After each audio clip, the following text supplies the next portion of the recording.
After Kingdom Hearts 2, fans were rabid to understand all the secrets that it teased for future installments. Most notably, the identity of the Lingering Will superboss, his connection to the Keyblade, and what Xehanort, the true baddie who spawned the big bads of KH1 and KH2, had to do with his two armored Keyblade-wielding friends. And also, why is one of them Roxas? Is there a reason for that? Looks like my summer vacation is over. Enter Birth by Sleep, one of 3 spin-off titles designed to bridge the gap between KH2 and a 4th spin-off before KH3. Yeah. Why are you the way that you are? In this case, Birth by Sleep is a prequel set 10 years before KH1, designed to flesh out the lore of the universe and shine a spotlight directly on Xehanort's true scheme. Developed for the PSP or PlayStation Portable by the Osaka team, Birth by Sleep was initially lauded for coming the closest to the numbered titles in terms of quality on a handheld device, but has since seen a pendulum swing in terms of reception. The most common critiques are toward its lackluster main trio, the lore that adds needless complexity without much depth, and clunky, unbalanced gameplay that began to shift KH's focus from mechanical depth to spectacle for spectacle's sake. Admittedly, Birth by Sleep was a comfort game for me when it dropped, and still very much is, but my feelings on it have soured over the years. I do still love and enjoy it quite a bit, as the flashy command styles make my brain go brr. But I have quite a few problems with the way that the characters and their tragic tales are handled. Namely how shallow they feel compared to previous protagonists due to Birth by Sleep not taking the time to explore their dynamics with each other fully. So today we're gonna dive into Birth by Sleep. Is it an overhated Shakespearean tragedy with some Disney and Final Fantasy flares as promised? Or was it indeed always an overrated, haphazard expansion of a universe that didn't really need all of this? And also, why the fuck is it called Birth by Sleep? What is a birth by sleep? What is that? That sounds alarming. Before we begin, ciao. My name's Thomas, aka the Unicorn of War, and I talk about whatever the fuck I like on my channel. And the KH brain rot is real strong right now. So if you enjoy what you find here, then be sure to subscribe and ring that bell for notifications because YouTube hates creators. And also consider pledging your support for myself and the channel over on Patreon for early access videos and video scripts, Patreon exclusive content, and access to the Union of War Discord server. Now without further ado, let the chaos commence. Birth by Sleep features a pre-rendered opening sequence, immediately signaling that this is just as important and prestigious as KH1 and KH2. However, there's no new song here. Utada is singing, sure, but it's the same Planet B remix of Simple and Clean as KH1. This is a recurring thing for the next few non-numbered games, alternatively switching between Simple and Clean and Sanctuary rather than featuring new songs. You could argue that it's because these games' lower budgets presumably means that we also need to cut corners on the songs, but apparently Square and Disney had already been quite miserly for a while at that point. In an interview with JQ Magazine from 2009, Utada's father, producer, and manager, Terutsane Utada, in response to a question about Utada making a song for a presumed KH3, imagine KH3 coming out in 2009, said, "We said no to Disney, because they don't pay. Cunty. A mega corporation like Disney underpaying its talent to pad its bottom line? Who could have seen that coming?" That said, I nearly fell down a rabbit hole when I saw the interview mention how Utada's father was also her manager and producer. Because usually when a patriarch oversees his daughter's career, it's a very, very big red flag for me. Well, any parent really, but especially a dad with a daughter. And then I was like, wait, what do you mean her mother was also a successful musician who married and divorced her father 7 times? What do you mean her mother... Oh. And then I realized I was getting further and further away from the main point to dig into business that ain't even mine, and I'm not really qualified to analyze because I don't know shit about how the music industry, especially in Japan, works. You know, maybe somebody else has already done a deep dive on all this. Maybe somebody who's more qualified than me will be doing this at some point. I don't know. The point is, the situation meant no new song from Utada for these games. Also, the constant reuse of both Simple and Clean and Sanctuary robs both songs of their meaning and connection to the games. Simple and Clean is about a relationship that is a bit more complex than it seems at first, because it's about young love. It's about people falling in love for the first time and dealing with all this crazy ass shit, which parallels nicely with KH1 as a story of growing up for Sora and Riku. I would say also Kairi, but Kairi isn't a character to Tetsuya Nomura. But then you have Simple and Clean and Birth by Sleep, and it doesn't really apply in the same way, because Birth by Sleep's themes, which I'm still trying to parse what the themes even are, Simple and Clean doesn't really map onto them at all. So then Simple and Clean just becomes noise. It becomes, oh, you know this Kingdom Hearts song, right, guys? You enjoy this, right? It becomes noise. It becomes nostalgia for nostalgia's sake, which does actually apply quite a bit to the introductions of our lead characters, so maybe it's fitting in that regard. Probably not the intended effect, but you know. Now, let's get into the intro itself. It's more akin to the KH1 intro, focused on introducing you to the characters and foreshadowing events to come. For the sake of this video, I'm going to try and avoid using their names just yet. We begin with a trio watching a meteor shower. The scene cuts back and forth between this and the armored Keyblade wielders from the KH2 secret ending, confirming this is indeed their story. The framing suggests that the brown-haired one is going to be our lead. He clashes with the blue-haired woman, while the Roxas clone is menaced by the masked boy and the frightening bald man. The trio each have star-shaped charms, vaguely resembling Paopu fruits. These charms race off, each transforming into the Stations of Awakening for Snow White, Cinderella, and Aurora from KH1. These then become the keychains for a Keyblade that we don't get quite a good look at yet. When you realize what Keyblade this is later on, your response will be, really? That one? That's like the least important one in this game. We have a lot of reused clips from the KH2 secret ending, interspersed with new bits. The brown-haired man walking past the woman who looks distraught, and then both the man and fake Roxas running away, the man from a wave of darkness and fake Roxas from a flood of light. This right here, very neat foreshadowing. Though I wish fake Roxas' story did play more with that idea of being overwhelmed by light. Although I guess you could say real Roxas was also dealing with being consumed by light, if by light you mean Sora. You need to leave! Too soon? A lot of this is focused on the guys, with the woman not really doing much, aside from standing there in a daze. It pains me how accurate this is to her role, or lack thereof, in the story. The opening ends with fake Roxas becoming a shooting star, which falls on the horizon as two young boys watch on a beach. Are these boys who you think they are? Of course they are! It's Joe Biden and Barack Obama. Take me back!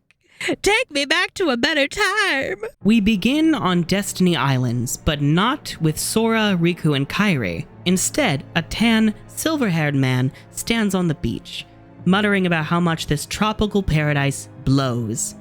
This world is just too small.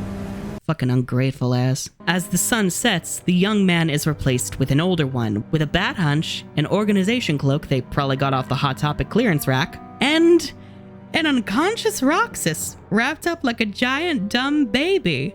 What? Why is he in a potato sack? Whomst is this man? Is this Xehanort or some other version of him, like Ansem or Xemnas? And why the fuck is he dragging Roxas around? The man then tosses not Roxas up on the Paopu tree. Literally, like, just like drapes him over the tree in like the most uncomfortable position imaginable. Like, you couldn't even try to like lie him flat, you fucking weirdo. He's gonna have so many back problems because of this. The man is seemingly leaving Not Roxas for dead, and all the while, Not Roxas is busy visiting the Station of Awakening, the inner manifestation of a person's heart, represented by a stained glass platform. Not Roxas Station, however, is just pure light with a huge chunk broken off. Yeah. That was my light.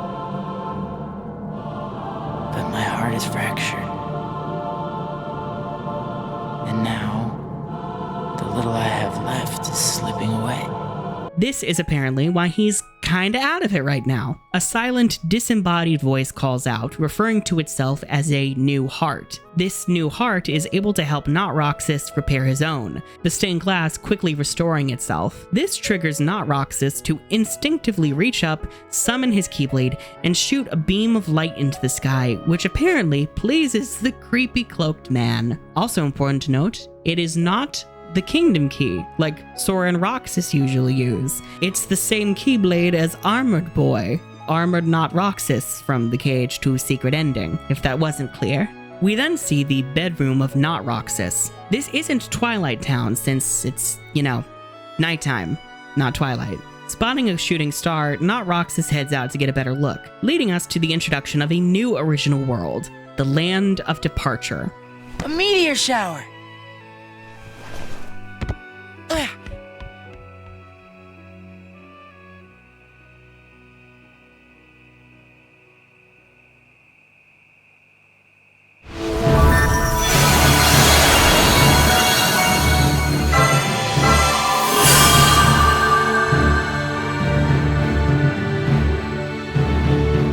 Calling this a hub world is a bit of a misnomer. We begin the game here, and it is the residence of our three protagonists, but we don't really spend that much time here, nor do we get to see very much of it. Which sucks, because from what we do see, I really like this place's vibe. The Land of Departure is made up of verdant mountains with lush green valleys and sparkling streams running all throughout. The main attraction here is the fortress at the world's center, which belongs to this world's protector, Master Ericus, the Keyblade Master of our protagonists. The main tower has two branching ones on either side, altogether appearing like an upside-down crown. This structure is held up by giant golden chains attached to the surrounding mountains. This feels very Jak and Daxter coded, and I'm kinda here for it.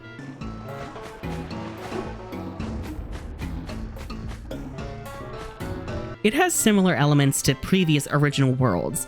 The lush nature and feeling of serene solitude of Destiny Islands, the mountainous terrain of Twilight Town, and even a fortress akin to the Hollow Bastion Castle. There's nobody really living here outside of the main cast though, which, while making sense for the story, I think is never fully taken advantage of, nor justified. You have this idyllic looking place that is also cut off from other worlds and thus cut off from other people.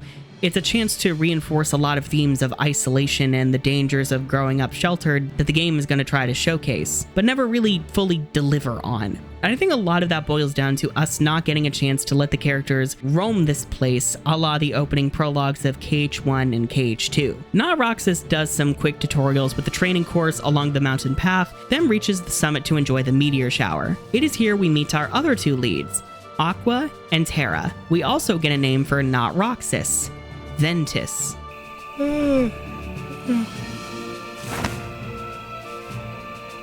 Whoa!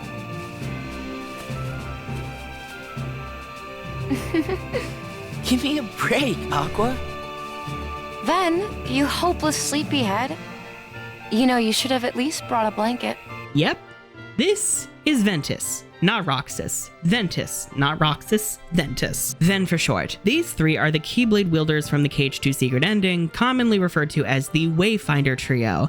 And they are my least favorite trio by far. Oh my god, it's not even close. There's been ample discussion about the way these three are introduced and written, but it essentially boils down to an inability to fully flesh them out as their own characters, and the friendship between the three of them feeling quite unconvincing. For starters, Aqua and Ventus' first meeting visually parallels Kairi waking Sora up on the beach in KH1.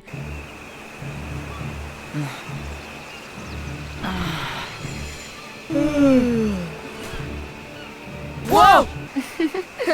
Give me a break, Aqua. Sorry, you hopeless sleepyhead. A cute nod, sure, but it also takes away the chance to make a strong, unique first impression beyond this reference. You can also see this in the repeated motifs that parallel them with the Destiny trio. Terra, Aqua, and Ventus names are the Latin words for earth, water, and wind, as in the land, sea, and sky motif that you see with Riku, Kairi, and Sora. In this case, Terra equals Riku, Aqua equals Kairi, and Ventus equals Sora, all of which will become far more apparent as we progress. Aqua's whole thing is being the mom of the group. She's the second oldest of the three, yet the running gag is that she is the most composed and put together, and is always cleaning up after Terra and Ventus messes. Which, okay, sure, I suppose that works. But Cinespectre's video on the women of Kingdom Hearts I think makes a compelling argument on why this actually robs Aqua of the chance of being a stronger character in her own right, beyond her motherly instincts towards her male peers. Aqua is very soft-spoken and reserved, but also has strong reverence towards authority figures. Aside from that, I can't really tell you much about her. For the longest time, I didn't even realize I was projecting more details onto her character, like how I always read her as an introverted, socially awkward bookworm because she's the resident mage. We also don't know where Terra and Aqua came from, nor how they came to be Keyblade wielders or pupils of Ericus. Now, we don't really know that much about Sorariku and Kairi's families, so you could argue that this is fine.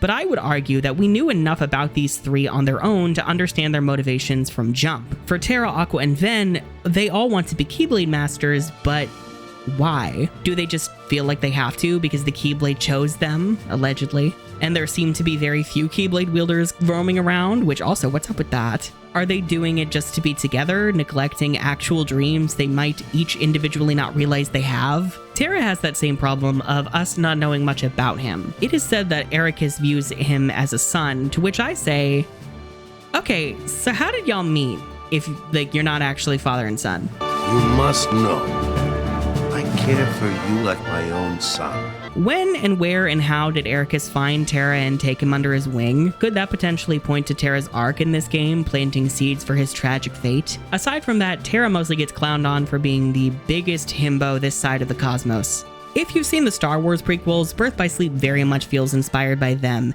and Mark Hamill playing Ericus is not helping. Terra's arc is about his fears and insecurities, leading him to relying on the darkness, which is exploited and used to turn him against his master and friends. And I've never really bought it. For me, I don't really like that Terra, for the most part, gets tricked into doing bad things or working with Disney villains. I tend to feel that it makes for a stronger story if the character knowingly chooses a morally questionable decision instead of being suckered into it. It feels like a cheap way to add moral complexity while trying to keep the character's hands clean, like, ooh, woo, the poor boy didn't know any better. Don't you feel bad for him? No, let him be evil. That said, I do kind of like that Terra is actually super soft-hearted. Darkness always finds a way into a wounded heart. You have to be strong. Strength of heart will carry you through the hardest of trials.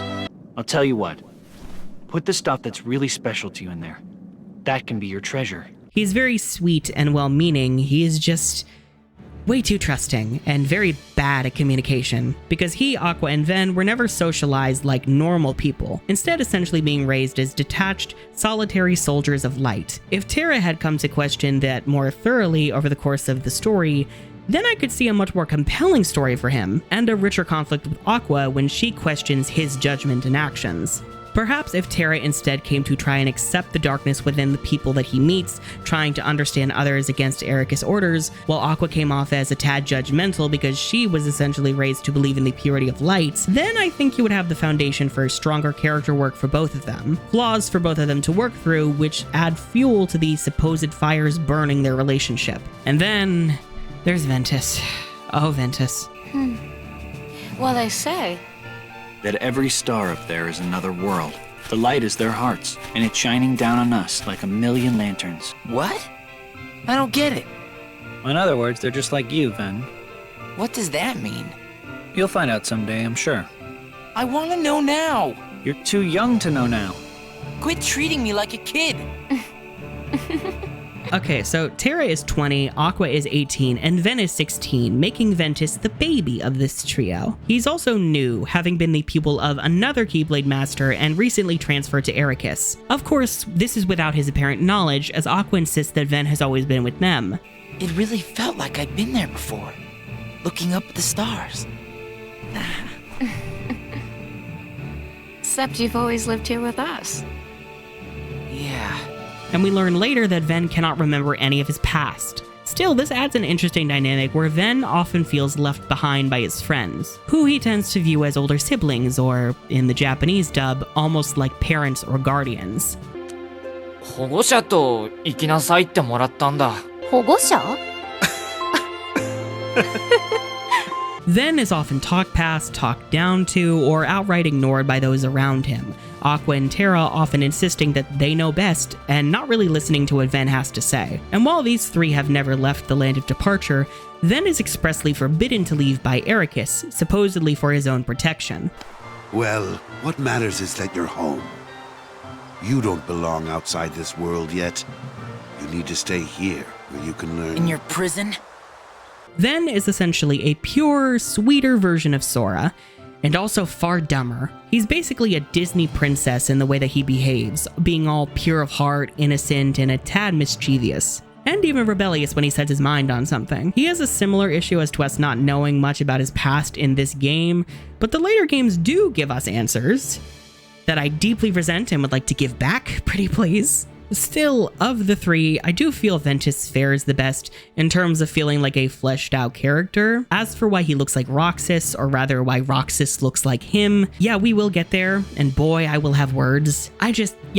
Y'all couldn't give him the Shion treatment and just change something about him visually so we know who we're looking at a glance. Like green eyes to go with green being his signature color, lighter hair, more tanned skin compared to Roxas, something.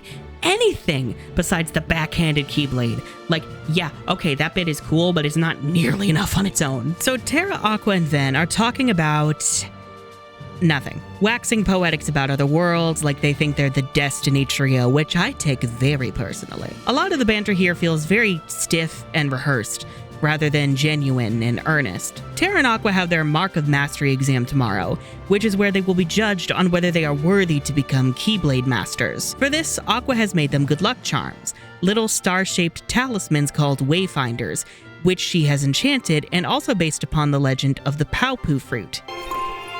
I made us good luck charms. I get one too? Of course. One for each of us. Somewhere out there, there's this tree with star-shaped fruit, and the fruit represents an unbreakable connection. So as long as you and your friends carry good luck charms shaped like it, nothing can ever drive you apart. You will always find your way back to each other. Technically, I think you're supposed to make them with seashells, but I did the best with what I had. Boy, sometimes you are such a girl. Hey, what do you mean sometimes? Personally, I am bitter that this was not used to have Aqua regularly be making magical charms and talismans, or to make her a scholar who is read up on other worlds, yearning to actually see them in person. God damn it, the arc is right there, you fools! The little summit tutorial is mandatory your first time, but optional on repeat playthroughs. Nice for when you want to get into the character's stories proper, but damn, it makes me wish that either this was longer and told from all three perspectives interwoven together, or that each character just got their own prologue. As they head off, they give an ominous warning that I think qualifies Wayfinder Trio stands for a veteran's discount. That would be the last night we ever spent beneath the same stars. I'm in danger. Elsewhere, Mickey is surfing. We're gonna flush your parents down the vortex toilet. Hold the handle.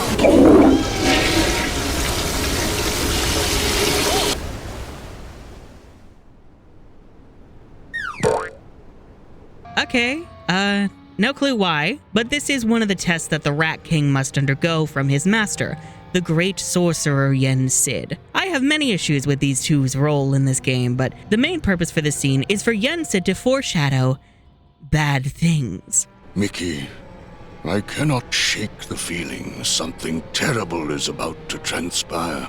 Because if this spooky sorcerer man with the silly hat says it, then surely it will come to pass and surely ring more ominous. I mean, I could have figured that bad things were coming. I don't think I needed Jensen to tell me, but okay, sure. It's here you get to pick who you will play as. Terra, Aqua, and Ven each have their own campaign, and you must venture through all three, then collect these special reports for each of them in order to unlock the final episode which ties everything together. You can play in any order you'd like, but the order they're listed is generally the recommended order. Start with Terra, then Ventus, and then finish with Aqua. Did this personally bother me as a child because I wanted to play as the female protagonist first?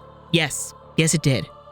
A lot. This order is probably for the best, but you are going to be missing important tidbits on whichever route you go through until you reach the end. Which is the point, given these are different perspectives where no one character has all the pieces.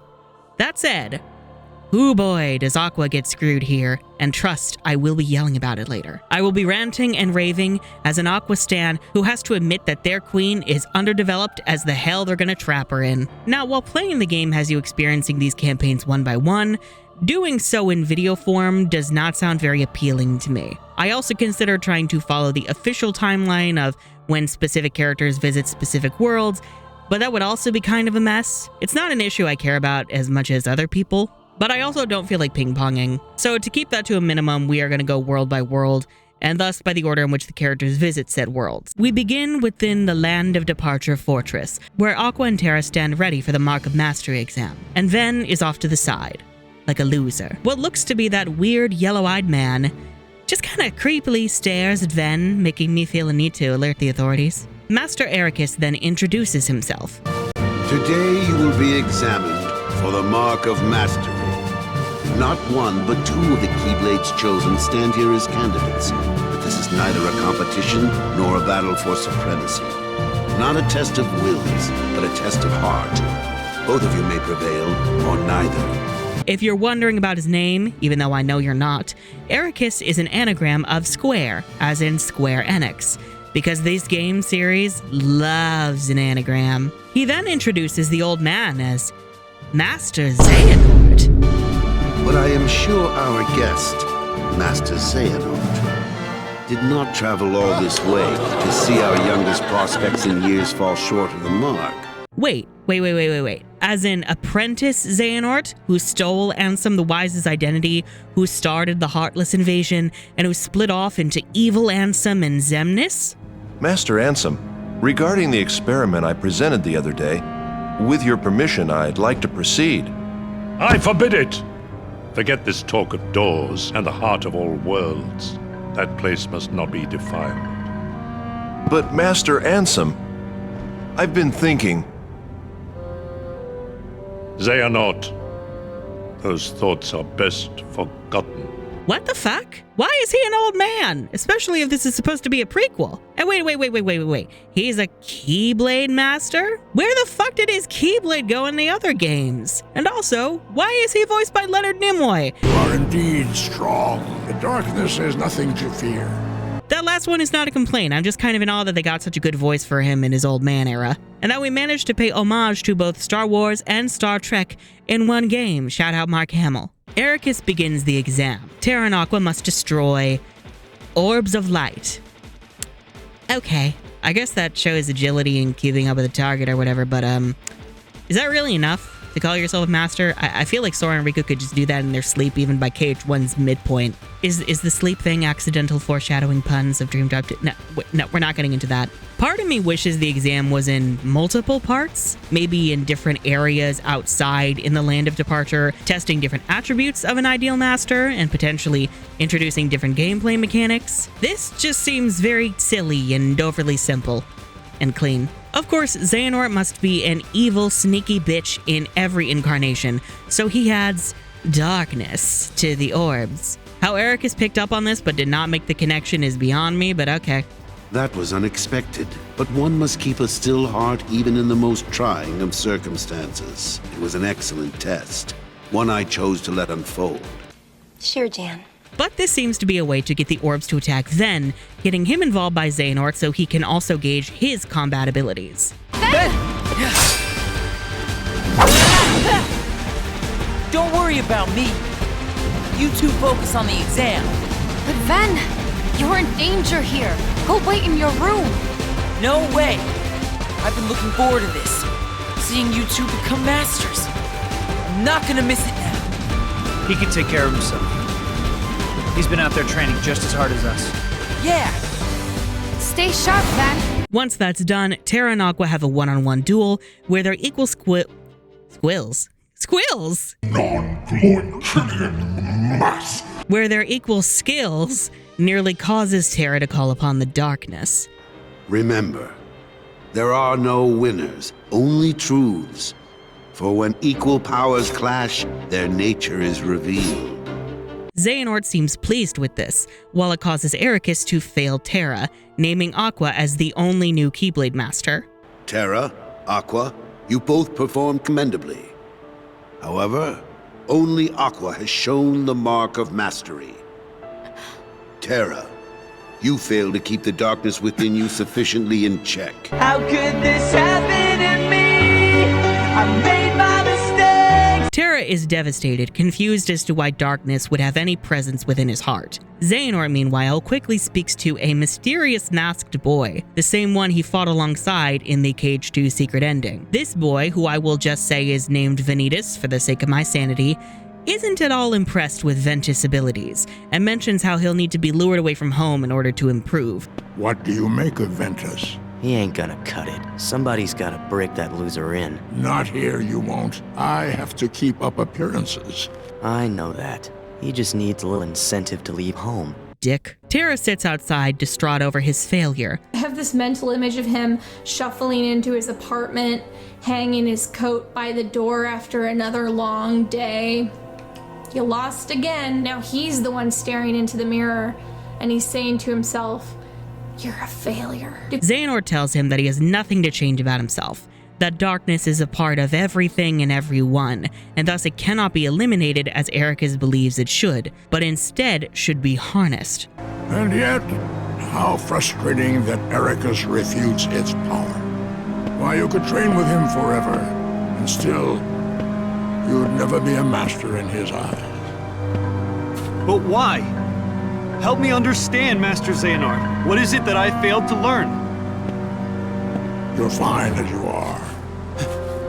Darkness cannot be destroyed. It can only be channeled. And you know what? I agree. I mean, that's what Riku did in Chain of Memories after all, and I am a big fan of harmonic dualism. But of course, Xehanort obviously has nefarious ulterior motives for this advice. Like, it's a running gag how obviously evil this man is, wiggling his fingers in sinister purpose. Man loves himself a nefarious plan almost as much as Cinderfall.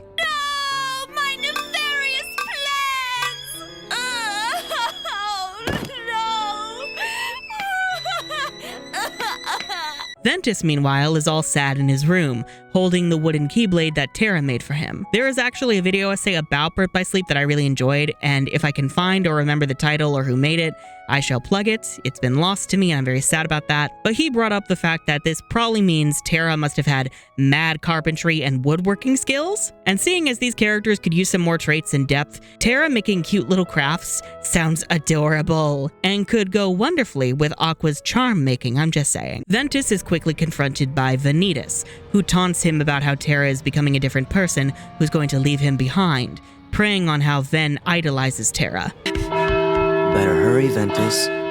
Huh? Who are you? Or you'll never see Terra again. What?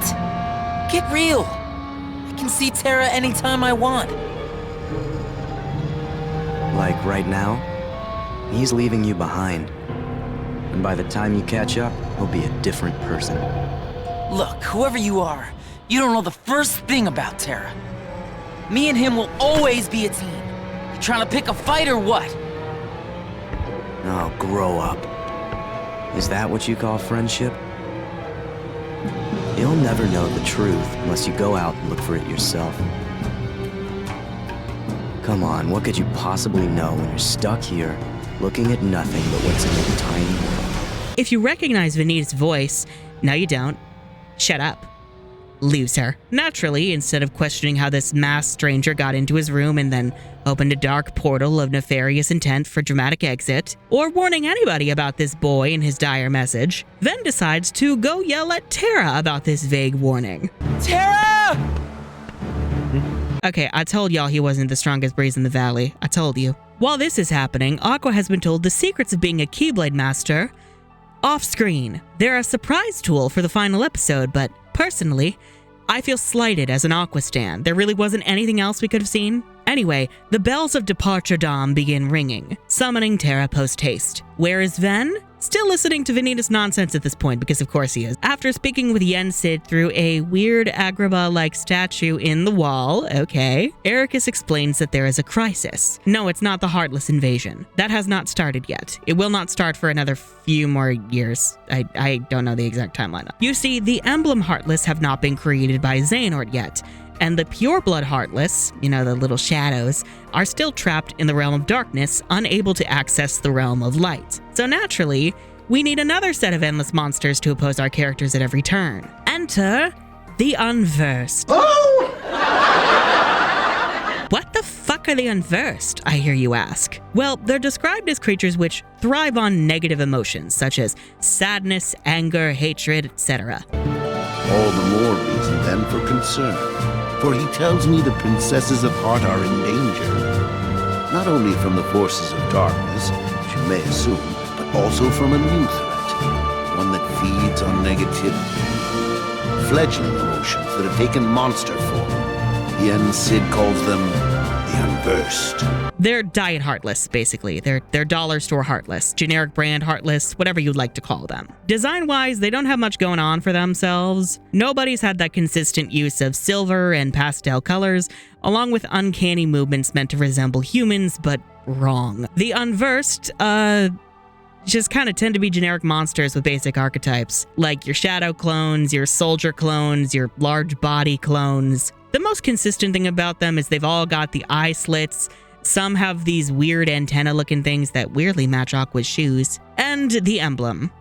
That's about it. So they don't have enough of their own identity to be all that memorable, but they're also not nearly as impressive or iconic as the Heartless. The Unversed tend to wreak havoc in the Disney worlds, but there's no concern about them reaching the world's keyholes to make them fall to darkness like there was with the Heartless in KH1, nor them stealing people's hearts. So instead of going off to save the world, Ericus sends Terra and Aqua to basically just play exterminator.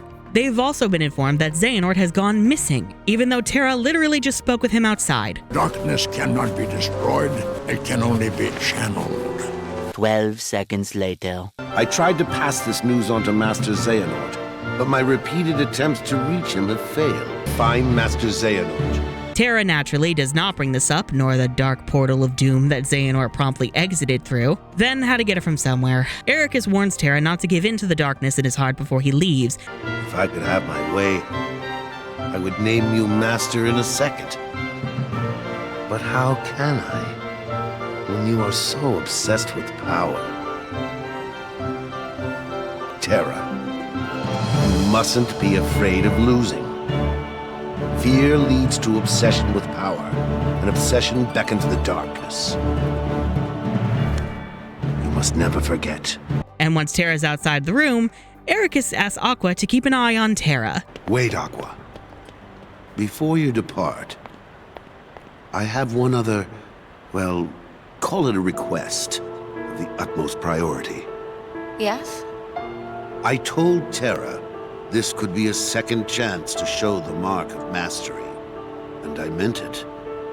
However, that flicker of darkness he displayed during the examination, I can sense it runs very deep. If those powers were to prove too much for him to handle, I want you to bring him back to me at once. It's for his own good. I could not bear to lose any of you to the darkness. Of course. I would never let that happen. I promise you I will bring Terra back. Only this time, you'll see he has what it takes to be a master.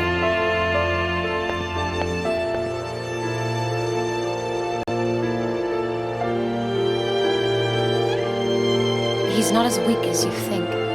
Then tries to warn Terra, but Terra just pats him on the head like a sad puppy, and then dons his Keyblade armor and leaves. If you're wondering about the lack of capes, their physics would have made the PSP explode because we had to get rid of them. No capes! Though I must say the Keyblade armor is sick. And I do also appreciate their colors are more prominent here compared to the KH2 secret ending. And also this means we get to see Terra's ass. Like that's Kingdom Hearts ass. Oh,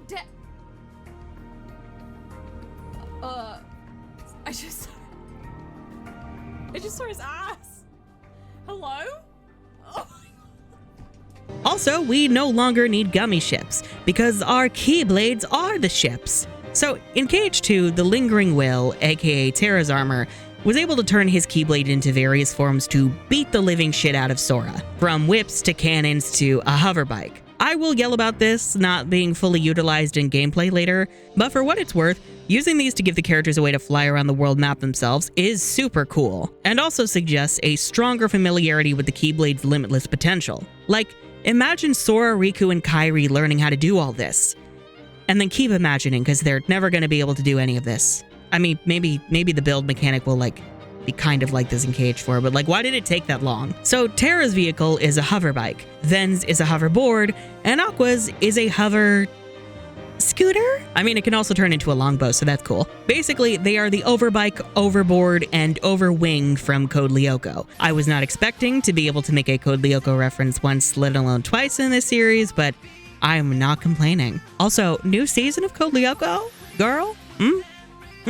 I willed that into existence. I have powers. So Terra leaves, and then Ven, all upsetty spaghetti, dons his armor and follows after him. Ericus ain't having any of this and sends Aqua to drag Ven back home, kicking and screaming, and ground him. And so our adventure begins. So as an opening act, this is fine, I suppose. It feels like Birth by Sleep wants to throw these characters at you, expects you to care about them immediately, and then launches them into the universe, assuming you're one of those people who yelled about how boring the KH1 and KH2 prologues were. Filthy, uncultured heathens. This results in the characters and their world feeling very underbaked. It is hard to buy into them when they feel like blank slates. There is a valid defense that the point of these three is how being sheltered in this quasi-military culture has stunted their personal development, thus leading to the breakdown of their friendships and eventual downfalls. But I would argue that it feels quite lacking when the characters do not get a chance to openly struggle with and reflect upon that fact during their campaigns. And just in general, I don't really get the Land of Departure. We know from future games that there's another world with more Keyblade wielders, though admittedly, we've yet to fully explore it since, it would have been explored in the Missing Link mobile game that got canceled and is now a literal missing link, and would have inevitably been shut down even if it had come to pass. But I'm kind of confused as to why Ericus and Xehanort are the only Keyblade Masters around? And what happened to the world they were trained in? What happened to everybody they knew? And don't say Dark Road. Dark Road would not come out for like a super long time when Birth by Sleep dropped initially. So were they entrusted the Land of Departure? Is the Land of Departure a remnant of that other world after some great calamity of which Ericus and Xehanort were the only survivors? And again, we kind of know about Ven's past, and I hate it, but what about Aqua and Terra? Were they also from the same place as Ericus and Xehanort, or somewhere else? Since we know Xehanort is originally from the Destiny Islands, which feels like such a wild tidbit that should be more important, but isn't. It's one thing not to answer every needless question, but I feel like these could all help to paint a better, stronger picture about who these characters are and why they do the things that they do. So without these vital pieces, you're kind of left to fill in the gaps with headcanons and assumptions, and if you can't or just won't, you get very bland meat sacks who appear like characters, but are really just puppets being strung along by the plot. And for a story as emotionally driven as Kingdom Hearts, that feels like a disservice to this franchise's core. So you may notice, the command menu looks a little bit different this time around. And that's because it's not the command menu, it's the command deck. So no more navigating through the menu during battle. Instead, you can always attack, while other functions such as magic spells, limits, and items are considered commands. You only have a certain number of command slots, which expand over the course of the game. Non-item commands can level up, at which point you can meld them into new commands, using crystals to attach certain abilities to them. Essentially, this is Birth by Sleep's equivalent of Moogle synthesis. As much as I do enjoy the idea of melding commands, it's kind of a crapshoot. Sometimes the result is fairly obvious, like 2 fires making a Fyra, or 2 Curas making a Curaga. And it means you can wind up with some pretty powerful commands early on if you're willing to grind. Other times, not so much. Honestly, I'd just Google if I'm unsure of what the fuck I'm about to make. The problem is this comes at the cost of combos. Combos feel very clunky, especially compared to KH2, with the animations lasting just a bit too long, and enemy stagger making no sense and having no rhyme or reason, and enemies breaking out for no reason to kill you while you're still locked in your animation. You also cannot modify your combos, save for a few extra swings here and there. There's no real effort to have combos weave in and out of commands. And it also doesn't help that a lot of the commands are kinda useless. A lot of them bill themselves as powerful and high level, but their wind-up animations basically turn you into a sitting duck, especially against endgame or post-game bosses. A lot of the time, you're just going to rely a lot on spamming surge commands, as they're easy to use, offer a wide field of damage, and recharge quickly enough to keep using in quick succession. Also, very petty, but I hate Strike Raid here. I never really used it that much in Cage 1 or Cage 2, but when I did, it would always track towards the target, even airborne ones. But in Birth by Sleep, no such luck. Flying enemies are a goddamn nightmare in this game, I swear. And because of this approach, it also means no more reaction commands. I can understand wanting to try something new, but reaction commands were just so seamlessly integrated and glorious to behold in Cage 2 that it makes these supposedly more seasoned, formally trained Keyblade wielders feel far less prodigious compared to the self-taught Sora and Riku. Another accusation of Birth by Sleep's gameplay is that it's very floaty. Like, your jumping is not very impressive, especially before you get any of the upgrades or double jump abilities. Dare I say, the platforming is, it's worse than it felt in KH1, which is kind of impressive. If you're smart, you can use your surge or dash commands to sort of get around this, but good luck. You also have the command gauge, which fills up every time you strike a target. If you use normal combos, you will get a special finisher move when it fills up. You can unlock new finishers via a tree in the main menu. Cool idea, but I often find these attacks intrusive when I'm just trying to string combos together. Like, can I turn these off, please? And how dare y'all remove the chance to change their names from the original PSP version? The original allure here, though, are the command styles, which are essentially this game's version of drive forms, except without the new cunty fits. Depending on the kind of commands that you use, these can activate a command style when the gauge fills, giving you special elemental attributes and altering your combos. They're very flashy, but again, I find these very intrusive. My main issue is that these are automated by a gauge instead of letting me choose if and when I want to use them like KH2. On the one hand, it does make me actually use them regularly because it forces me to. It is admittedly a nice change of pace, given I am very reluctant to use any optional resources, and I rarely used my drive forms in KH2. Still, I'm not fond of the game telling me how I'm going to play. Like, I can't even turn off command styles that I don't like or altogether. Now, as for the other gauges here in the HUD, you've got one for D-Links and one for Shot Locks. D-Links, short for Dimensional Links, are pseudo-summons. Instead of calling forth an ally, you instead switch to a new command deck themed for whatever character you're linked with. It's a neat idea to accompany the new command deck system and grant you access to surprisingly powerful commands early on, but I'm not all that impressed, and I've never really relied on it. Aside from the occasional need to max out all of the D-Links because I can feel the 2000s platformer collectathon urge coming back with a vengeance, I must max them all out. Shot locks are a bit more useful though.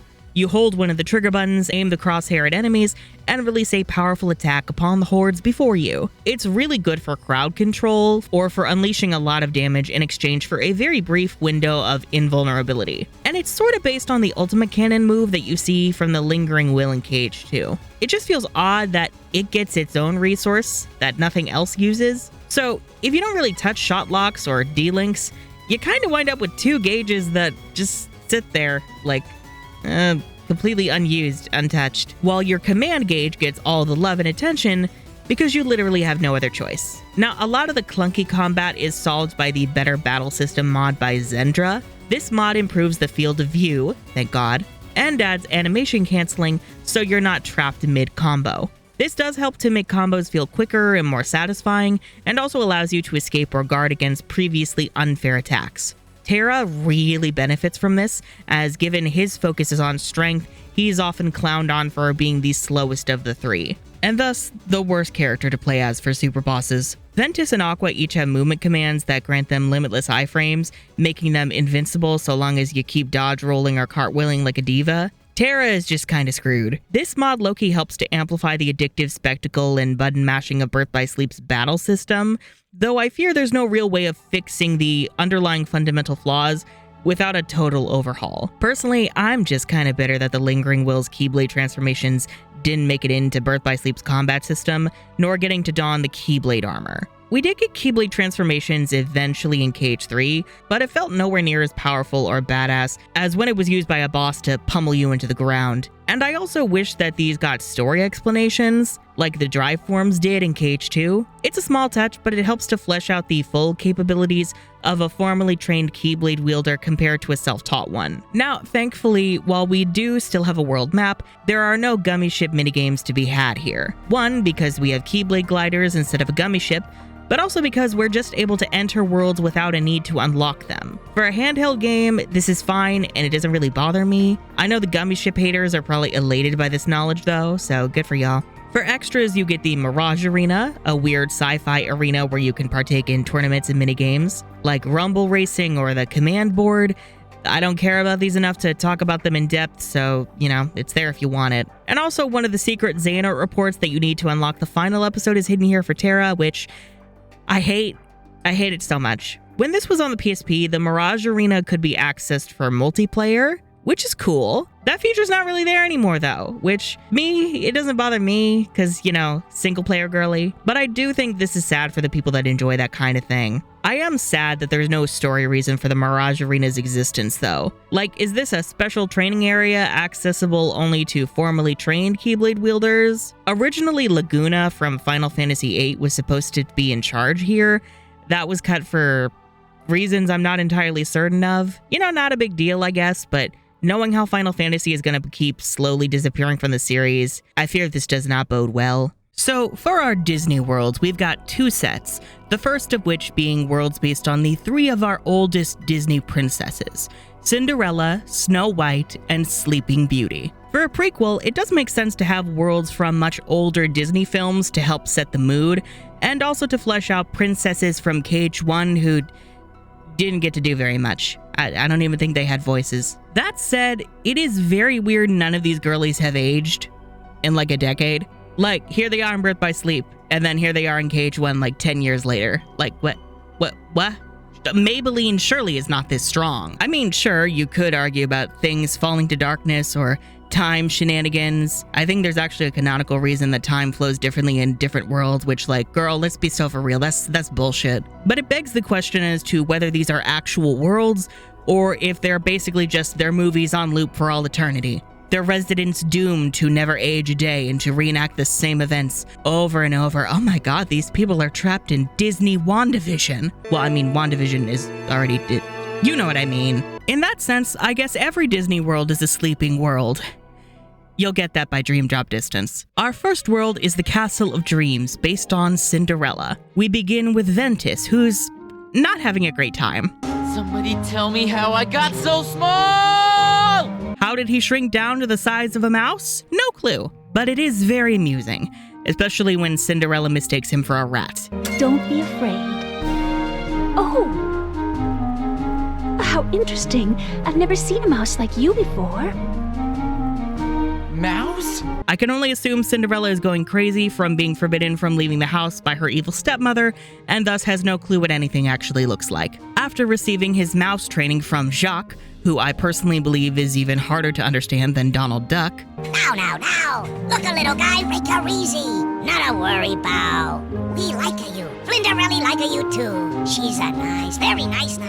Then decides to help him gather materials for a dress so Cinderella can go to the upcoming ball at the palace. This is actually a nice way to keep each character's visits to this world unique, and also feels fitting that the youngest, most innocent one gets the most cartoony visit. After gathering the materials, you get a boss fight with Lucifer, the Tremaine's evil cat that I'm pretty sure has eaten all of the mice besides Jacques. At least that does help raise the stakes more than admitting the rest were omitted because they were deemed not important enough to model for the PSP. Once the dress is complete, Jacques asks Ventus about his dream. Ven's not really thought about it before, but recalling Terra's dream, says that he wants to become a Keyblade Master. What's up, inventory?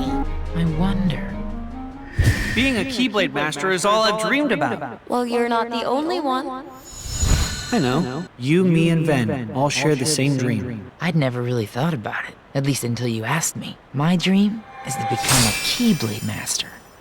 So yeah, this is very much a way for him to feel close to his friends, but will probably go unexamined beyond that. Also, I just thought of this now, but I am so bitter that Ven didn't get to be an artsy, craft-loving lunatic who enjoys fashion design. Imagine if they emphasized the fact that he was the one to design Cinderella's first dress. Ugh, we were robbed. And it would go wonderfully with Aqua's charms and Terra's woodworking. Terra's up next, arriving just after Cinderella's stepsisters have torn apart Cinderella's dress. Her venti couture dress, if you will. Is something wrong? My friends made me the most beautiful dress, but my stepmother and stepsisters ruined it, and I was so looking forward to the ball. Darkness always finds a way into a wounded heart. You have to be strong. Strength of heart will carry you through the hardest of trials. The unversed are drawn to Cinderella's sadness, much like YouTube comments, and Terra defends her through comically melodramatic music. Look, I love Cinderella as a character. I will go to bat for her. I love her so much. Her story of breaking free from abuse is super misunderstood and underrated, but goddamn, this is hysterical. The fairy godmother then arrives on the scene, granting Cinderella a new dress and a carriage to the ball. Strength of heart is important, but that's not all you need. Huh? There's nothing left to believe in. Nothing. Nothing, my dear? Oh, now, you don't really mean that. Oh, but I do. It's just no use. Nonsense. If you'd lost all your faith, I couldn't be here, and here I am. Terra gives the obligatory BuzzFeed quip about how this 1950s movie wasn't as progressive as we all thought. Terra, in your heart, do you believe that dreams can come true? I do. But I also believe you have to make an effort to make them come true. Yes, of course. But sometimes just believing in dreams is easier said than done. And after the fairy godmother is done questioning what the fuck this anime weirdo is doing here... Her heart was full of light. Why didn't I see it? What did you do? I can hardly tell she's the same person. Who are you? She tells Terra to go watch Cinderella make her dreams come true. And then maybe he'll believe too, and shut the fuck up. Arriving at the palace, Terra escorts Cinderella past waves of unversed. Honestly, as dumb as Terra is, I'm not really sure why Cinderella would ever pick Prince Boring over him. I'll take care of them. You wait right here. Please, may I go with you? I so want to get to the ball. All right, but stay behind me, or you'll get hurt. You're not worried? Didn't you tell me it was important to stay strong? Oh, I guess I did. Terra is sweet, he's handsome, and pretty at the same time. And if anybody fucks with you, he can bash their face in. Like, come on now. Why does she need Prince Eric or whatever the his name is, Bob, when she's got Terra? I mean, why would you choose any generic prince over Terra? Look at him. Is he stupid? Sure, but, you know, it makes him a little bit cuter. A little bit. Himbo rights, I say, even though I will bully him later. So, fun thing about the ball. The PSP, you know, the PlayStation Portable, would have exploded if they tried modeling background characters. So they decided to do none of that. But who is she, Mother? Do we know her? Well, the prince certainly seems to. I've never seen her before. Nor I. But she certainly is. Wait. There is something familiar about her. The ball is just Terra, Cinderella, the prince, the Grand Duke, and the Tremaines. It is very funny. The guests were just starting to enjoy themselves. I'm not sure why we couldn't just have like 2D scribbles with vaguely human shapes, but it gave us a delightful moment of stupid to enjoy. Terra then has to fight a random conductor unversed.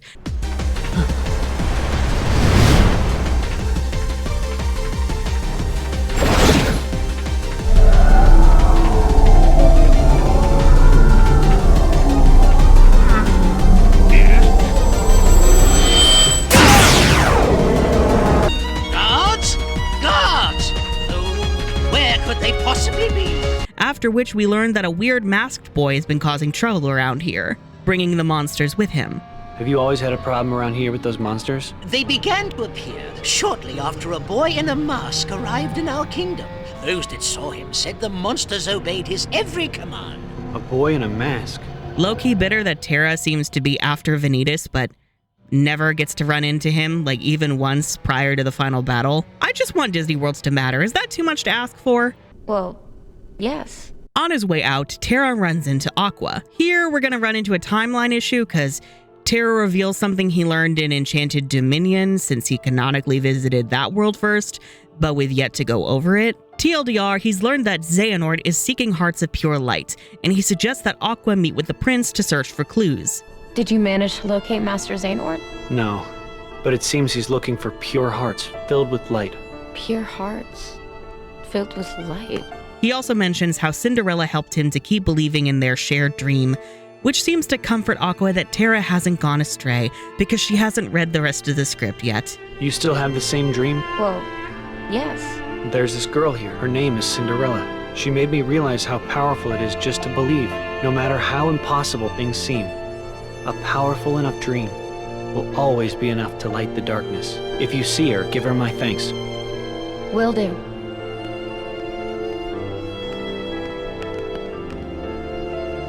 He'll be all right. He won't give into it. Aqua is briefly confused when the prince confuses her for Cinderella. You came back. Huh? Oh, my apologies. I was mistaken. Apparently, both he and Sora are colorblind. But the real moment here is the bad vibes Aqua gets from the Tremaines, and so she decides to have a little chat with them. Who are those ladies? That is Lady Tremaine, and those are her daughters. There was something very wrong about them. Lady Tremaine. I'd better pay her a visit. Approaching their home and summoning her Keyblade as she prepares to barge in and get this game a hard R rating. Well, technically it would be an M rating because it's game, but it's... I don't know. The point is, I need more bloodthirsty authoritarian Aqua, please. You honor our humble home, my lord. Quite so. May I present my daughters, Grisella and Anastasia. As I feared, there's darkness here. Thankfully, or unfortunately, depending on your perspective and desires, the fairy godmother arrives to prevent Aqua from ending the Tremaine bloodline. Wait, it's dangerous to fight the darkness with light, my dear. Who are you? Cinderella's fairy godmother. I appear to those who believe that dreams come true. Then I'm honored. Aside from murder being whack and cray, she also says that light and dark will always exist together, and so trying to destroy the darkness with a strong light will only make it stronger. But why would you advise me not to fight darkness with light? Strong rays of sun create dark shadows. Sadly, Lady Tremaine and both her daughters are jealous of Cinderella's charm and beauty, qualities that appear to you as light. Jealousy is darkness. Light and dark go hand in hand. You can't have one without the other. Aqua is confused since Eric has taught her that the darkness is best when it's wiped out completely, and also that murder is fun and good when you pick the right target. It's strange. The master taught me darkness needs to be destroyed. Are we sure they're not like assassins of light or something? Wait, that sounds cunty. But as we have learned from the wise and lost Keyblade master Rihanna, so instead of murder, Aqua shrinks down to help Jacques free Cinderella from her bedroom where the stepmother has trapped her. Are you okay? Flinderelli, stepmuddy lock her in a room. Gotta let her out. Gotta save Flinderelli. Let me help you. Oh, that sounds like Ben Vans. Did you ever meet a Ben? I'm Aqua. But tell me how you know about Ven. Us a friend. Good friend. Ven help a Jack fix a Flinderelli to rest. And where is he now? Looking for friend. Other friend. Ven, you must have just missed Terra. Aqua then reveals her skills as a home invader. Come on. Hurry, Jack!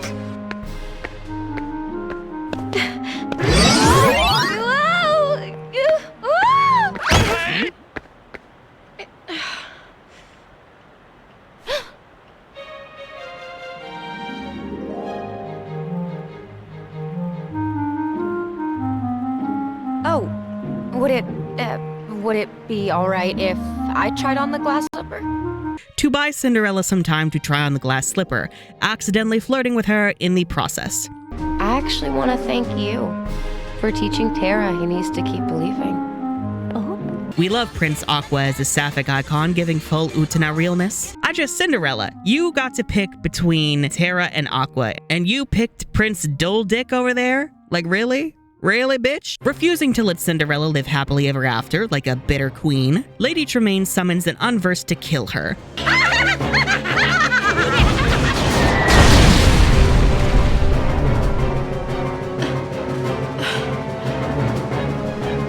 Must say, that is cunty. Especially having it be in the form of a cursed pumpkin carriage to mock the one that Cinderella took to the ball. That is a level of petty I respect. Kinda weird Vanitas didn't show up and like offer her a deal and give her the unversed, though. I'm kinda confused why Vanitas isn't doing more. But then Karma catches up with the Tremaines, and Aqua is glad that she didn't have to sully her hands and the bloodline. Karma did it for her. This is what happens when you go against my wishes.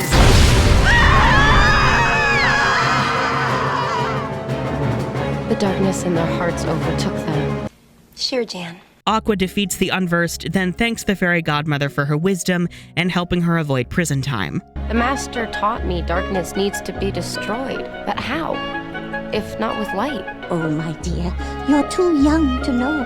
Experience more things, and you'll find the answer. Just trust in your dreams.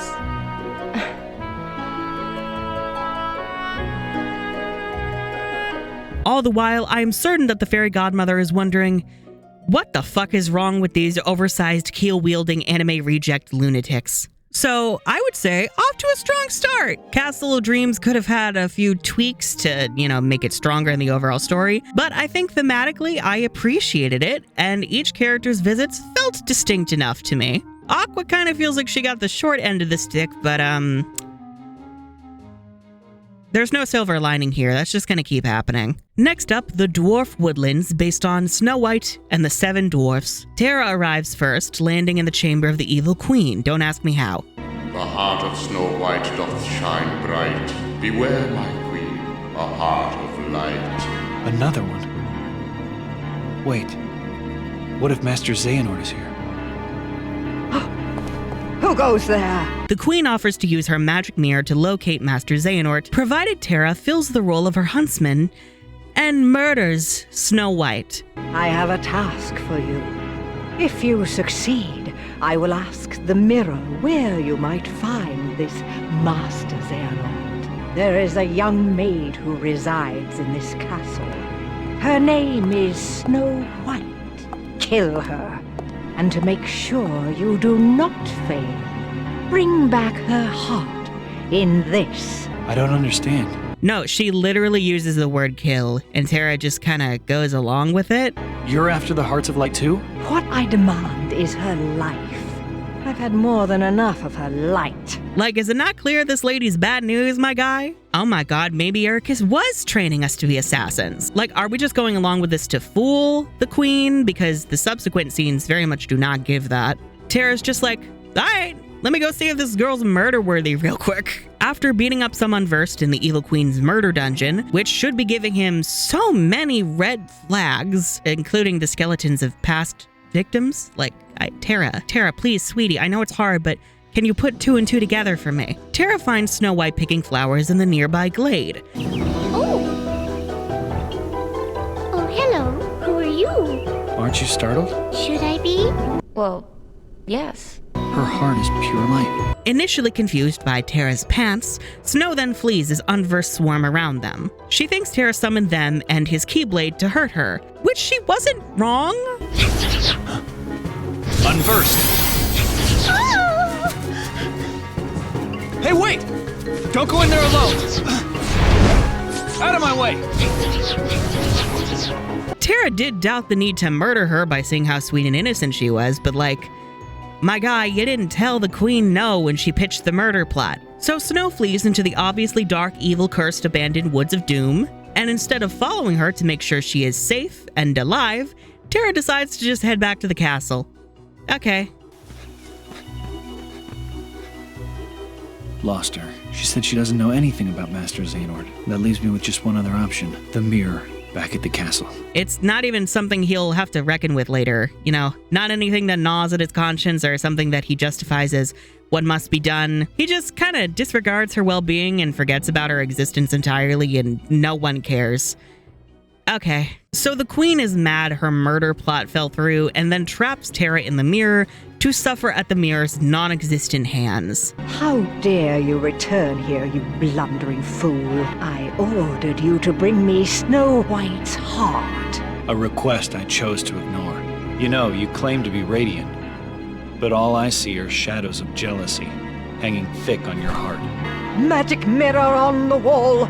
Consume this fool once and for all! Alas, my liege, that I cannot do. I have no power save answers.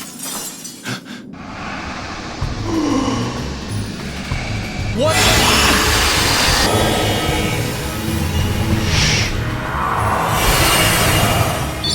After defeating the original face card, Terra is freed, and the mirror hints that Xehanort can be found in a place where a war was waged. Magic mirror, instruct this knave, give him the answers he doth crave. Beyond both light and dark he dwells, where war was waged upon the fells. Unsure of what the fuck that means, Terra leaves not a drop of concern for Snow, nor what the queen might do if she survives that dark forest. What a guy! I feel like when we're like, you know, doubting Terra later on, I feel like we're not really bringing up the important parts of the fucked up shit he's done. Ven, meanwhile, tries to befriend the 7 dwarves by chasing them into their minds when they assume he's a diamond thief and then beating the shit out of them when they hide from him in boxes. Who are you? I'm Ventus. Call me Ven. A diamond thief! Take cover, you fools! I'm sorry. I didn't mean to frighten you. You mean you're not here for our diamonds? That's not nice. Treating me like some kind of bad guy? I'm just trying to find a friend. His name is Terra. He's dressed kind of like me, about yay tall. Sounds like a tall tale to me. Bummed out, Ven leaves, coming across a frightened Snow White in the forest. What's wrong? These horrible trees, they tried to grab me. It's okay. You were probably just seeing things. It happens to all of us when we're afraid. After escorting her past some unversed and inexplicably evil trees, she finds shelter at the dwarves' cottage, where again the dwarves assert that Ven and the Terra that Snow mentions are undoubtedly malicious. What happened? Well, I was picking flowers by the wood, and there was a stranger there. He had a sword, but it was like a key, and then these monsters came and... A sword like a key? Terra! You mean this stranger saw you and set his horde of evil demons after you? Terra would never do that! Oh, of course. I'm sure he wouldn't. Not if he's someone who's your friend. Princess, you trustn't be so trusting. He's a lion! Mark my words! Unwilling to believe that Terra could be capable of trying to hurt Snow, who's gonna tell him, Ven fights a tree.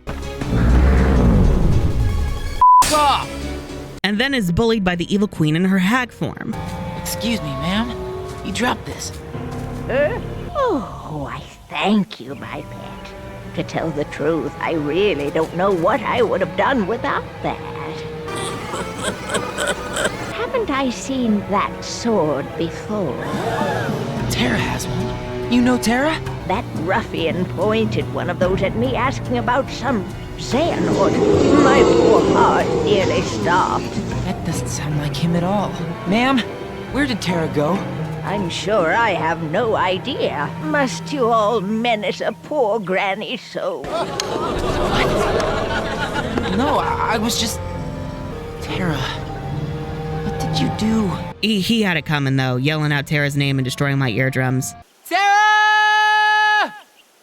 Afterwards, the evil queen gives the poison apple to Snow White, making her fall into a coma. The queen is nowhere to be found when Aqua arrives, leaving me to assume that she died by heavenly fulminous retribution, as she did in the movie. Off-screen. What has happened here? Poor Snow White, a wicked queen, was horribly jealous of our dear Snow White's beauty. Isn't there some way we can help her? Not unless somebody craves the vessel. I'll braves the castle. All right. Then I'll go. You will? I will. Leave it to me. Aqua's role here is largely just to go investigate the castle, tell the nameless, boring prince about Snow's coma. Has something happened to the princess? The wicked queen tricked her into eating a poisoned apple. I must go to her. Where is she? In the woods, guarded by 7 kind dwarfs. I will find her. Perhaps there's a way I can help. And then fight the magic mirror. It is essentially a reverse tread of Terra's journey, with the added areas of the forest and the cottage, making it feel, incredibly tedious and pointless. I much would have preferred Aqua going after the evil queen in hag form, perhaps with the queen calling on the unversed to protect her, maybe, I don't know, Vanitas. And then we see Aqua being forced to make a decision on whether to smite the queen for her wicked deeds or spare her because something violence is wrong, something the fairy godmother told her not to kill people.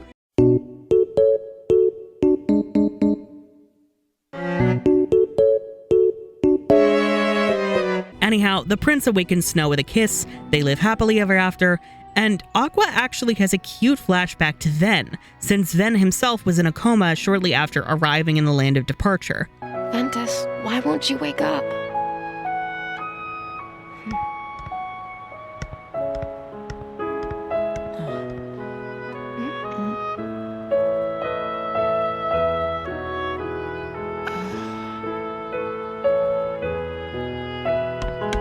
You're awake! Ventus! Oh, it's a miracle! Terra! Master Ericus! Ventus is awake! Odd Ven is out cold so often, but no, that's a cute touch. Really reminds me of another spaggy-haired boy. And also really adds a dash of elegant trauma on Ven being a Disney princess. Every waking is a new journey. Maybe Ven left because it was his time. So Dwarf Woodlands is a little bit worse than Castle of Dreams. Again, Terra and Ven's visits are distinct from each other. Could be thematically stronger though. Specifically, I feel like they don't really do that much with, the dwarves being distrusting of Ven. That feels like an addition that doesn't really add anything. Could be potentially interesting, especially because Ven is such a sweet, innocent lad. He's like, he can't imagine someone thinking ill of him. And Terra, I know we bully him for being dumb, but oh my fucking god, I can't.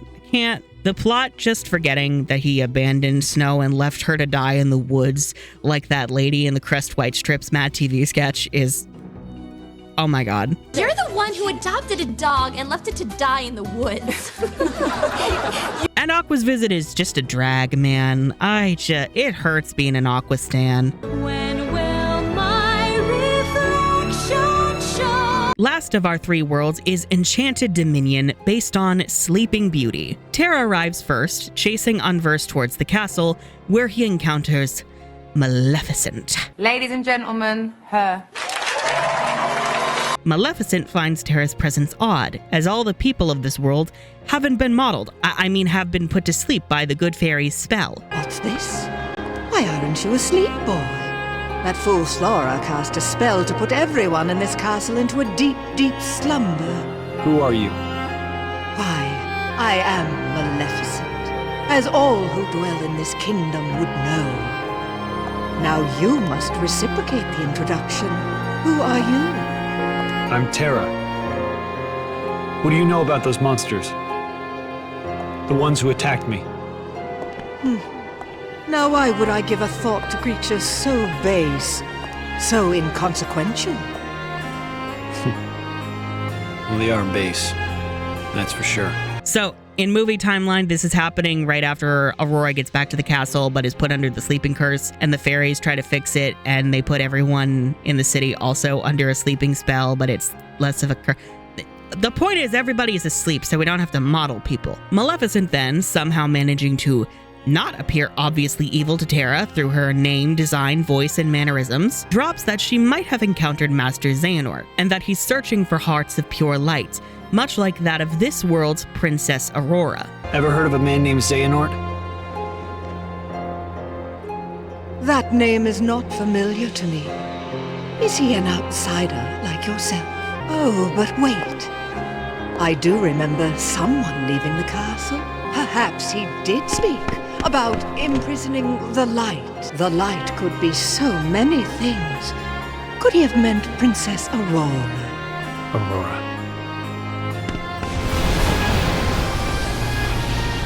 Alas, Maleficent did this to lure him to her bedside so she could use him to steal her heart. Her heart is filled with light, not the slightest touch of darkness.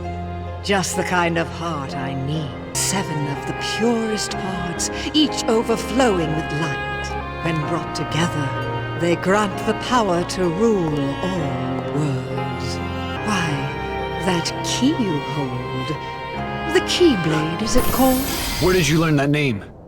That trinket is the only way to obtain the hearts. Now, Maleficent explains this as using her power over sleep to awaken the slumbering darkness within Terra. If you wish to learn more, you must retrieve the heart of Aurora. And why would I ever want to do that? It's not a matter of why, but of will. In your heart, there is darkness just waiting to be awakened. I don't know what you're talking about. Perhaps not yet, but I have power over sleep. And I can awaken what's inside you. Then you will be free to be who you truly are. And I hate it. Yeah, I hate this. I hate this a lot. If Terra's gonna do morally dubious shit, then let him do it of his own accord with his own agency. Having somebody else use the alleged darkness within him to force him into it cheapens the gravity of Terra's darkness. To think that all he spoke of was and will be true. What did I do? What did you do? You speak as if I pulled some invisible strings. Well, yes. No. Yes. No. You couldn't be further from the truth, child. I simply whispered to the darkness you already held inside. How could I do this? Vin! It makes him feel like less of a character struggling to choose between right and wrong or even figure out what right and wrong are, and more like a hapless fool at the whims of the plot. After beating up this unverse based on the spindle of a spinning wheel, an admittedly neat reference to the spindle that curses Aurora with eternal sleep that's cunty as fuck, Terra leaves. It's my fault her light was stolen. It was because I was weak. I'm sorry. I'll get your light back. Once I learn to stand up against the darkness. Yeah, just like leaving Snow White to die in the woods, he leaves Aurora to not only a death-like sleep, but also a heartless existence. Lowercase. And now I'm envisioning what all the nobodies of the Disney princesses would look if they could create nobodies. Yeah, you ever wonder if that's like a Disney rule, that like there can't be heartless or nobody versions of Disney characters? Because I think about it all the time, how cool it would be. Goofy in an orc cloak. Make it happen. It is I, oh, foish. Oh, God. Anyway, we gotta leave the rest of the cleanup to the other two dunderheads. Just, wow, Terra, wow. Then arrives later, learning about Aurora's course. A course? Is she selling a course on how to get your beauty sleep? He learns about Aurora's curse and stolen heart from the 3 good fairies, Flora, Fauna, and Merryweather. Stop! You get away from her! What? Oh, I'm sorry. It's just, I've never seen anyone so beautiful. Oh, you don't seem bad, dear. I'm certain you have a pure heart, just like our precious Aurora.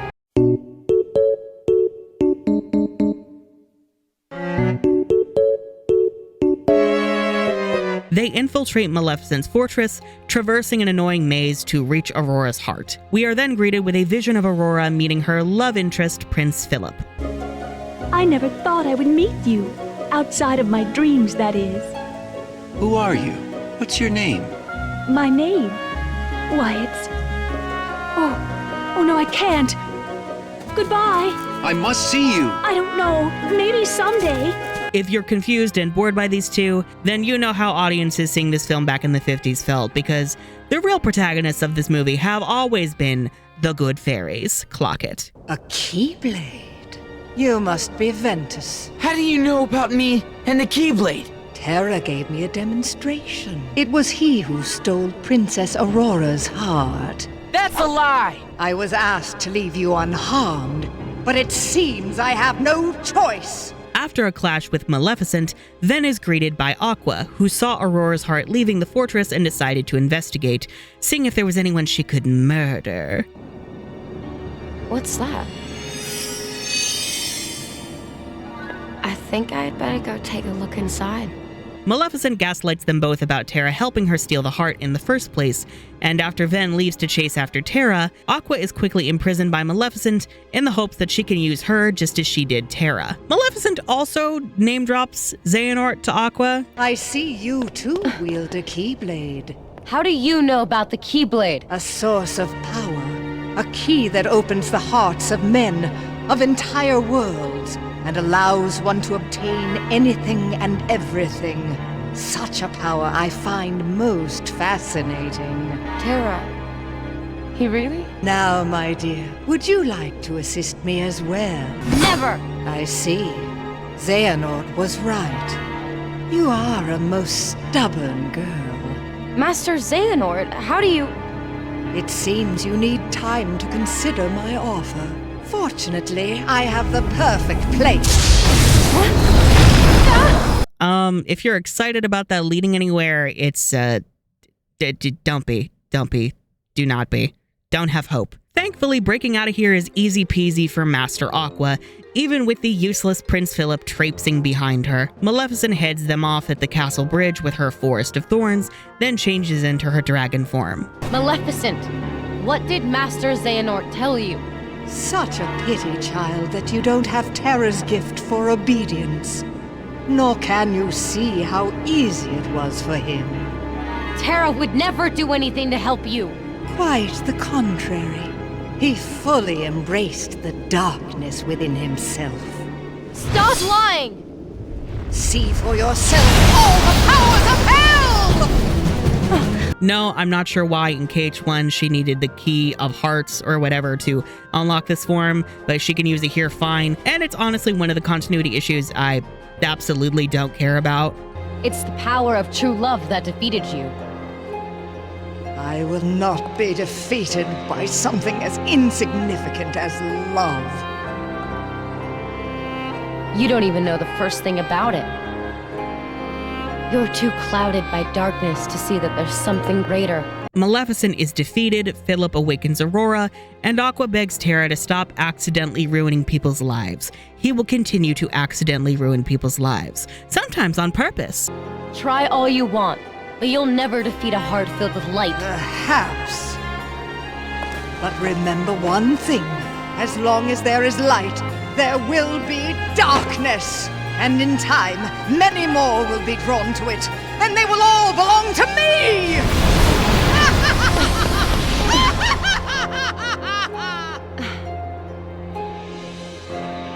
Terra, you better stay strong for me.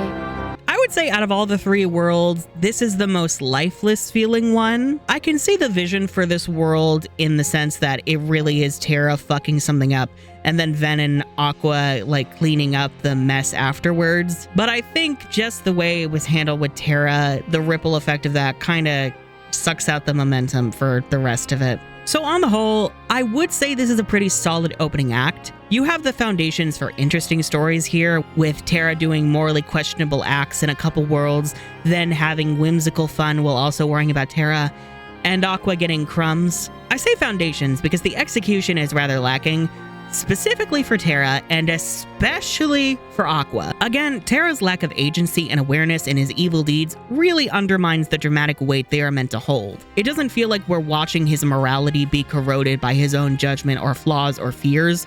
Instead, he's just sort of stumbling into war crimes as we shake our heads in frustration. Aqua, meanwhile, doesn't have much going on. She's relegated to whatever happens to be left story-wise, whether it does anything for her character or not. The closest that we get to an interesting moment in her story is the fairy godmother's wisdom about light and darkness always existing in tandem. But Aqua's character doesn't feel a strong enough conviction about the eradication of darkness to make this story carry. Though these are retreads of their original movies, these three Disney worlds at least feel well thought out in how they should affect characters' hypothetical stories. Essentially, cool outline, where's the actual story? And in terms of level design, it's sadly a lot of linear, empty rooms like KH2. Ven's version of Castle of Dreams does at least try to play with the layout of the Tremaine estate from the size of a mouse, but it's basically still a path from A to B. The Evil Queen's dungeon has a couple timed puzzles with wheels controlling iron rock gates.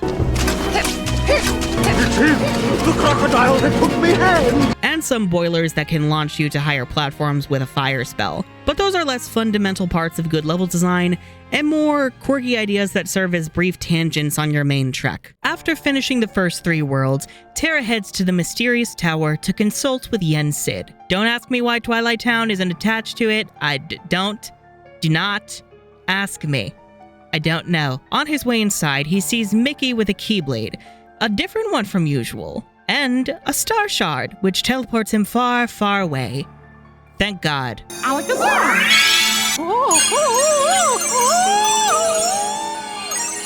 Not the Mickey orgasm noise.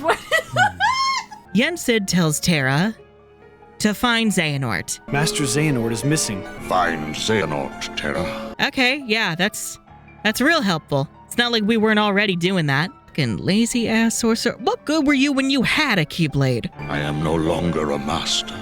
I doffed that mantle. Terra then gets a psychic call from Xehanort leading him to the Keyblade Graveyard, a wasteland of dust clouds, giant craters and crevices, and scores of Keyblades from fallen warriors. Terra, come see me at once. Sure, not like Terra had any clues about this from the magic mirror or anything. Beyond both light and dark he dwells, where war was waged upon the fells. We love a man being refused any chance to prove that he does have a brain after all. If I only had a brain.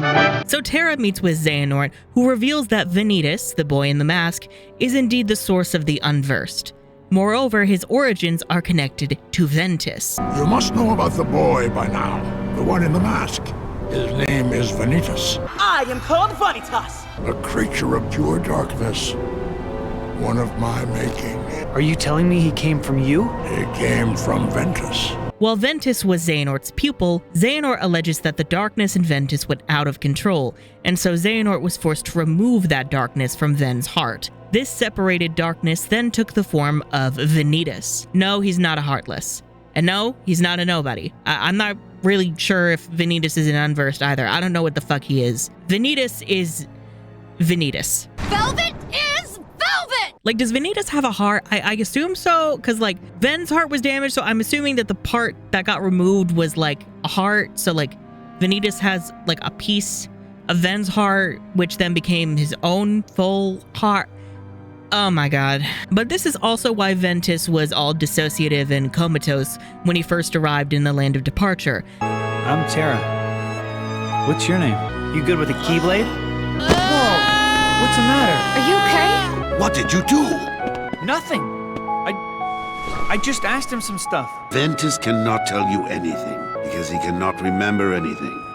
And likely why we saw his heart having been damaged at the start of the game. Xehanort asks Terra to eliminate Vanitas to redeem him, and says Vanitas is likely to attack the famed City of Light, Radiant Garden.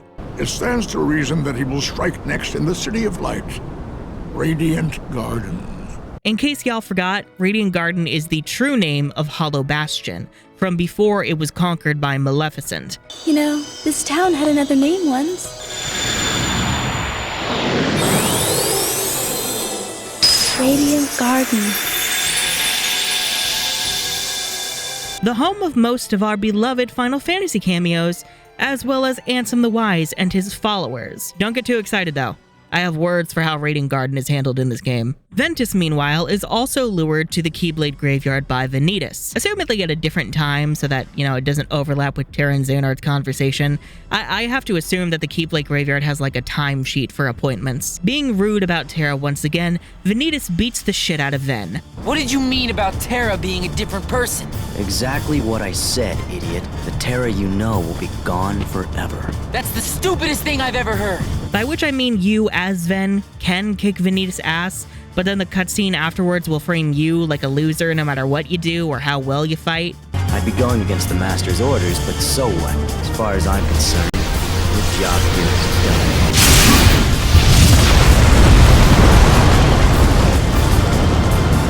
done. Mickey then arrives to help. Okay. Tell me where you got that! Keyblades are not something you use just to bully somebody around! Apparently the Star Shard randomly dumped him here at the perfect time. Consider yourself on probation. After After Vanitas bails, Mickey introduces himself only for the Star Shard to separate them both, leaving Ven floating in front of Radiant Garden. All I have to do is think it, and the Star Shard will take me anywhere I want to go. At least I thought it would. I haven't quite got the fine points down like when or where. It just kind of kicks in whenever it wants to. Encounter with Vanitas? Cool. But Mickey really did not have to be here. But we'll dive into that more later. If you're wondering what Aqua's doing in this interval, the answer is still fucking around in the first 3 Disney worlds. Great. Love that for her. Terra, where's he going?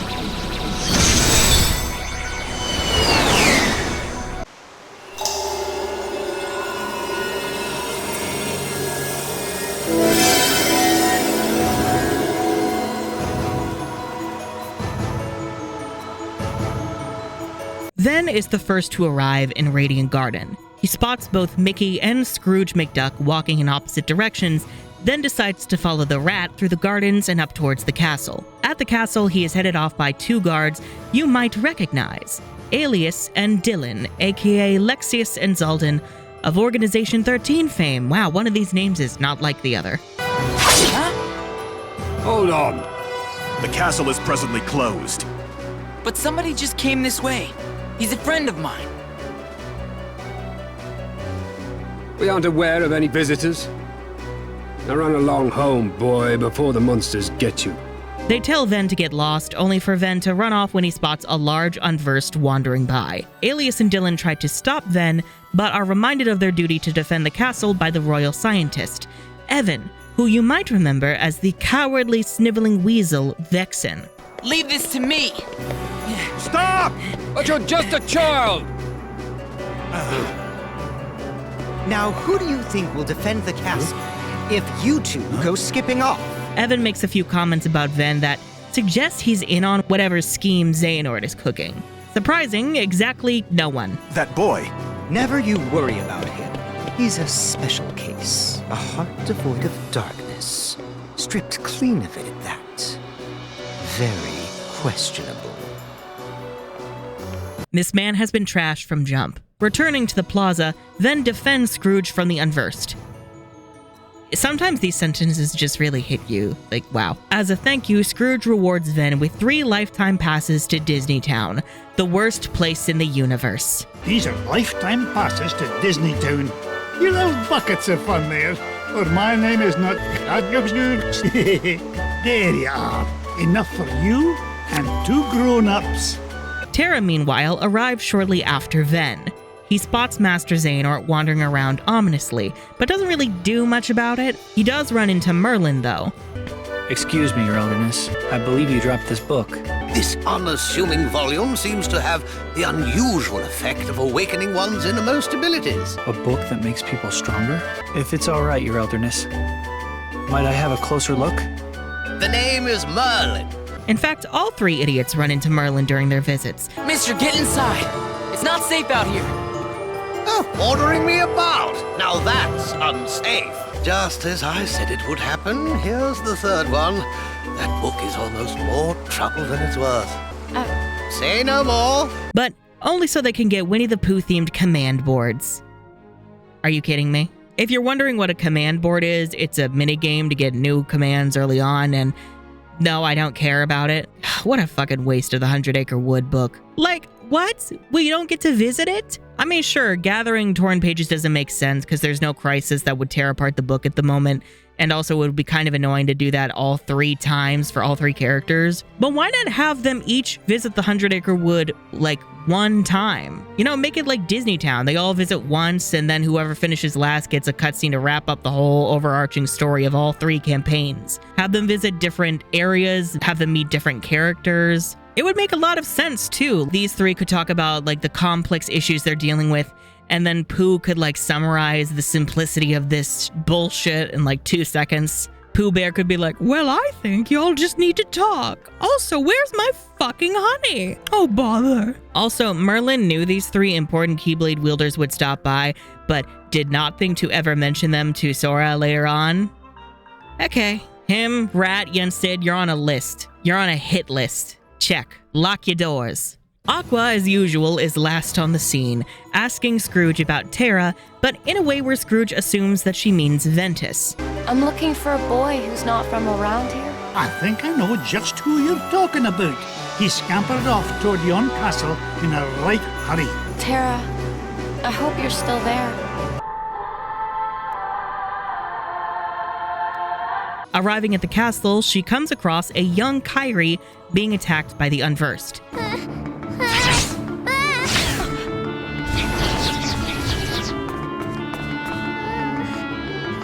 I can feel the light. If you will remember, Kyrie was born in Radiant Garden and later wound up on Destiny Islands. No, we will not be doing anything interesting with that tidbit. Mickey is here to help, of course, and then again gets yeeted away by the Star Shard. I sense light within this girl. You think that's why they attacked her? Yep. I think you might be absolutely right. If you ask me, she must be somebody pretty extraordinary. Yes. I'm quite certain she's someone we're supposed to protect. With the rat thankfully banished, Kyrie gives Aqua a bouquet of flowers as thank you, and Aqua in turn casts a protection spell on her. I picked you some flowers. Thank you for saving me. Oh, they're lovely. You're so sweet. My name's Kyrie. Nice to meet you. Nice to meet you too. I'm Aqua. I just cast a magic spell on you. One day when you're in trouble, the light within you will lead you to the light of another. Someone to keep you safe. Thanks! This spell is why Kyrie's heart later finds shelter within Sora's in KH1. We didn't really need that, but okay, sure. Also, apparently Kyrie touching Aqua's Keyblade is important. It's very stupid, and I will yell about it later. After Aqua finishes eavesdropping on Kyrie's grandma, recounting the fairy tale about how the worlds became divided, she spots and chases a large Unversed. These Unversed that the trio are chasing are parts of the Trinity armor, basically the Unversed equivalent of the Guard armor, which is yet another reminder that the Unversed are indeed the dollar store Heartless. Terra! Ben, now! Come on!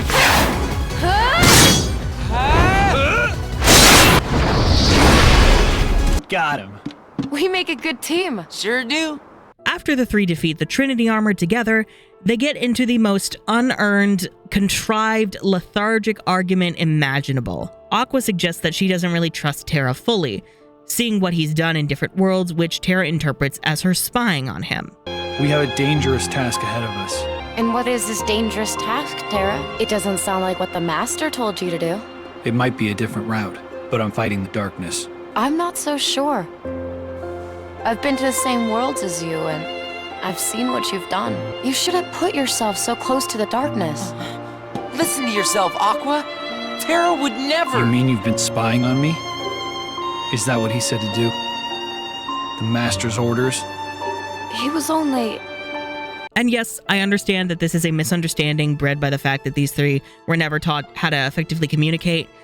It still falls flat for me. The aforementioned issues with Terra and Aqua's writing wind up destroying any semblance in conflict between them, which in turn deflate the chance for this argument to be anything other than inane. Terra! Just stay put! I'm on my own now, alright? Terra bails, determined to do his own thing, as does Ven after getting a jab in at Aqua. You're awful, Aqua. I would care more about this very sad midpoint if it actually felt sad, but it really just felt like the characters just reciting their lines without the story backing up what they're supposedly feeling, because this is what the outline called for. Terra is then approached by Braig, aka everybody's favorite one-eyed cynical sniper, Zigbar. You must be Terra. It's that old coot. He won't stop asking for you. I came all the way out here to get you, just so he'd clam up. Xehanort, whatever he's called. You know, my prisoner.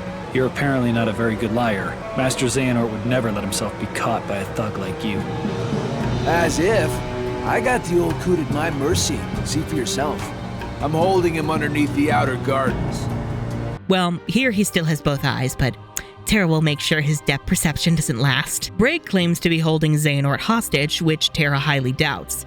Still, Terra decides to humor the weird man because it's Terra, and also we would not have a plot otherwise. Xehanort is indeed being held in the, You know, I'm not really sure what this is. An aqueduct of sorts beneath the outer gardens? It looks cool as fuck, though. So Braig is interested in the Keyblade and hopes to take Terra's after killing him, using Xehanort as a bargaining chip. What are you after? That thing right there. It's called the Keyblade, isn't it? How could I not want one? Well, you'll find they're picky about their owners. You're what they call Keyblade Master material. So if I defeat you, that makes me the real Keyslinger. If you catch my drift. Terra initially refuses to fight back, not wanting Braig to hurt Xehanort. Xehanort, however, implores Terra to fight back, and Terra quickly uses the power of darkness to blind Braig in his favorite eye. What are you doing, Terra? Fight! Think of your master, Ericus. The shame he and your fellow pupils would be forced to bear. Use the Keyblade!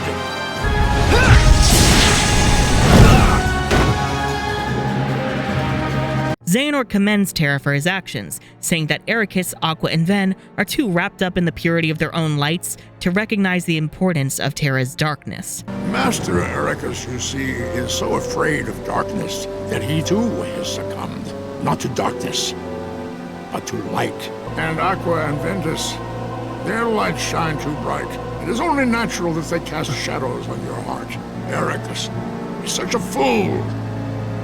Light and darkness, they are a balance, one that must always be maintained. You are the one who shows the true mark of mastery, but he refuses to see it, and I know why. It is because he fears you. Join me. You and I can do the world's much greater good by wielding light and darkness in equal shares. Xehanort then sends Terra out to find and eliminate Vanitas, again, referring to him as Master Terra. Seek out the darkness that upsets the balance. Find Vanitas and bring an end to him. Master Terra.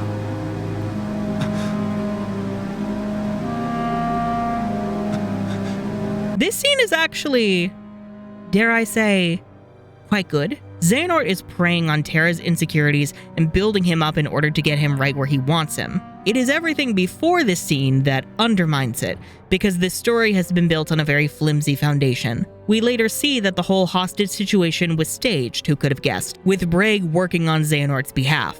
Hey, you old coot! You said I wouldn't get hurt! I didn't sign up to be collateral damage! No way! As if! Okay, fine. Just put that down. You still need me. You still need me to do something, right? And all I'm asking is that you hold up your end of the bargain. Xehanort also says that Terra was not the one who stole Aurora's heart, which, okay. I'm just lucky he didn't steal my heart like Princess whatever it was. I would have ruined my week for sure. Unlikely. A powerful light still lives inside of Terra. You see, people like him, they don't have the power to steal hearts. So wait, you mean he's not the one who stole her heart? But we saw it. Do you mean that Maleficent herself did it and gaslit Terra? Because if so, yeah. And that's my problem with it writing-wise. This doesn't fix the problem, man. In the meantime, Ventus saves a young boy from the Unversed. This boy is Ienzo, aka Zexion. All of the islands you grew up on were sundered, scattered. Many hearts were forever lost to the darkness because of what you did! An orphan who has been taken under the wing of Evan. I see we owe you our thanks. We have done our best to raise the boy, since his poor parents are not here to do it. I have a feeling we are destined to cross paths again. No, this will not be important later. It will not. It really will not. Ventus tries to talk to Terra, but again, Terra dismisses him, telling him to let Aqua take him home. Take me with you. I can't do that, Ven. Why not? When I really need you, Ven, I know you'll be there. Well, why wouldn't I? You're my friend. Take me with you. I can't do that, Ven. Why not? When I really need you, Ven, I know you'll be there. Well, Why wouldn't I? You're my friend. Aqua, meanwhile, is confronted by Vanitas. A mask? You're the boy that Ventus mentioned. Has he learned to put up a decent fight yet? What do you mean? I'll be asking the questions. And why shouldn't I? After all, between the two of us, I'm the only one who will walk away from here alive. Yes, again! After kicking his ass, Vanitas gives a cursed laugh. Who are you? Then refers to Aqua as a backup as he leaves. Not bad at all. Congratulations. I'll keep you around. Never hurts to have a backup. Like Terra, Aqua too tells Ven to go home, saying she doesn't want to endanger him. Let me go with you, Aqua. No, Ven. Do as I say and go home. Why won't you let me? I don't want to put you in harm's way. You understand?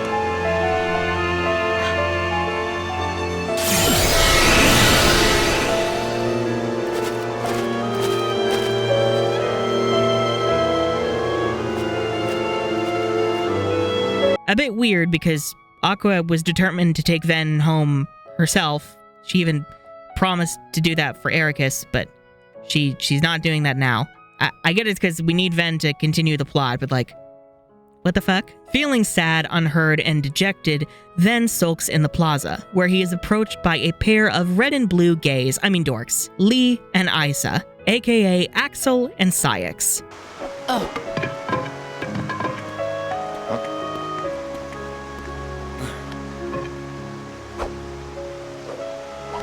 You still play with toy swords? That's cute. Now this right here, ta-da! What do you think? Not a whole lot. You're just jealous. I'm Lee. Got it memorized? What's your name? Ventus. Okay, Ventus, let's fight. Fight? Why would I want to do that? You scared of losing? Yeah, now we're talking. You're gonna be sorry. We get some cute banter between these three that honestly feels more sincere than anything we have seen between Ven, Terra, and Aqua. You had enough? Because I'm willing to call it a draw if you are. Right. From where I stood, the only thing you drew was a big L on your forehead for loser, lame, laughable. Isn't this the part where you cheer me up or something? Oh, you mean I was supposed to lie? You see what I gotta put up with? Sure hope you don't have friends like him.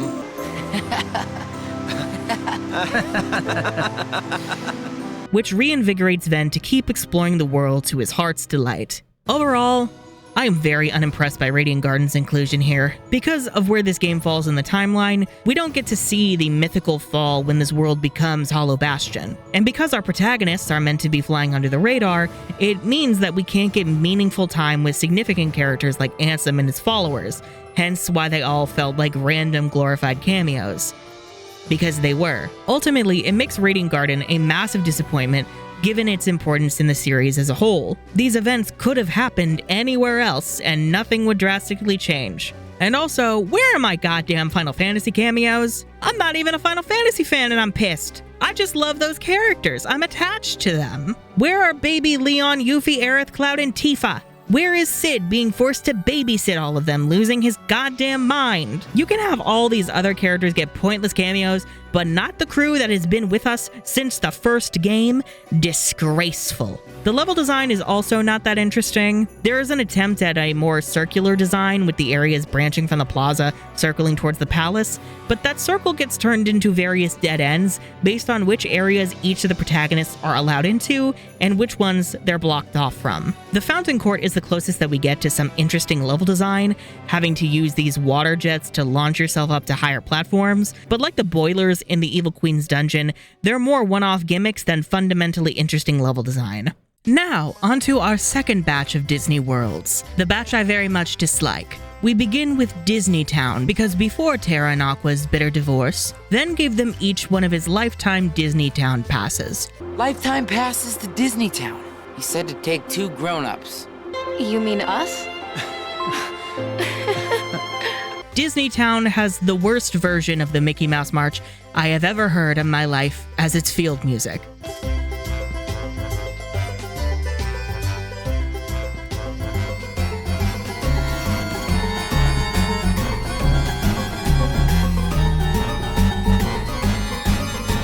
For plot, each character does a minigame specific to them. For Terra, rumble racing with god-awful controls.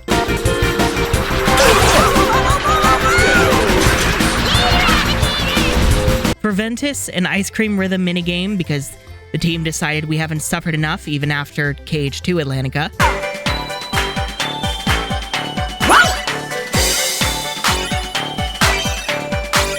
And for Aqua, Fruit Ball.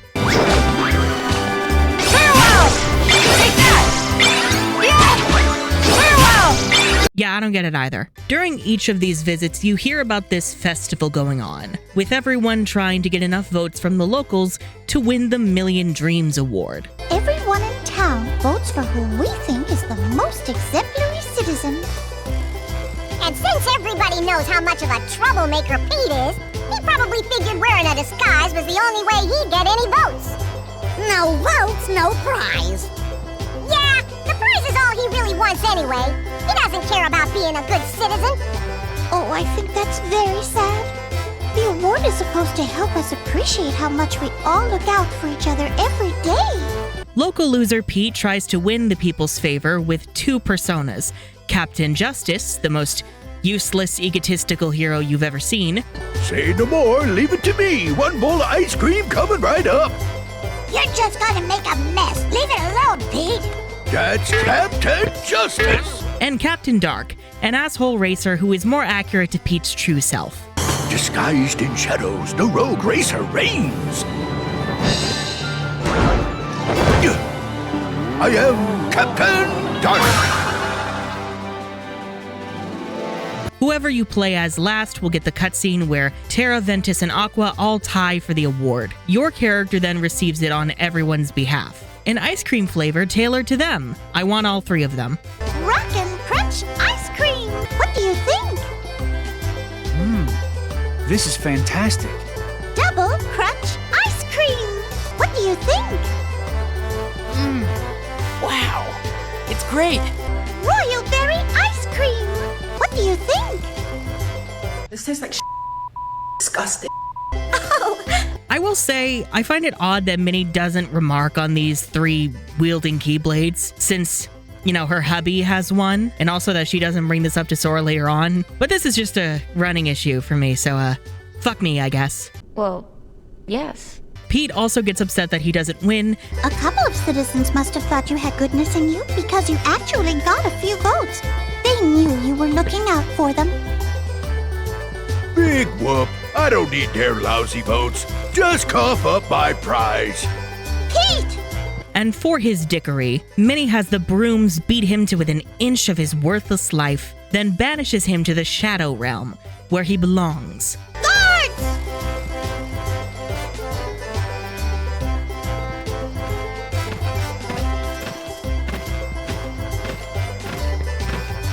Wait, what?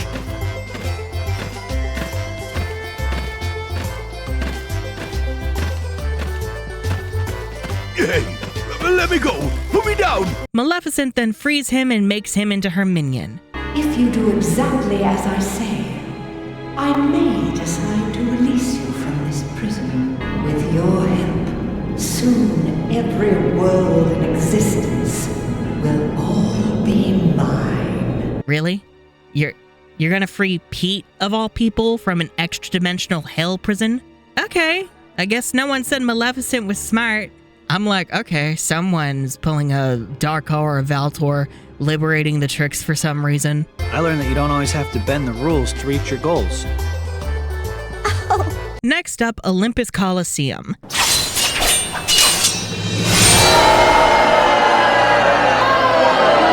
Yeah, no matter the game, no matter where we are in the timeline, there is no escaping Olympus. Well, save for one game, but we're not there yet. Olympus here is arguably the most boring it's been thus far. It's just the usual courtyard, lobby, and arena, plus an empty room pretending to be the city of Thebes. There aren't even any tournaments here, since those have been relegated to the Mirage Arena, so what the fuck is the point? Then arrives first, fighting off a horde of unversed with the help of a young Hercules and a helmeted warrior who definitely is not the young twinkified version of a Final Fantasy cameo. Okay, fess up. I asked around and everybody says you're the guy, the trainer of heroes.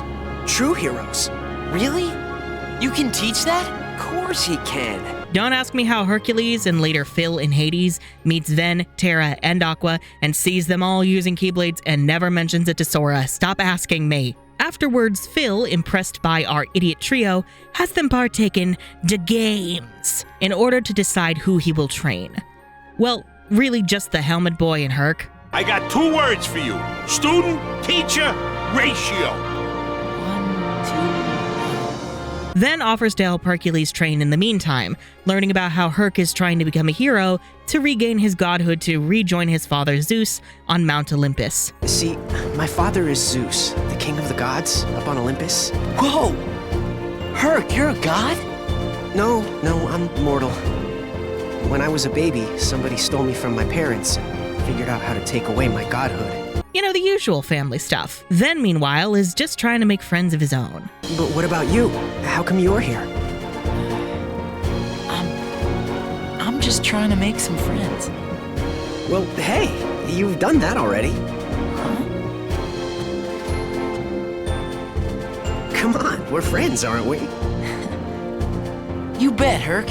After destroying more urns and barrels that Phil was too lazy to dispose of himself, Helmet Boy and Hercules face off in the arena. Phil makes mention of another strong contender that they might eventually have to face, and Ven's reaction feels like he's thinking it could be either Terra or Aqua. Now I signed you 2 up for the West, because they already got a heavy-hitting contender cleaning up over there in the East bracket. And if you want to beat them, you're gonna have to hustle in there.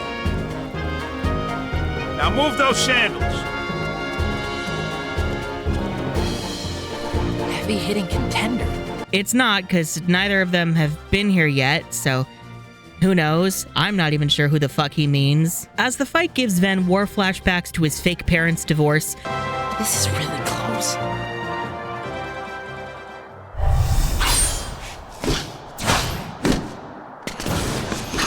Hey, we got trouble! Phil warns us that a horde of unversed are swarming Thebes again. Ven heads to deal with it so that these idiots can finish their fight, only for them both to rush in and help. Get used to this swarm of unversed jellyfish. This game is going to keep bringing those losers back and is going to be underwhelming every single time. Phil gives us a spiel about what it takes to be a true hero. Both of these idiot dunderheads came to deal with a real imminent danger, but he names Herc the winner for rushing here first. Look, being a hero takes more than just muscle.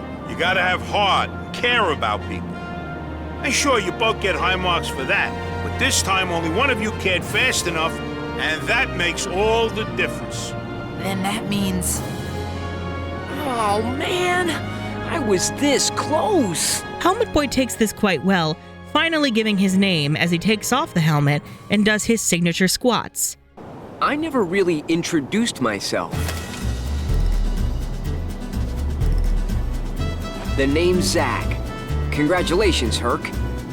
Thanks, Zack. Zack from Final Fantasy VII. Again, I know next to nothing about Zack, aside from, death. But through this alone, he's adorable, and I would die for him. These three's friendship, I must say, very cute, very wholesome. Stop by once me and him are both heroes. Oh, so you mean never come back? Hey, watch it.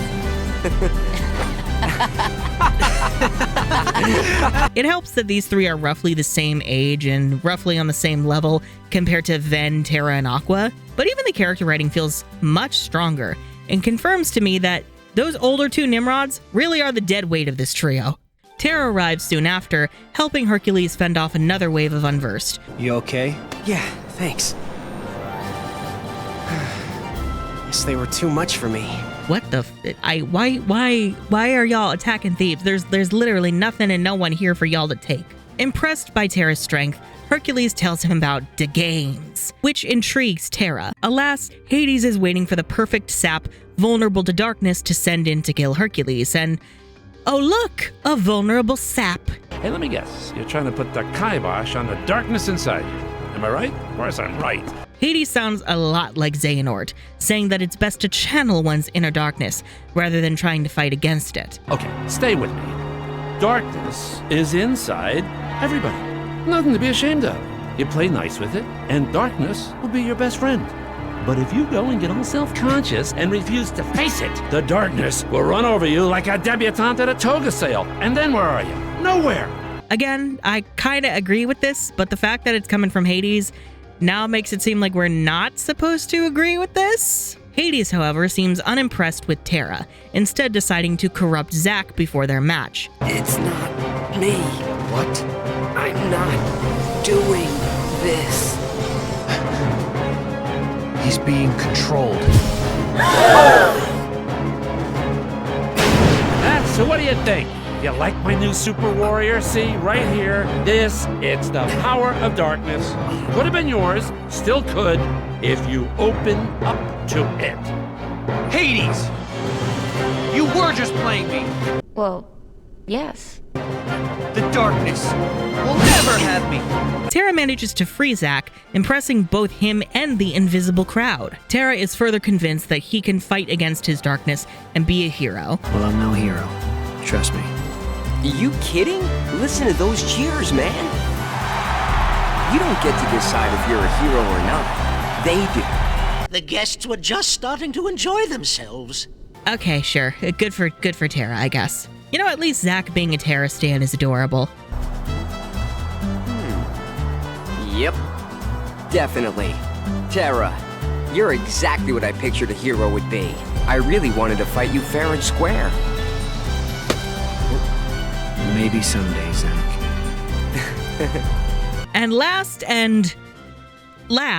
is Aqua. I've saved the last for last. She and Hercules fend off someone versed, fucking again, and his mention of Terra catches her attention. She decides to enter the games in the hopes of running into Terra, all the while ignoring Phil being a goddamn creep. So, sugar cakes, you got any plans for later? You know, I trained a few heroes in my time. Maybe I could recite you a little epic poetry. Aqua faces off with Zack, who also seems to be into Aqua, but at least for him it's less sleazy, I guess. I promised Terra I'd face him. Fair and square.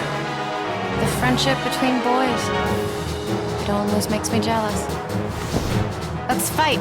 Is Aqua's fate just to keep getting hit on because, you know, she's the only woman? God fucking damn it. Hades decides to contribute to the creepiness with a sleazy look as he sizes Aqua up. Jesus Christ. Holy hydras, it's just a little girl, a little lassie, a little bluebird. Hades! And I feel a need to alert the authorities. You know, not that they would do anything until she got murdered. Shout outs to the American justice system. Aqua clashes with Hades and the Ice Colossus, which apparently is a replica of the real Ice Titan. Ah! I knew that snow cone wouldn't cut it. I need a real Titan. I guess even Disney characters aren't immune from this multiple copies of the same character truism. I am me! Nobody else! Aqua asserts to Hercules that strength alone cannot make a true hero, which, true. You want to be a hero too, right? Strength alone won't make you into one. I look at you and Zack, and I can tell there's something more. You've got strength in your heart too.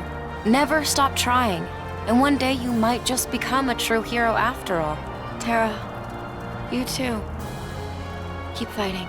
But anything else? Any other bits of wisdom? You know, at least Ven and Terra got arcs of making new friends and fighting inner darkness. Aqua's just kind of here to dish some microwavable wisdom. Hades taunts her about Terra flirting with the darkness, but Aqua just does the usual, "You're lying. Terra would never." Terra is my friend, and I hear he triumphed over the darkness. He's not spineless. But you, my little bluebird, why not flit over here and demonstrate some real courage for the winning team? The darkness doesn't interest me. Well, that was rude. Could we maybe do something else, please? Oh, but Zack does ask Aqua out. Oh yeah, you're the champ. We gotta celebrate. Huh? That won't really be necessary. Hey, how about one date? Oh, you mean, no. I have to leave right away. Besides, I still have so much training to do. Fair enough. And I'm still a work in progress after all. Huh? Well, how about this? I become a hero, then we go on a date. I can't make any promises.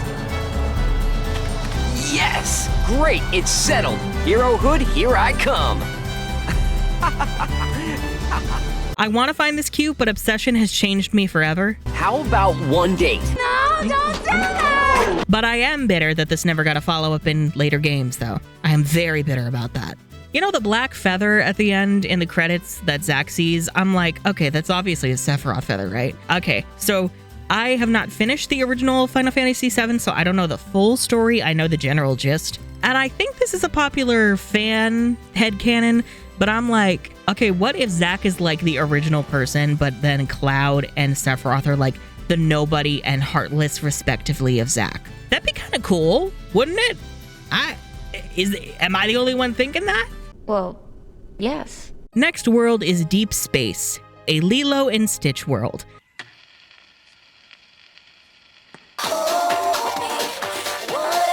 But only the parts of the movie in space, so automatically it is the least interesting part. Leave me alone to die. No Lilo, no Hawaii beaches and scenery, no sadness about a family being ripped apart.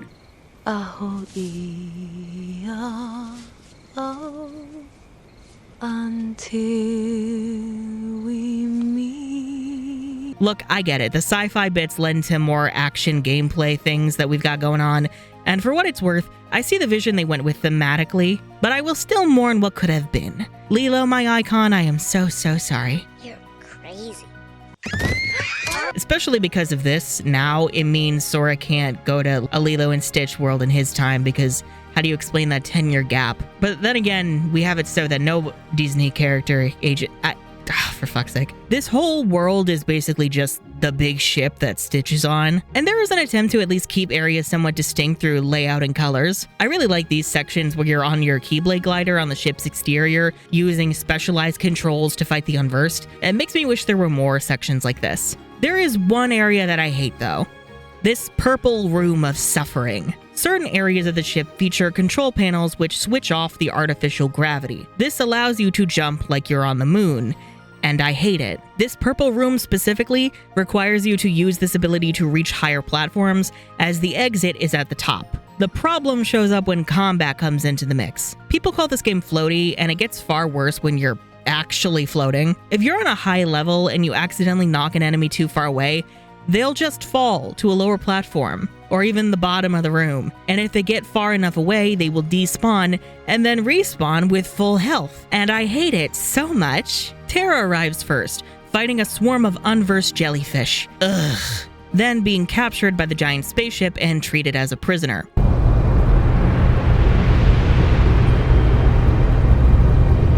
Huh? What?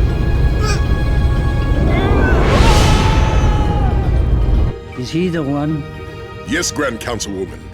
I've confined him until we can determine what he is. His Keyblade allows him to escape to fend off more of the unversed invading the ship. He then encounters Dr. Jumba, who convinces Terra to help him get back his creation, Experiment 626, aka Stitch. I am innocent scientist who created galaxy's most destructive, constructive species of all time. Why, my experiment could annihilate creatures you fought so hard. And for reasons preposterous, the Federation Council fears him. They take him away from me and throw me here in small, stuffy, rather badly lit cells. Because he's so powerful? Exactly. Everyone always gets antsy and fancies when somebody more powerful is in the neighborhood. You understand? He claims that 626 is feared because of his immense power, which Terra can't help but relate to, and at which point, I mourn this interesting connection that deserved a better story structure. Oh, also, if you're hoping for Pleakley showing up, he's not. He's not here. There will be no alien Cyclops gay rights aboard this ship. Heathen. Here! Educate yourself! Once they reach Stitch, he swipes Terra's Wayfinder.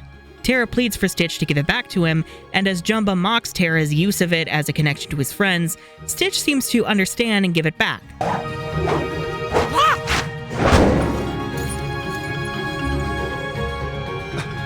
When did you...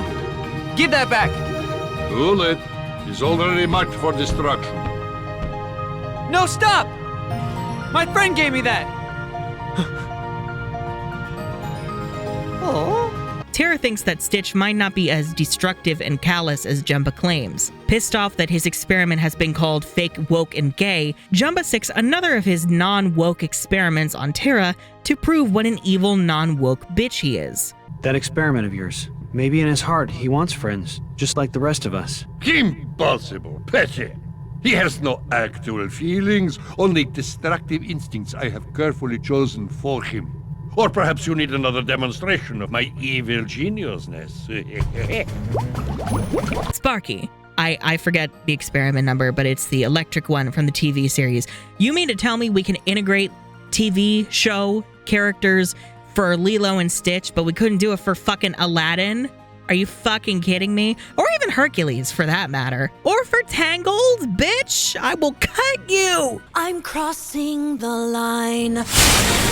Stitch returns after the fight, seeming to have taken a liking to Terra. My name is Terra. Terra. I can't explain friendship. When you feel it, you'll know it. Not if I have any say in the matter. If only that liking allowed him to help us fight. Alas, the alarms prompt Stitch and Jumba to flee, while Terra leaves through a portal on his glider. Ven, Aqua, I'll find some way to make things right. Aqua arrives soon after, following the Unversed onto the ship. Gantu, the main bastarded bad cop on the ship, immediately distrusts her, though Aqua wins over the trust of the Grand Councilwoman, offering to help eliminate the Unversed. I wasn't trying to sneak on board. My name is Aqua. And those monsters, I followed them here. The weapon I carry is the only one that can stop them. Will you help us? Of course. Defeating them is my job. It's what I do best, ma'am. During these missions, Aqua encounters Stitch. What is it you're looking for? Huh? Wait! I just need to ask you!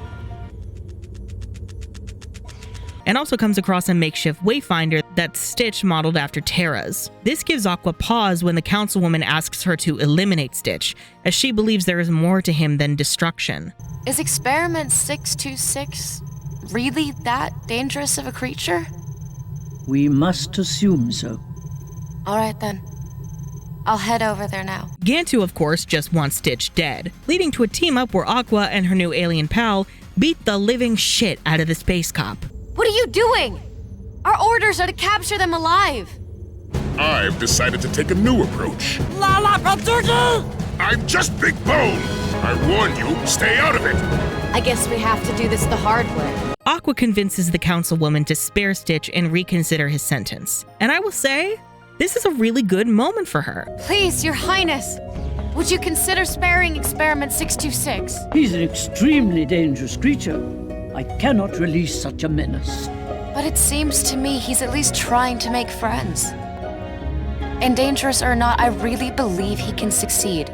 As Aqua at the start of the game, I believe, would never question an authority figure this way. It is a glimpse into the arc that I wish she had been given in this game. Originally, I wrote that was more prominent, but really, I feel like this is the only world where that arc exists. I like the charm you made. Do you think maybe my circle of friends could become part of yours? My name is Aqua. My friends are Terra and Ventus.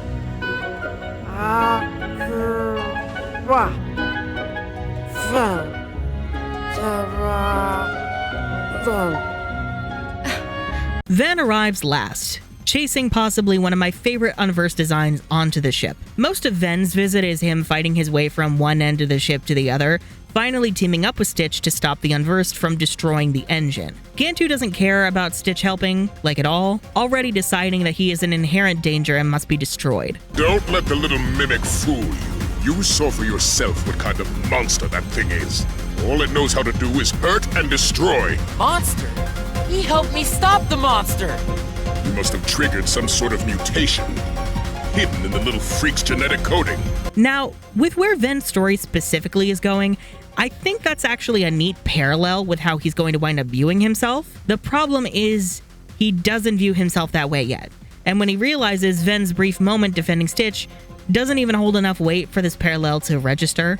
I didn't even register it until I was writing the script, and I was like, wow, what a good parallel that never really gets fleshed out. Story of Kingdom Hearts, am I right? Ven and Stitch escape, only for Stitch to accidentally switch on his ship's hyperdrive, sending him rocketing towards Hawaii, separating him from Ven.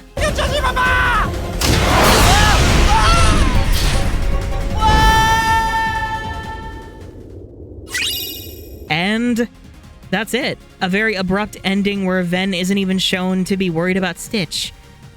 Okay then, the start of Ven's story in Neverland I think is meant to imply that's where the blast sent him, but there's a bit of, and don't kill me for using this bastardized term, a ludonarrative dissonance. Since after being separated from Stitch, you just go to the world map like usual and then go to Neverland yourself. Going to a world yourself when you're in full control kinda kills the vibe of you being rocketed there unexpectedly by forces beyond your control. Strangely, I do appreciate Deep Space for what it tries to do for the characters, specifically Terra and Aqua.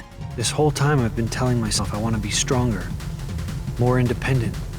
But the second I let my heart do the talking, I find out how little I really know myself, and how much I miss them. His copy he made of good luck charm that boy Terra showed to him. Terra said friend gave him charm, was very protective of it. He really said that to you? Yes. Then you're still alright. Terra empathizing with the idea of being feared and villainized for holding power, and Aqua questioning authority, really show what these characters' arcs could have been had they been given more depth, or in Aqua's case, had they been written in the first place. For our final world, we have Neverland, and this time we actually, finally, get to visit the actual island. So Neverland can look different in like every game, but Olympus Coliseum, okay. Sadly, nobody lives on Neverland. See that shit here? That's a guy named Ned. The rest of this shit is just rocks and coyotes. Mermaid Lagoon is depressingly devoid of mermaids, and the, camp, well, maybe it's a good thing that one's empty. Maybe it just shouldn't have been there. Maybe it should have been cut altogether. See, this is why I thought this was the Pocahontas world, because I saw some of, the indigenous stuff. Disney? Walt Disney? Racist? What? Shocking. Not shocking. Not shocking at all. Goddamn white people. Goddamn white people. Mickey arrives here before any of our loser trio, in the camp whose name shall not be spoken. He is immediately confronted by Vanitas, who beats him off screen, I presume as punishment for Disney's racist depictions of Native American peoples. Hello? Move it. Vanitas, restorative justice, anti-racist icon. We then cut to Ven, who awakens to find Tinkerbell attempting to kick his face in. Let's try kicking him. He meets two of the Lost Boys. I assume the rest have been taken by the Rapture, along with the rest of the island's inhabitants. I don't remember these two's names. And follows them excitedly when he hears about a shooting star. Tink saw a shooting star, and we're gonna go hunt it down. A shooting star? Mind if I come along? The more that Ven gets associated with stars, the more I wish he was an actual astronomy nerd who wanted to map out all the stars and worlds and cluttered his room with star charts and astrolabes, which then would incentivize him wanting to go out and see the worlds himself for his map. A compass! It uses a magnet to tell you which way you're facing. Woohoo! You can use the sun and stars for that. And also, I think, would give him a chance to bond with Aqua, being a nerd, but also differentiate him from Terra, who's into more hands-on crafts. Oh my god, Terra and Aqua combining their skills to craft Ven a magical astrolabe, I would cry! While this is going down, Terra also arrives, and gets tricked by Captain Hook into thinking his stolen treasure chest is full of light. What did you just say about the light? This chest, you see, contains light gathered from all around. And I've got an acquaintance, a boy, who's sure to try and seize it. A boy who's after the light. If it's not Vanitas, then who? Peter Pan! Yes, Terra thinks that this chest holds literal light, which Peter Pan is looking to take for himself. And so Terra is convinced to help Hook and Smee transport it to Skull Rock, a hideout that clearly only non-villains would choose. Terra, you are so lucky you're pretty. Once they reach Skull Rock, Smee mentions that same shooting star to Hook, Intrigued, Hook goes off to see for himself, instructing Terra to stay put and guard the chest. Meanwhile, Peter Pan wants to nab the treasure chest, so he and the Lost Boys head off, while Ven stubbornly goes with Tinkerbell to see the fallen star. Alas, I've written alas so many times in the script. Am I actually like an untalented hack? Hook has beaten them to the camp of racism. Oh my god! I hate that they Oh, fuck this game. Like, are you kidding? Send an update to it that doesn't I'm so uncomfortable, man. Taking the Star Shard and kidnapping Tinkerbell. A shooting star and a pixie. Must be my birthday. Seriously, how many times is Tinkerbell gonna get kidnapped? Her, Kyrie, and the Princesses of Heart should, like, start a club. Damsels Anonymous. Petition for better treatment of female characters. I am begging you. It's so weird growing up with Winx Club where all the girls are the ones who save the day all the time and they blow shit up so easily while looking super cute. And then you go to, like, boy-centric media where the girls either don't exist or, like, they're damsels all the time. And the guys are like, what? You know, they're girls. That's just normal. That's fine. And you're just like, you haven't seen any of the girl shows, have you? You don't know how bad a bitch girls can be. Okay, someone's never seen Buffy the Vampire Slayer.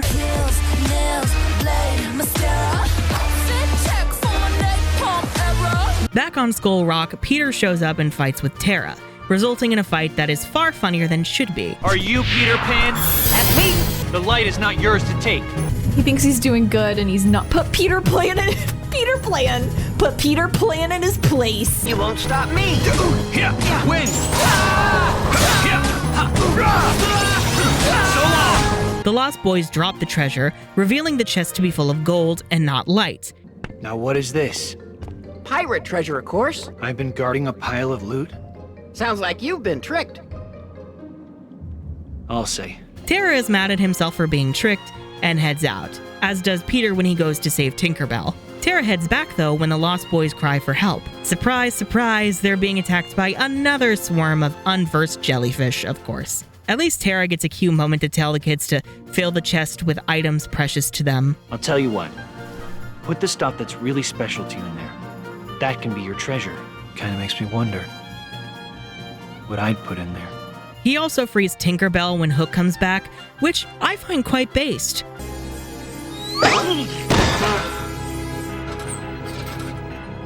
What's the meaning of this? You know, I didn't give it that much thought. Just doing what my heart tells me. Tinkerbell sprinkles pixie dust on Terra, though Terra sadly does not get to fly. I guess Terra just doesn't believe in flying or himself. Then, meanwhile, fights Captain Hook, then feeds him to the crocodile. No, don't tell me.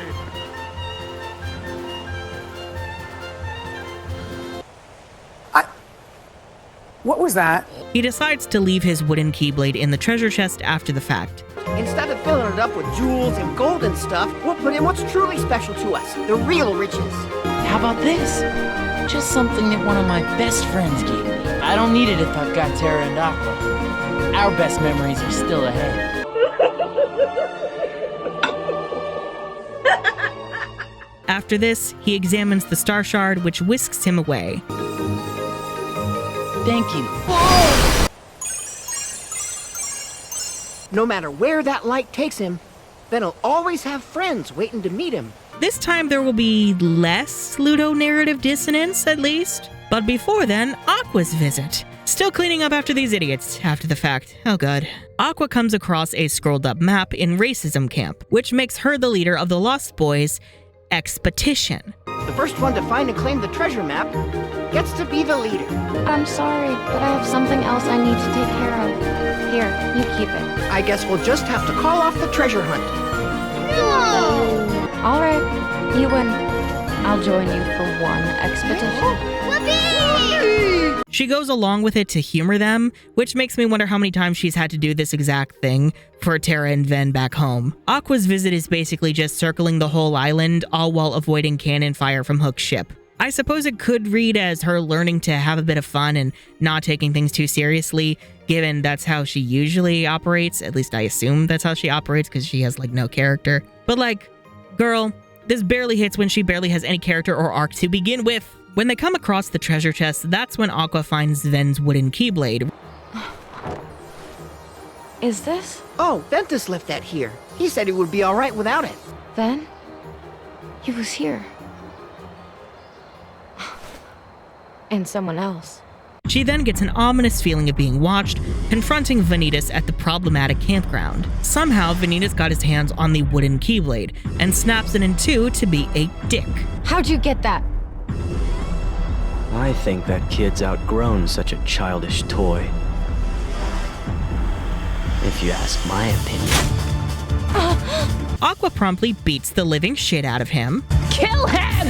Kill him! Murder his ass! Just like You fucking bitch! Your Keyblade is made out of paper! I beat you once and I'm gonna beat you again, motherfucker! You freak! Wow, she was a lot nicer than I was. All she said is you freak. Girl, you can be a little bit more mad. But of course, that doesn't kill Vanitas, because obviously he needs to stick around after this. Aqua later awakens, making peace with the wooden Keyblade being broken, as she is certain that the bonds between herself and her friends won't ever be so easily shattered. Oh no! Look at Ven's treasure. It's okay, Peter. Whatever it is that binds us together isn't gonna break so easily. And that's our real treasure. I think Ventus knew that. That's why he left this behind.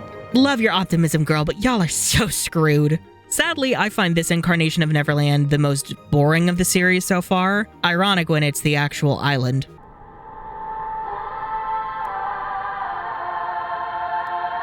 Also makes me wish that we had more instances of overlapping visits for each character, and also makes me feel bitter that they decided to rub in how irrelevant Aqua is. Which they will continue doing for the game's third act, because wow, she ain't got nothing to work with. These Disney worlds are less thematically impactful than the first batch, and on the whole, far less enjoyable to me. And as such, this second act always feels like a drag for me as any character, especially for Aqua. Going forward, we're now going to cover events chronologically rather than by world, since there's going to be a lot of ping-ponging. By this, I specifically mean we are going to talk about what Terra and Ven are up to, and then what Aqua does after the fact, because fuck Aqua. You're awful, Aqua. So now it's time for the Destiny Islands. Yeah! Now before you get excited, this is not an explorable world. The characters just show up here for cutscenes. No, I'm not bitter. I swear I'm not. It's false advertising. Why won't you let me explore the homeworld of our main trio, Square? What have I done to offend you? Terra inexplicably arrives on Destiny Islands, where he encounters a young Sora and Riku. Strangely, they don't seem to notice him. Like, they don't acknowledge his presence at all as they run past him. They don't comment on him, save for when Riku finally decides to approach him while Sora heads back to speak with his invisible dad, who is a lie. Did you come from the outside world? Why would you say that? Because nobody lives out here. And I know you're not from the main island. My friend's dad took us out on the boat. This is where we like to play. But they won't let us row out here by ourselves. Not till we get older. Riku asks where Terra came from, realizing that he's not native to the islands. This prompts Riku to mention the rumor of a boy who left the islands for good. Must be hard, huh? Stuck in one place? I heard once there was a kid who left for good.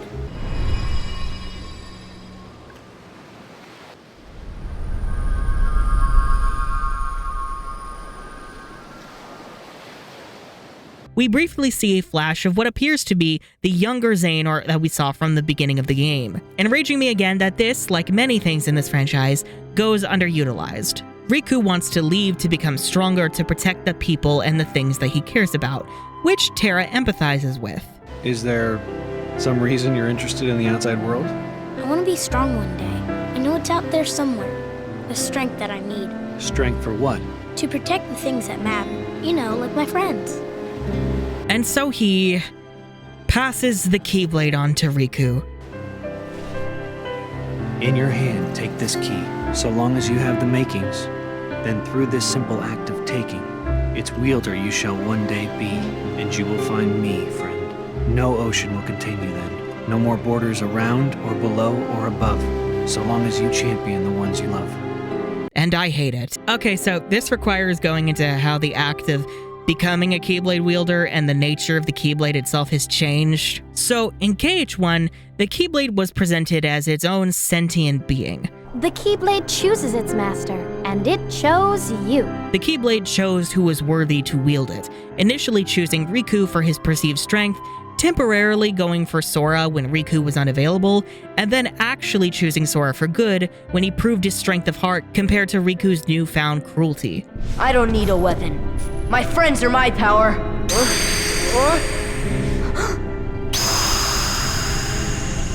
In Birth by Sleep, meanwhile, the Keyblade doesn't seem to have this capacity. It is a mythical weapon, sure, but the blade itself doesn't get to choose its wielder. Instead, it is passed on by those found worthy to wield it, presumably by previous wielders. We do not know how Terra, Aqua, and Ven wound up with Keyblades, nor Ericus and Xehanort for that matter, but we do see Terra passing the Keyblade on to Riku. Kairi is also able to wield a Keyblade supposedly because she touched Aqua's. I can feel the light. Girl, if touching the Keyblade is enough to be found worthy of it, does that mean every person that a Keyblade wielder hits gets one too? Or do you already have to be worthy to get one by having your jaw broken? Some argue that this isn't necessarily a retcon, since the KH1 explanation came from those who aren't truly first-hand sources. However, I don't really care if it's a retcon.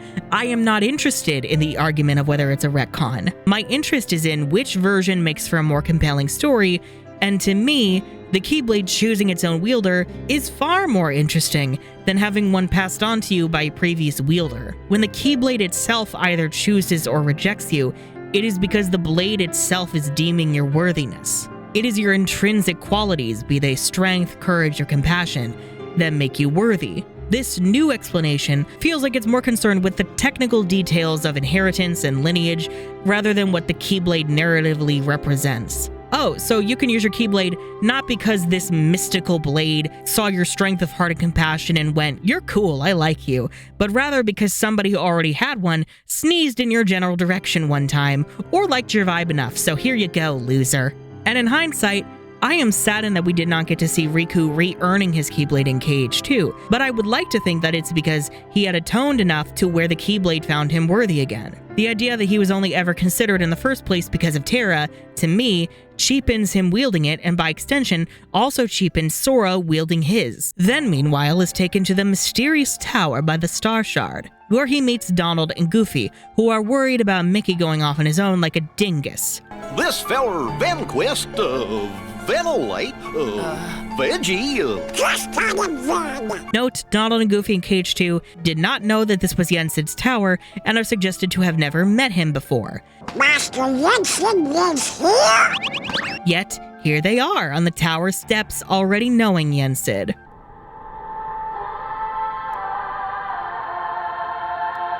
This would not bother me if it weren't for the fact that Kingdom Hearts goes out of its way to connect games after the fact, trying to make its story look more thought out than it actually was. At which point I go, could you put less effort into that and more into giving your characters depth, please? So Yensid locates Mickey in the Keyblade Graveyard, then goes alone to find him because everyone else in this room is worthless, where he is confronted by Xehanort, triggering Ven to become paralyzed by intense flashbacks that he had previously repressed.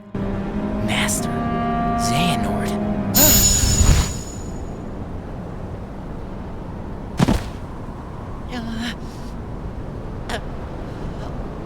It is here that Xehanort reveals his true goals.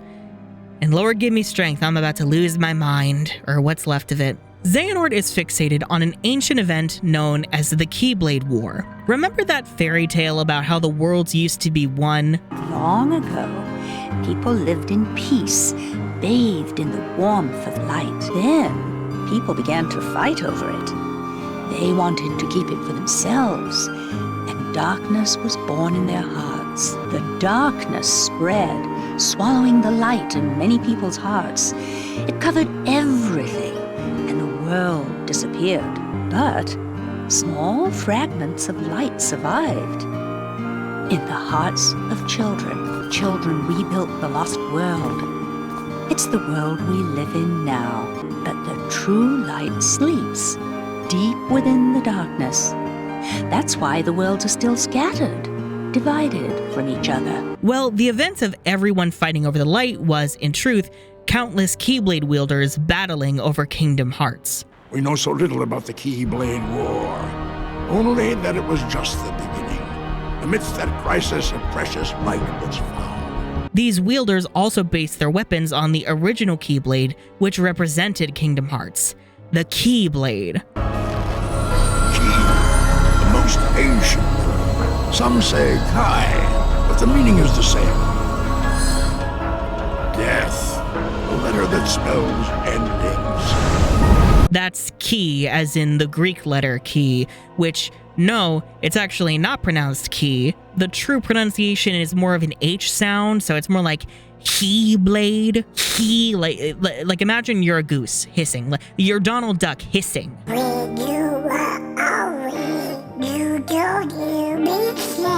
Although He-Blade also sounds like the sword that He-Man should be using. Some say Kai. But my issue is, why pick this godforsaken name to begin with? Sure, you want to be cute with the use of Greek letters, and hey, it kind of looks like an X.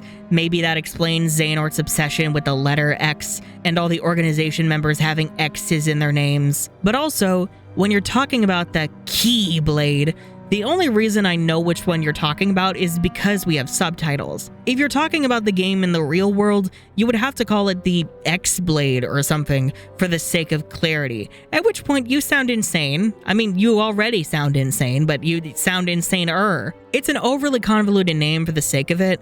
It doesn't add any depth, save for the waxing poetics about X or he or whatever, symbolizing death or endings. Death, a letter that spells endings. Also, no, the letter key does not mean any of that. X does. And also, it's fucking hideous. The blade itself, I mean. Ew! What an interesting artifact. It is two kingdom keys overlapping with some weird ornate designs spliced between them. The design is nonsensical and inelegant. The way you are meant to hold it doesn't even make sense, since you have to hold it where the guards of each key meet rather than either of the grips. It looks like a failed attempt at turning the keyblades into scissors. The Keyblade shouldn't stay broken like this. It looks like a failed kindergarten art project. The Ultima weapons were way more on the money at looking like a blade meant to represent the heart of all worlds. So Xehanort wants to see what another Keyblade war would bring, whether the worlds would be recreated the way that they are now, or whether they would all be flooded by darkness. They say ruin brings about creation. So what then would another Keyblade war bring? When the darkness falls, will we be found worthy of the precious light the legend speaks of? I must have these answers. He is basically a man so consumed by his curiosity and thirst for knowledge, he is willing to sacrifice everything and everyone for the answers. You would risk an apocalypse out of sheer curiosity? Well, yes. Darkness is a beginning, you see, not an end. At birth, every one of us emerges from darkness into a world of light, do we not?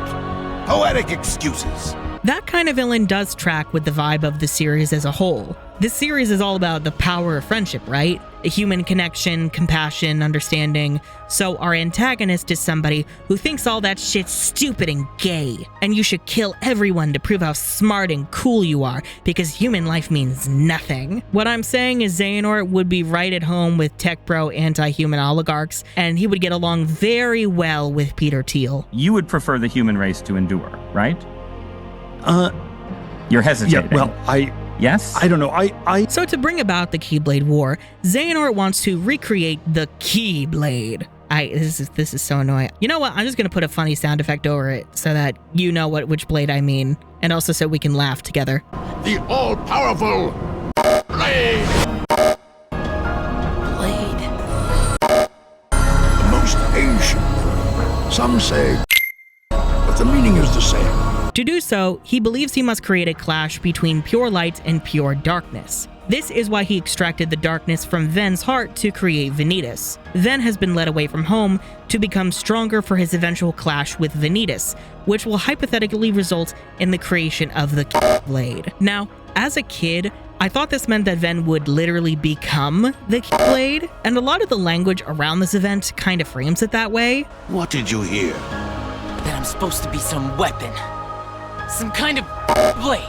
In truth, it basically just means Ven and Vanitas reuniting, and whichever identity takes hold just wields the Keyblade. But to me, the idea of becoming the Keyblade either way is infinitely more terrifying. Like, it's a literal objectification. Your humanity and autonomy are destroyed in order to turn you into a tool, a weapon capable of ultimate destruction. Spoilers for Buffy the Vampire Slayer, but it kind of gives Dawn being the key and being objectified by everybody who wants to either use its power for themselves. This body, it's just a rental, Donnie. Being human, it's like a costume for girls like you and me. Being something else, that's what we are. Or destroy it to protect the world. Tell me to kill my sister. She's not your sister. But it's not really that, which sucks the air right out of this conflict for me. When I was younger, this is the main thing that made me feel for Ven and the tragedy of his existence, whereas now I'm like, okay, that would blow, creating a weapon. Maybe you could just, use it to kill Xehanort and then take a nap afterwards. Oh, also just want to add the whole Ven being objectified thing. It reminded me a bit of Heather in Silent Hill 3. Spoilers for Silent Hill 3, I guess. But like that game is all about the trauma of womanhood, really. Specifically to do with like, reproductive health and reproductive horror and having your autonomy stripped away in that regard. Not relevant at all. not for any reason.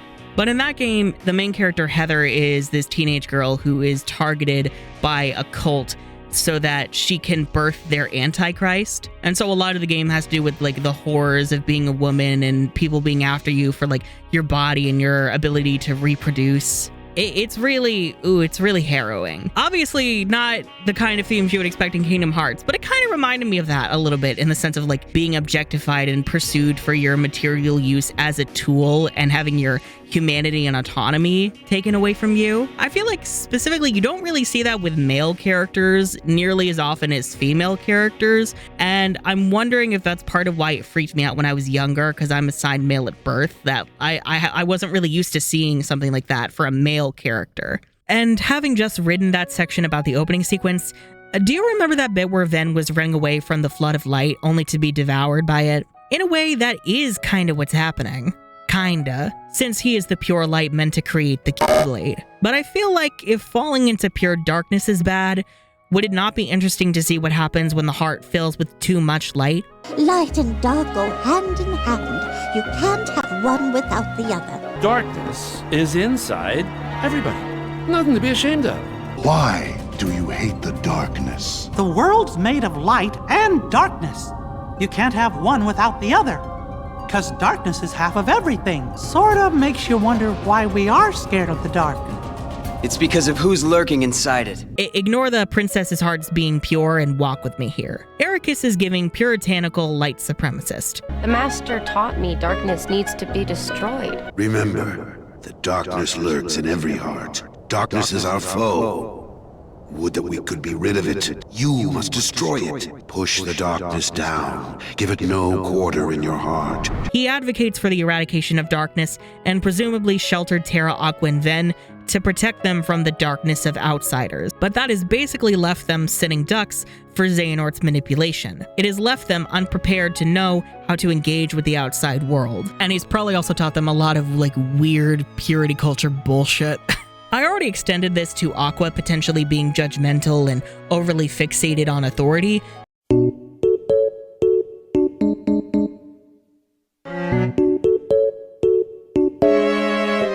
But let's extend it to Ven as well. Sure, he's a little cinnamon roll, but his pure heart isn't natural. It was forced upon him. His darkness literally torn out by Xehanort. Yet there's no real difference in Ventus pre- and post-extraction, save for that little comatose catatonic bit in the middle.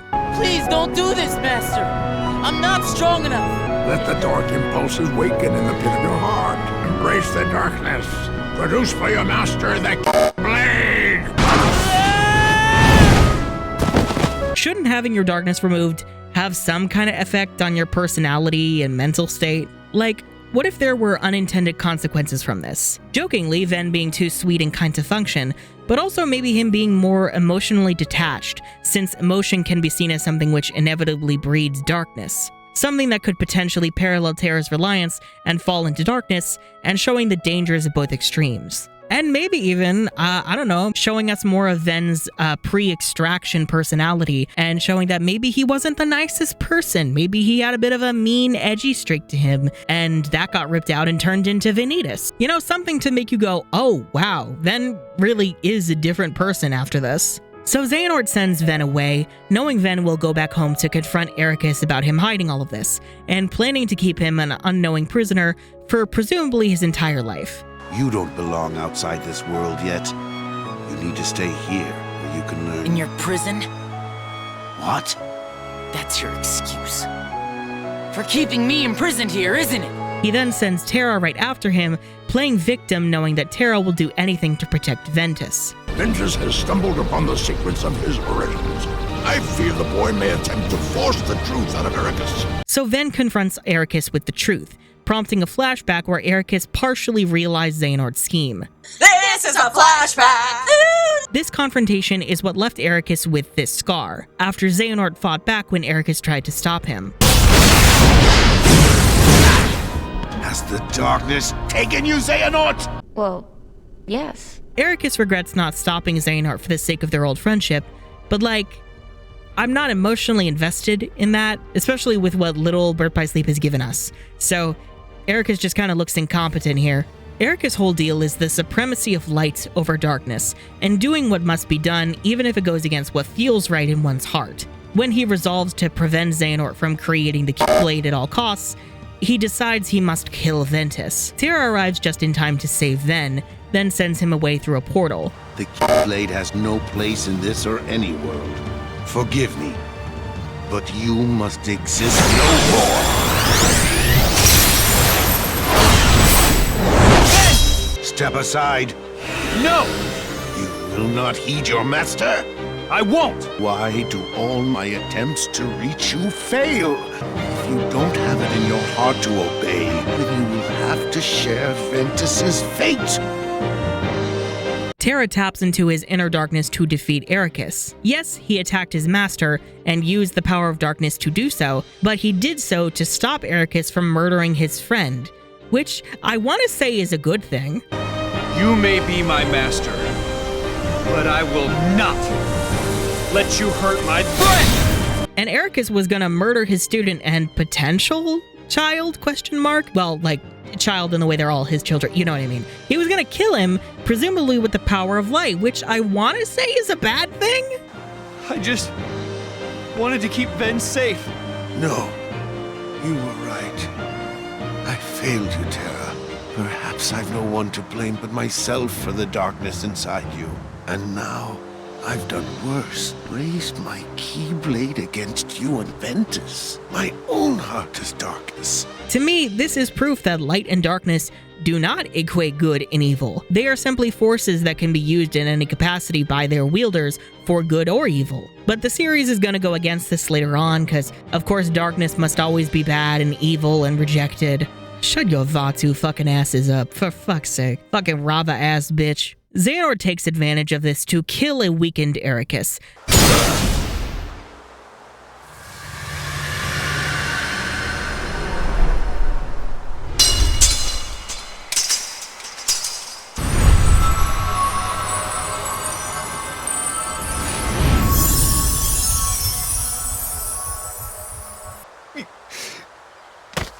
Master Ericus. What a sight.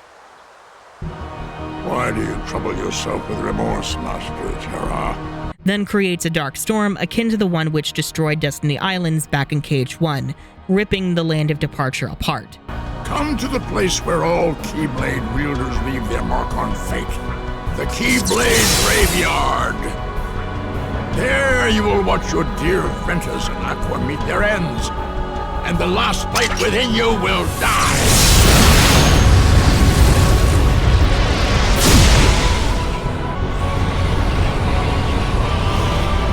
You won't need a home anymore where you're going. Of course, this is traumatic for Terra, as he blames himself for his father figure's death and watches his childhood home be destroyed. But again, the emotional connections just are not strong enough to carry this. I have no attachment to the Land of Departure, and my feelings for Erica's death are less, oh my god, poor Terra, this poor boy, and more, oh, damn, that sucks. Good luck, I guess.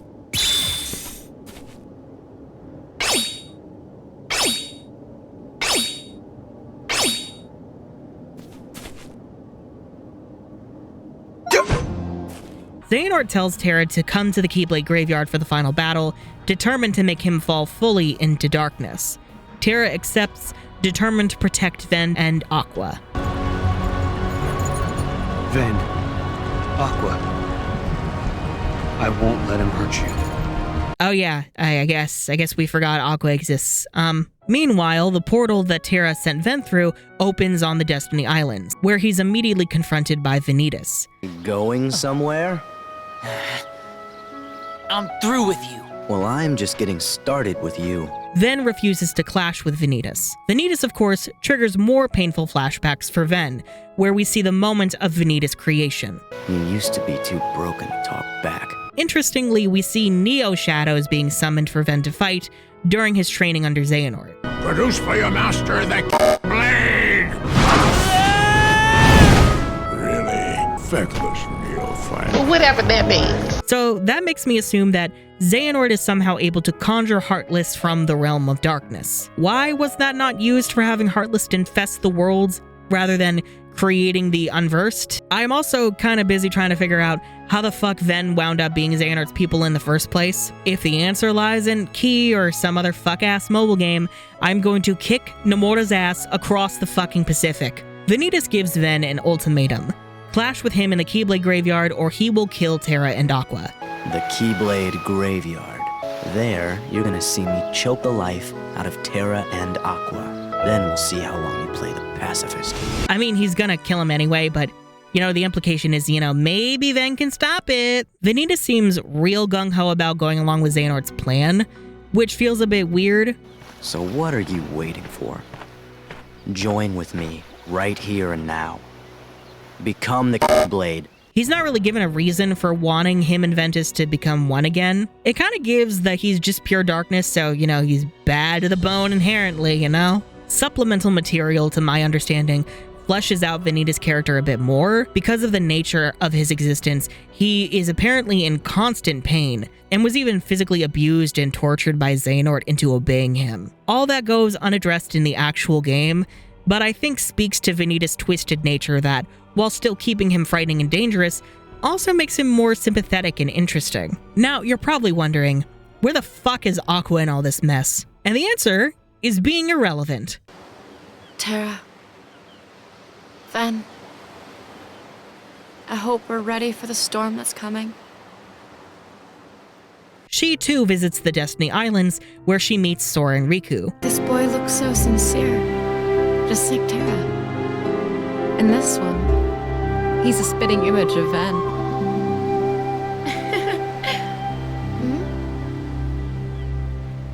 One of you might be special enough. She senses that the Keyblade's power has been passed on to Riku, wondering if it might have been Terra. Someone has already passed this boy the power. Was it Terra? And prompting me to wade into the sea and wait for the sharks. Is that a pun? Cause Aqua? Presumably, because of this observed parallel with Terra, Aqua asks Sora to keep an eye on Riku and keep him from falling to darkness. Sora, do you like Riku? Of course I like him. He's my best friend. Good. So then if something happens and Riku is about to get lost, or say he starts wandering down a dark path alone, you make sure to stay with him and keep him safe. That's your job, Sora, and I'm counting on you to do it, okay? Kinda wild openly saying this to them, let alone in front of Riku, just saying he's probably gonna be tempted by evil and murder all of his friends. You're telling me I'm gonna murder all my friends? Well, yes. I'm certain that won't cause any lasting psychological damage to Riku whatsoever, or Sora. We learn in KH1 part of why Riku was so easy to fall for Maleficent is because he was told by this weird blue-haired woman that one day he would be evil, so he was just like, I might as well. One Keyblade is enough for any friendship. I learned it the hard way. I wouldn't wish our lives on those children. Terra, please tell me, what's to become of us?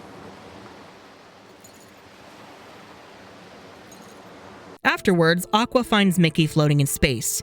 If only he suffocated. She brings him back to Yen Sid, who tells her that he has sensed Ericus' demise at the hands of both Xehanort and Terra. Master Ericus's star has blinked out. I am afraid that means he has been struck down. The Master? But who is responsible? Master Xehanort and Terra. No! That's absurd! Terra would never! I hope with all my heart that you are right about your friend. There are some things even the stars cannot tell me. Where is he? Where can I find Terra? Terra's heart is leading him to the ancient Keyblade Graveyard, where wielders of those weapons once waged war. Alright. I have to go after him and see if it's true. Aqua refuses to believe this, heading to the Keyblade Graveyard to find the answers for herself. Now, Aqua hasn't gone completely unnoticed by Xehanort. She was actually meant to be a backup to create the Keyblade in case Ven was not strong enough, but that's about it. It is such a tenuous connection that during her entire playthrough, Aqua is completely unaware of the actual plot going on, which to me makes her feel like an afterthought. It would be one thing if she had a completely different perspective, but she has almost no perspective. Personally, I would have liked if Xehanort had been manipulating Aqua into doubting Terra, thus further isolating Terra and pushing him into darkness. Or better yet, Aqua sensing something is up, specifically at Maleficent's mention of Xehanort. Xehanort was right. You are a most stubborn girl. Master Xehanort, how do you... Maleficent, what did Master Xehanort tell you? And taking it upon herself to investigate what exactly he's been up to. Detective Aqua, anyone? I am mostly just annoyed that it took this long in the series to get a playable female character as a full protagonist, and not only does she have to share the stage with 2 men, but those men also get far more to do in the plot than she does. And no, her soloing the final and secret episodes do not make up for it with how brief they are and how late into the game they are. What I'm saying is, Aqua stands, stand up, rise up, and kick Nomura. Oh, I can't say that. I might get in trouble for that. Okay. And now we return to the Keyblade Graveyard.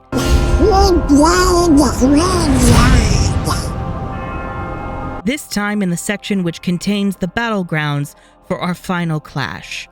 And it is by far and away one of my least favorite final worlds in any Kingdom Hearts game. Yes, it's meant to be this abandoned, arid wasteland from the Keyblade War, but couldn't we find a way to get that across without it being so fucking boring and ugly? My main problem is that without that one area with all the Keyblades, which isn't even explorable, it's only for the one cutscene, you wouldn't know that this is a Kingdom Hearts world. Compare this to the trippy abstract nature of the End of the World, or the Eternal Night urban sprawl and sci-fi looking organization castle of The World That Never Was. Both managed to create foreboding atmospheres for their game's finales, while also conveying the distinct natures of the Heartless and Nobodies that they each represent. Maybe if the Keyblade Graveyard itself was made of all those lost Keyblades, like the ground itself is actually all of those Keyblades packed together to form a world, potentially orbital rings like you see with Saturn except to make it Keyblades, makeshift tombs and shrines dedicated to fallen Keyblade wielders built by the few survivors after the war. You know, anything to make this more than a boring, ugly wasteland. It's also quite short since you have to go through the same 3 areas as each character. The starting area with all the treasure chests, the final rest before the final battle at the end, and in the middle, Twister Trench. Here, there's like 6 or 7 tornadoes that track towards you, forcing you to fight hordes of unversed, sometimes made gigantic, sometimes made slow. It adds nothing to the vibe of the coming tragic battle aside from irritation and level grinding, and I hate it every time. Here, we finally see those same crossroads from the KH2 secret ending, marked by rows and rows of Keyblades driven into the earth. Terra arrives first, and Aqua doesn't take much longer. I was told the Master was struck down. Yes, that's right. I was stupid and helped Xehanort do it. The Master. He tried to hurt Ven. I only fought because I wanted to protect him, but I was tricked. Xehanort set the whole thing up. Also, he could awaken the darkness inside me. You were right, Aqua. And so was the Master. I did need to be watched. I went astray. But no more. Again, this doesn't really hit for me, since Aqua has been so removed from the main story this entire time and had no role in Ericus' death whatsoever. She doesn't even have much of a reaction to learning he was trying to kill Ventus. What else is darkness but hate and rage? Xehanort is feeding the dark fires within you, making you fight. You'll go astray again. Tell me, how does that honor our master's memory, Terra? No asking why, no disbelief that Ericus could ever do such a thing. Just, Terra, you dumb, you're doing dumb bad things dumbly, you dumb bitch. Then approaches, telling the others about Xehanort's plans to create the Keyblade, using him and Vanitas. Xehanort wants me and Vanitas to fight and make some kind of blade, but the Master said we can't let that happen, and he tried to destroy me for it. Blade. I still don't know exactly what it is, but it scares me to death. Even just the thought of it. Relax, man. We're here, and we're gonna take care of you. I may have to fight Vanitas after all. If I do, guys, I want you to... The three of us can never be torn apart, alright? I'll always find a way. I'm asking you, as a friend, just... put an end to me.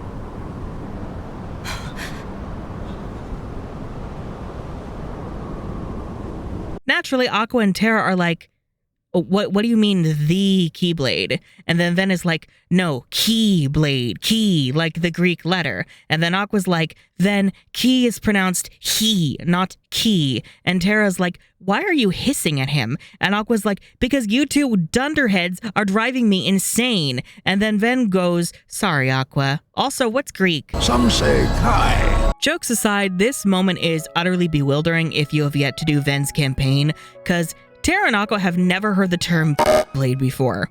Again, maybe if Aqua was a learned scholar of all things history and nerdy, and maybe if she was doing some detective work, she could have learned this term and not been so hopelessly confused. Not necessarily a problem, but it bothers me. A lot. So deal with it. Xehanort and Vanitas arrive shortly thereafter. Xehanort monologuing about the Keyblade War and how he's about to start a new one because he's got nothing better to do. Behold, these lifeless keys used to be full of power, united with the hearts of their masters. On this barren soil, Keyblades of light and darkness were locked in combat. As a great Keyblade War raged, countless Keyblade wielders gave up their lives, all in search of one ultimate key, and it will soon belong to me, Blade. We then begin the epic clash seen in the KHT secret ending, now in real time, and it is way less cool.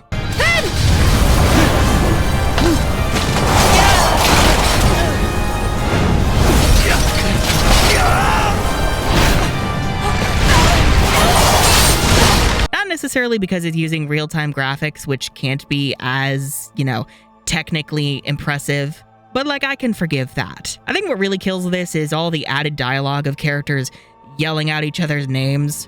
Something about it is just sucking the momentum all out. The worst offender is that moment where Xehanort freezes Ven solid and then drops him 1,000 feet. First of all, sir, I thought you needed Ven alive for this clash. You're putting a lot of faith into Aqua's coordination. But then when she catches him, Aqua goes,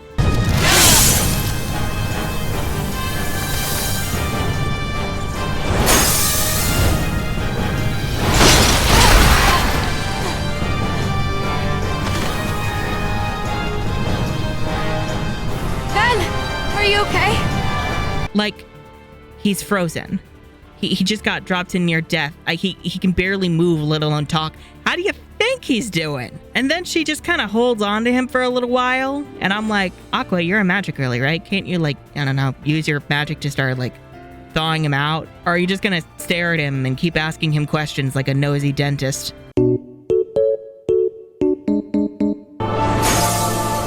Wait Wait a damn minute.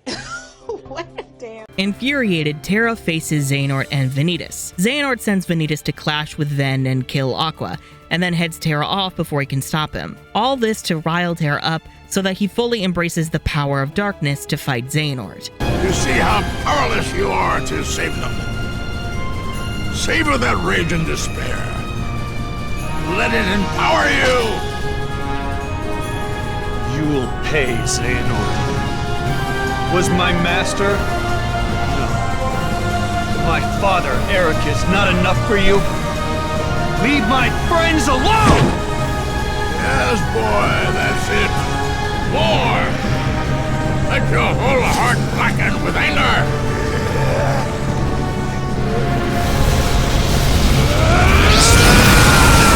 This allows Xehanort, while Terra is worried about Ven, to possess Terra. Basically, Xehanort has been grooming Terra to become his vessel, the same way that Potato Sack Ansem did with Riku. And now, Terra, it is time for the final union!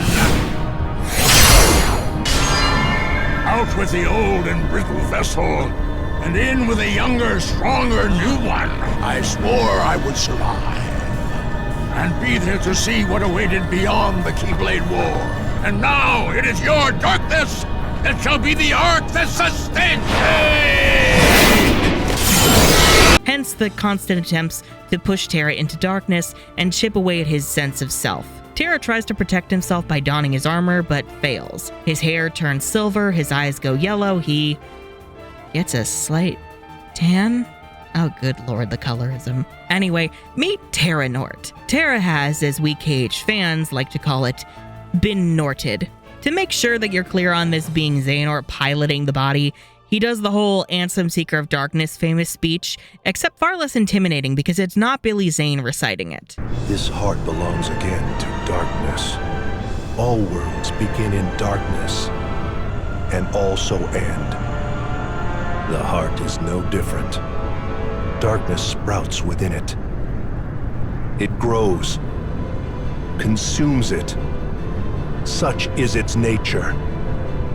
In the end, every heart returns to the darkness whence it came. Naturally, this is where Terra's armor comes back together for one last fight. This isn't Terra's heart, as that is still trapped in his body and being suppressed by Xehanort. Instead, the armor is Terra's mind, fueled by his anger and fury. As cool as that sounds, the fact that you don't get to fight with all of the flashy tools that Lingering Will had in KH2, along with Xehanort's annoying Zantetsuken combo and ability to heal, make this more annoying than climactic.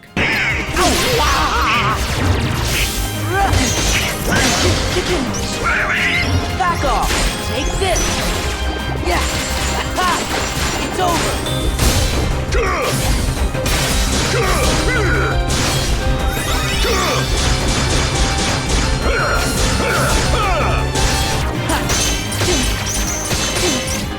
Heal! Come on!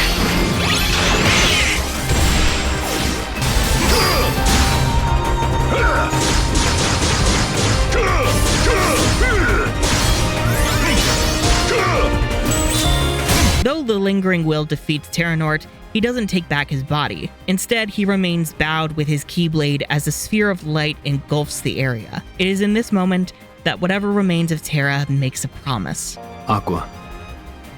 Ven. One day, I will set this right.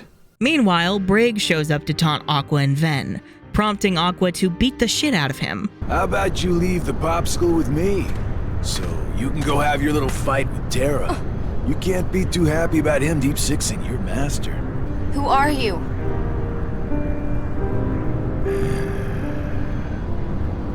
You think you two have got some grand role to play. As if. You're only here so that when I finish you off, Terra will succumb to the darkness. So, who wants to go first? Shut up! Oh, so this kiddo thinks he's a full-fledged Keyblade wielder. He's got the angry look down. Go ahead if you want to waste your time. Keep trying to drive us apart with your mind games. It'll never work. Neither of these two know who this dude is, so I'm not particularly invested in this clash. For what it's worth, the use of the Organization 13 theme here is doing a lot of legwork to try and impress me. That seems to be the case for this series, especially these later games. I salute you, Yoko. You're trying, girl. Braig bails, and shortly after, Vanitas drops down and knocks Aqua out. Aqua!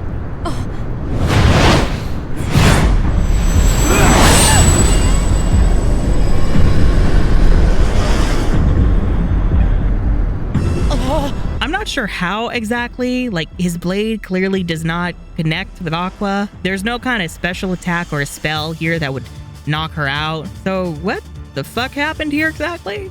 I began to pass out. Then my head hit the wall. Boom! Fully enraged and wanting to protect Aqua, Ventus breaks free. So angry that he melted the ice encasing him. Cunty, I must say. Though also playing right into Vanitas' hands. With this clash, Vanitas does his face reveal, his mask dissolving to show... You've done it, Ventus. Now that my body is about to perish, you and I will have to join together. Sora's face? But with evil yellow eyes and evil purple hair, of course. Why does he look like Sora? Fuck if I know. I mean, I'll get into potential reasons why later, when we dive into why Ven resembles Roxas, so hold on a little bit longer. I promise you, it won't be worth it. Anyhow, Vanitas spawns unversed, confirming he is their source, just as Xehanort said. The unversed come from you? It happened when you and I were split into two. The negativity took shape as these monsters. They are what I feel. A horde of fledgling emotions under my control. They are manifestations of the eternal pain of Vanitas' existence. Pure, undistilled 2000s edginess in a 2010 game. The whole goal was to use the Unversed to lure Terra and Ven away from home and to make Ven stronger. So even Ven defeating Vanitas here fulfills the clash that Xehanort wanted, bringing his plans of creating the stupid blade to fruition. Real quick here, I want to ask, why not just use Heartless? Because shut up!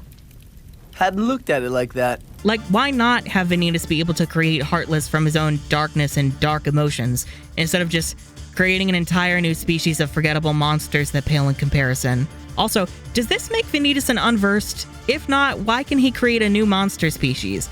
Could anybody do that if they just felt like it enough? And if he is strong enough to do that, why? Are beings of pure darkness like him Unversed? But isn't that just a Heartless? Fucking Jesus. Look, I don't mean to dive into the technicalities to be a bitch, but because the Unversed just don't really serve much of a purpose in the narrative that the Heartless don't already fulfill. The darkness in people's hearts, Heartless. Their dark, negative emotions, Heartless. The Heartless are darkness made real, and darkness yet lingers in every heart. While darkness exists in a single heart, it will be difficult to eliminate them. If everybody's heart was full of light, them Heartless would go away. You could have just had Vanitas summon new, twisted kinds of pureblood Heartless. Perhaps freakier ones to suit the darker, more mature tone of Birth by Sleep. Aqua awakens sometime after Vanitas and Ven's fusion. And oh good, the Rat King is here. Nobody asked for you, Rat. At first, Aqua is grateful to see Ven is okay, but that's not Ven. His eyes are yellow and his armor dissolves to reveal Vanitas' outfit. And now he is wielding that ugly-ass Keyblade. I am not Ventus. His heart has become a part of mine now. This Keyblade will open a door. One that leads to all worlds. Then, Keyblade-bearing warriors will flock here from each and every one of them to battle for the light within Kingdom Hearts. And just like the legend says, the Keyblade War will begin. Shut up! With Mickey's help, Aqua battles Vanitas? I don't know. In the hopes that this will free Ven. She manages to break the Keyblade, making me question whether this legendary first key was actually just a shitty prototype. The Keyblade goes crazy, shooting out light everywhere, and Ven goes unconscious. Aqua desperately tries to hold on to him, and everyone is consumed by the ensuing light. This is the same light which consumed Terra's armor and Xehanort after their fight. After this, Ven awakens within the Station of Awakening, which now features both him and Vanitas given their attempted fusion. Vanitas wields the broken blade, wanting to clash with Ventus again to repair and complete it. Ven refuses. Well, he will fight, but his goal is to destroy the blade and Vanitas. Our union was not finished. Join me now. We can complete the blade. I've got a better idea. How about I destroy you both? The blade is made of your heart too. If you destroy it, your heart will vanish forever. Whatever it takes. Anything to save Terra and Aqua. Cue the obligatory my friends are my power thing, which, okay, fine. It's always about your friends, isn't it? At least I have some. I've become a part of their heart. Just as they become a part of mine. My friends are my power, and I'm theirs! I don't feel it at all here, but you do you, Ven. This fight is fine until it gets to the second phase. The Station of Awakening shatters, Ven and Vanitas floating through the scattered shards, which is a sick visual, I must say, but here you have limited options for combat. And the game doesn't really explain what you're supposed to do. The idea, at least as far as I can work out, is to use the same kind of attack as Vanitas, usually either your spam attack or your shot lock. Oh, and if you fuck up here, you gotta do the whole fight all over again. It seems to be luck-based, honestly, because half the time I do this no problem, and the other half I'm forced to retry this like 4 or 5 times.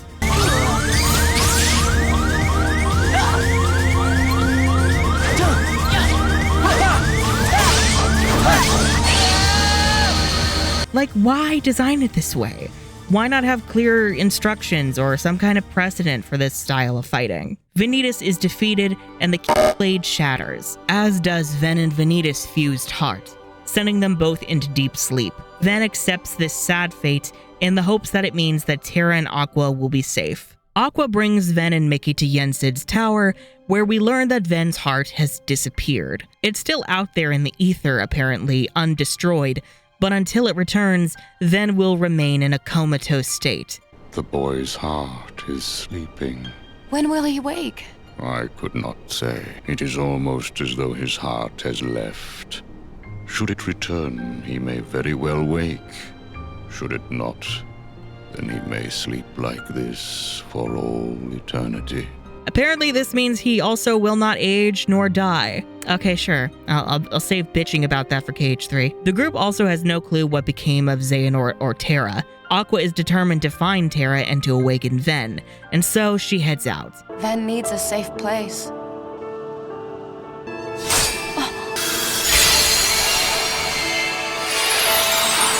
If that's where you want to go.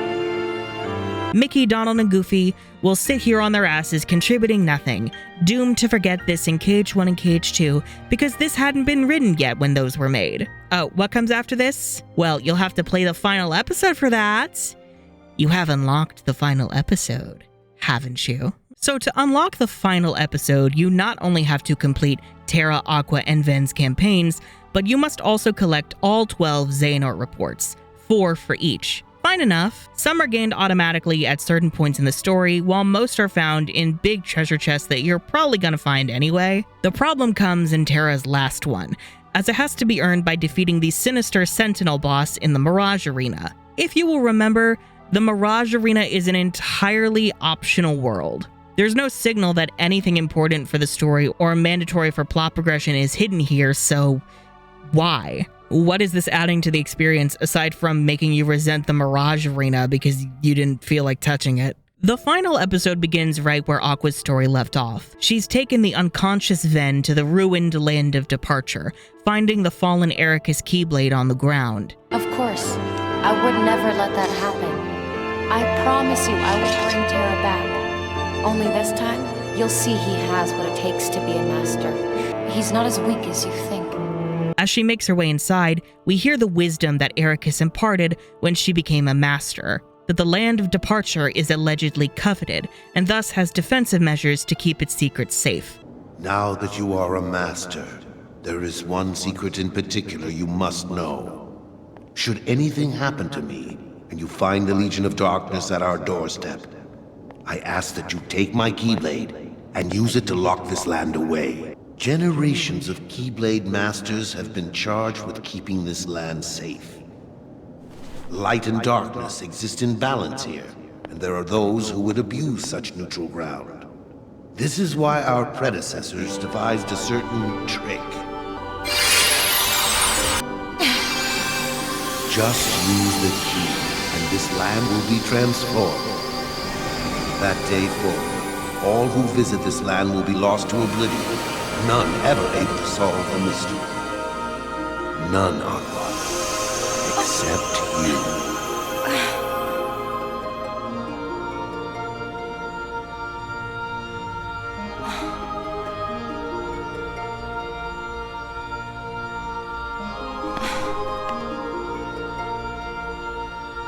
Using Erika's Keyblade, Aqua transforms the whole Land of Departure into Castle Oblivion? And so Ventus is here, sleeping in the Chamber of Waking deep within the castle. I know it's a lonely place, but you'll be safe. Terra and I will be back to wake you up before you know it. This is presumably why Xemnas was so interested in this place and sent organization members to scour its every corner. On its face, it seems like an odd connection. Castle Oblivion didn't really need an explanation for its origin, and I am so uninvested in the Land of Departure that I'm not really hit by this revelation. I think it's a neat trivia fact. You know, looks nice on a wiki. I like how all the fortress little towers slot neatly into the turned over towers of Castle Oblivion. Other than that, my biggest reaction to this is, It feels like an explanation for the sake of connecting this to previous games and as setup for future games, but that leaves the present story quite lacking. Interestingly, given Castle Oblivion is associated with forgetting, not in truth, given we know that it's Naminé who did all the memory meddling, but let's just ignore that for right now. Just keep in mind that Aqua is technically its creator for where her plot goes in just a bit. Afterwards, Aqua hears Terra's voice calling out from the distance, asking her to put an end to him. Aqua, put an end to me. Terra, tell me where to find you. You are then taken to the world map. The Land of Departure is gone, but you can visit any of the other worlds. I assume in case you want to level grind or use the Mirage Arena. The main plot awaits in Radiant Garden, which you can tell from the ominous darkness pouring out of it. That's not familiar. Why would that be familiar? Oh no! Hollow Bastion! It's all covered in darkness! Xehanort awaits in the plaza, looking dazed as he stares out at nothing. Aqua addresses him as Terra, prompting him to strangle her. Terra?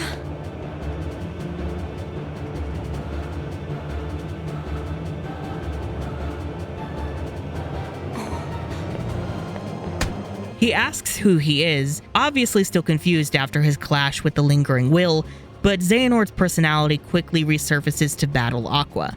Who am I? Terra's heart has been extinguished, smothered by the darkness within him! My name is Master Aqua. Now return my friend's heart, or pay the price! What ensues is a two-phase battle that I hate. Xehanort likes to dash around the arena a lot, specifically if you try to use a Seeker Mind or any kind of shot lock on him.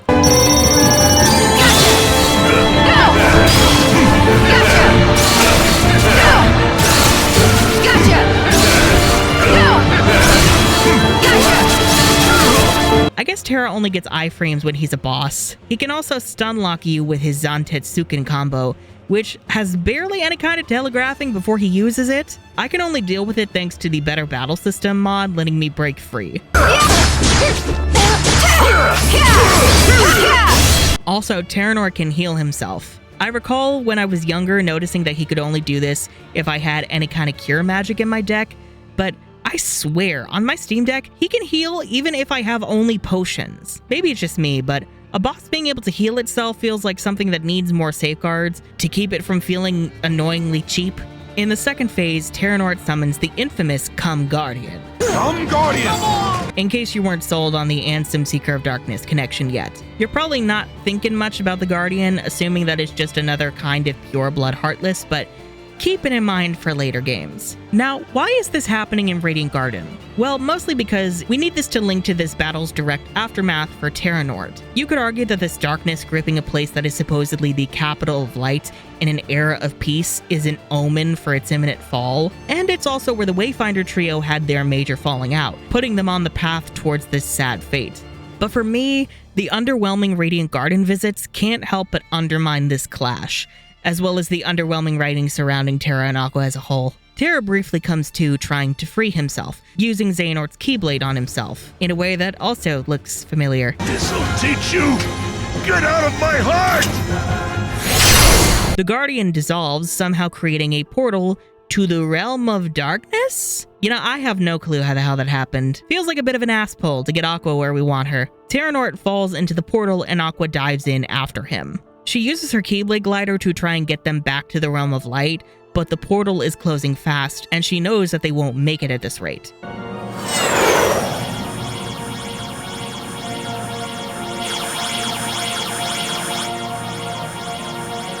have to do something, or we'll both be lost. And so she abandons her armor and Keyblade, using both to rocket Xehanort up to the portal, letting herself fall into the realm of darkness.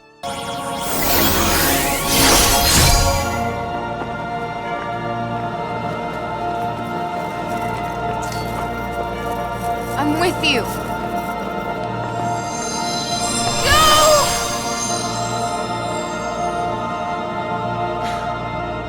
Ven, I'm sorry.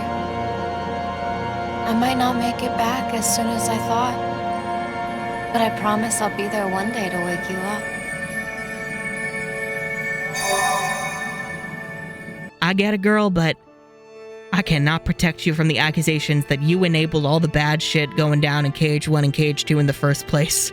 Now, I briefly want to share something a bit tangential, and at first glance very odd, but it kind of ties into my critiques of Aqua's character. So as of writing this script, I had a dream a couple nights beforehand. A dream of Aqua falling into the realm of darkness, but instead of her shrinking in the frame till she disappears, the camera is continuously focused on her face. She's in her armor, which slowly breaks apart to reveal her face, and she's crying. You can see the tears floating up as she falls, sparkling in the darkness. She recalls wisdom from Ericus. It's a bit hazy, but it was along the lines of, never forget who you are, even on your darkest nights. But Aqua is sobbing, saying that she can't remember. She has no idea who she is. Not in a literal sense, but more in a crisis of identity and feeling hollow. She says that she misses her home, she misses her friends, and she misses her master and father. I don't recall how the dream ended, but it made me realize how emotionless so much of this cast is, specifically Aqua. She has so little to do and so little character of her own that her tragic fate basically boils down to, isn't it a bummer this pretty lady is trapped in hell? Which, I guess it is, but I don't really feel the complete and utter devastation I think I'm supposed to. We then cut to Sora and Riku stargazing on the beach of Destiny Islands. Sora randomly tears up, which makes Riku assume that somebody up there in another world in the stars must be sad. That's weird. It's like something squeezing me inside. Somebody up there must be sad. Up where? They say every world is connected by one great big sky. So maybe there's somebody up there in all those worlds who's really hurting. And they're waiting for you to help them.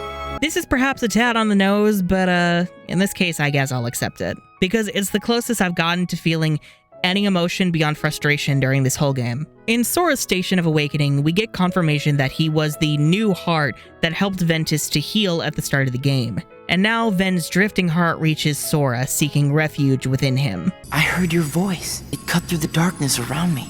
You gave me something back when I needed it most. I did? But now I have to go back to sleep again. Are you sad? Would you mind if I stayed here with you? Sure, if it'll make you feel better. Thank you.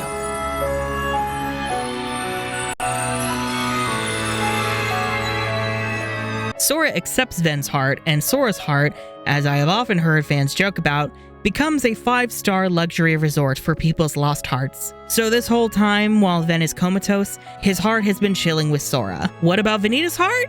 Shut up, no one cares. So this is allegedly why Roxas looks like Ventus. It is the influence from Ven's dormant heart when Sora became a Heartless.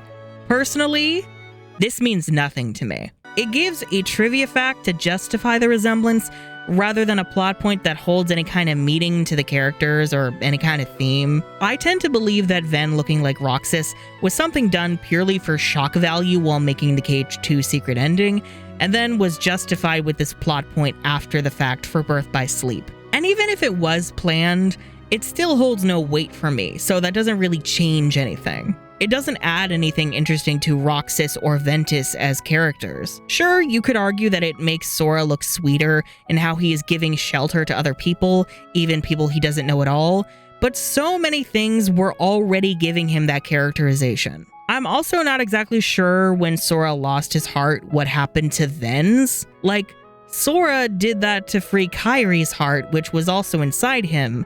Kairi's heart returned to her body, but because Ven's didn't exist writing-wise at this point, you have to invent a reason after the fact to justify it. Maybe you could argue that Ven's heart became Roxas, but no, because even with the retcon that nobodies will receive later on, or whether it even is a retcon, nobody started out with no heart, so he couldn't have Ven's heart.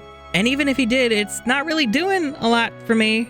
It doesn't even feel necessary to explain why Roxas doesn't look like Sora's identical twin, because that doesn't seem to be a hard and fast rule with nobodies as a whole. Actually, in the script, I wrote hard and fast rule, and I think that's an amazing typo. I mean, just look at Xemnas. He kind of resembles Apprentice Xehanort in Evil Ansem with the same skin tone, eye color, hair color, but they style their hair differently enough to still look distinct, and Xemnas has a completely different voice actor from Xehanort in Ansem.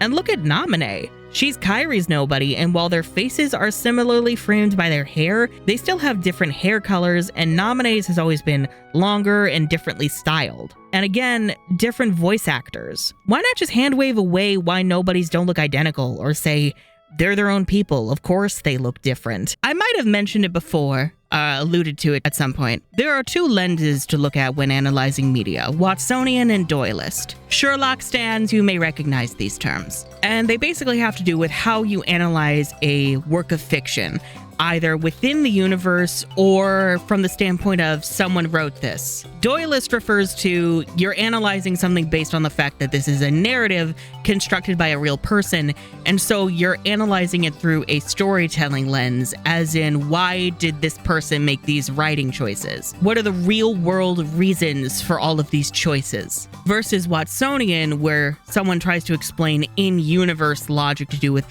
why characters make certain choices or why a certain thing happens a certain way. And I feel like Kingdom Hearts fans in particular always default to Watsonian ways of looking at things rather than Doylist, which is not really surprising. That's most people, I feel. Most people don't even realize the distinction of what they're doing. I think it just annoys me because the more that I've tried to be conscious about my media consumption, especially like as a writer and creative, the more I look at things in a Doylist way. And then that kind of crosses wires where it's like, I'm saying something in a Doylist way or asking something in a Doylist way, and then somebody responds with a Watsonian answer, and then I throw myself into a volcano. So like, when people ask, why does Ventus look like Roxas? I feel like what they mean is a Doylist perspective. Why did they choose to make Ventus look like Roxas? The writers. Why did they decide to do this? Why did Tetsuya Nomura feel this was integral to the story? But then you get Kingdom Hearts fans who are like, oh, it's because Ven's heart is inside of Sora, so that influence makes Roxas look like Ven. And it's like, that's not what I was asking for. Because in the Doylist lens, you recognize that Birth by Sleep was not written at the time of Kingdom Hearts 1 or Kingdom Hearts 2. So realistically, there was no way that Ven existed and all this was like for sure concrete planned out from Tetsuya Nomura's perspective. And even if it was, we're still asking why in a writing sense. We're not asking for the mechanics of how in universe is that possible. We're asking, why was this storytelling choice made? And as for why Vanitas looks like Sora, I also think it's an ass pull to justify having an evil Sora. Like, who doesn't love that trope of an evil version of a beloved hero? And Sora's design weirdly does work when you change up the colors a bit. Will say, I do wish Vanitas' eyes were red instead of yellow. Like, I get yellow is because yellow equals evil and also Xehanort alliance, but I would rather characters get their own eye colors that don't have to do with that dark versus light affinity. I don't know, it just feels very boring to me design-wise. It feels like a rule that's not really doing much. If you want to get into the nitty-gritty, then maybe you could argue that Vanitas was initially faceless, just like Xion, hiding his face with his own mask, like how Xion would with her hood. Did you know? Her face was blank at first. But now, there's a face that is clearly visible. I think that's proof that she has entered Sora's memories. Over time, perhaps Vanitas developed a face resembling Sora's, due to that existing connection between Ven and Sora. Unlike Xion's struggle with identity though, this doesn't do jack shit for Vanitas' character for me. But, I don't know, maybe the theorists will like that one. You're welcome. We then cut back to Radiant Garden, where Braig leads Ansem the Wise and his guards to the unconscious Xehanort. When asked for his name, he replies, "Can you speak? Tell me your name." Xehanort. Xehanort. This is the beginning of Apprentice Xehanort, worming his way into Ansem's circle, with the aid of Braig, and presumably from how shady he was earlier, Evan. I know you've forgotten who I mean. Pre-Org Vexen. Ice Guy. Weird science ice guy. I don't want it! Goodbye. As an explanation of where Xehanort came from, I guess this is fine. I wish we got more inklings of Xehanort keeping tabs on Ansem the Wise and his research of the heart, as well as how he managed to get people close to him under his thumb already. And also, why? Why would they be willing to deceive and eventually betray their master for Xehanort? There are eventually lore bombs that could retroactively explain this for Braig, but it is so far off and so thoroughly buried in non-numbered and mobile games that I'm not budging. That's not good enough for me. And Evan? Girl, I don't know, maybe he's just a sick bitch. Which then makes the writing decisions for him in KH3 feel even less coherent to me. Side note, this is also how Aqua's armor and Keyblade wound up in the Chamber of Repose.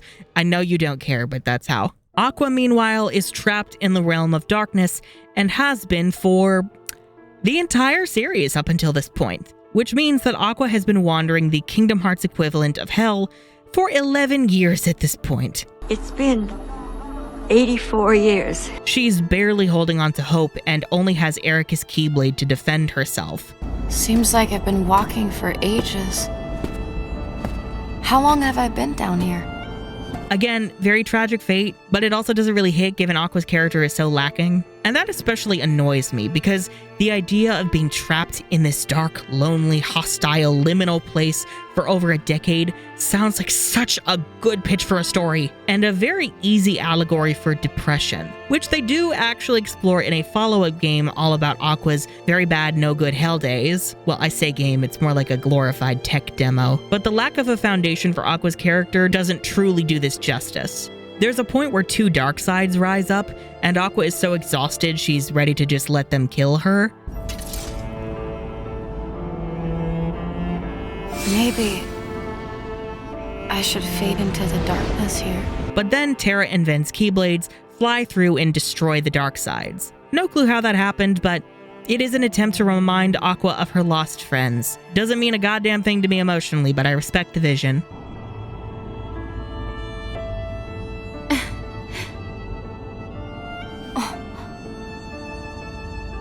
I guess it's been so long.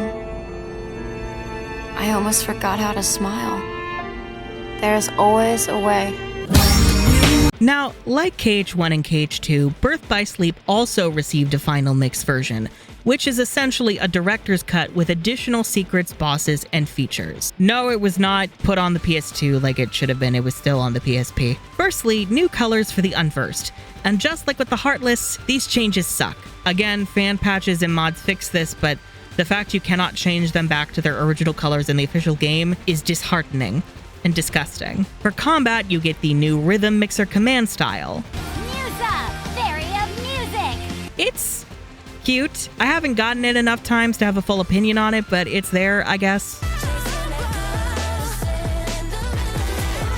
You also get a few new bosses, so let's start with the least consequential one, Monstro. Yeah, I don't know why he's here either. This one is available via the Mirage Arena and involves throwing explosive barrels at Monstro and also fighting waves of Unversed in his stomach when he swallows you. It's cute, it's weird, and I dig it. Weird that this was not a thing in KH1 where Monstro was actually present, but whatever. Now, let's mention the secret bosses present in the original version as well, beginning with Vanitas Remnant. Available in the Keyblade Graveyard, this is basically the ghost of Vanitas' emotions. I think unlike Vanitas himself, this one is an Unversed, evident from the Unversed emblem on his helmet. The only other change is making his design all black and white, which I must admit, looks sick as fuck. I wonder if his hair is white or black and white. Ooh, that'd be cunty. The boss itself is basically just Vanitas on steroids. Don't let the short health bar fool you. He can heal if you equip cures, and he can kill you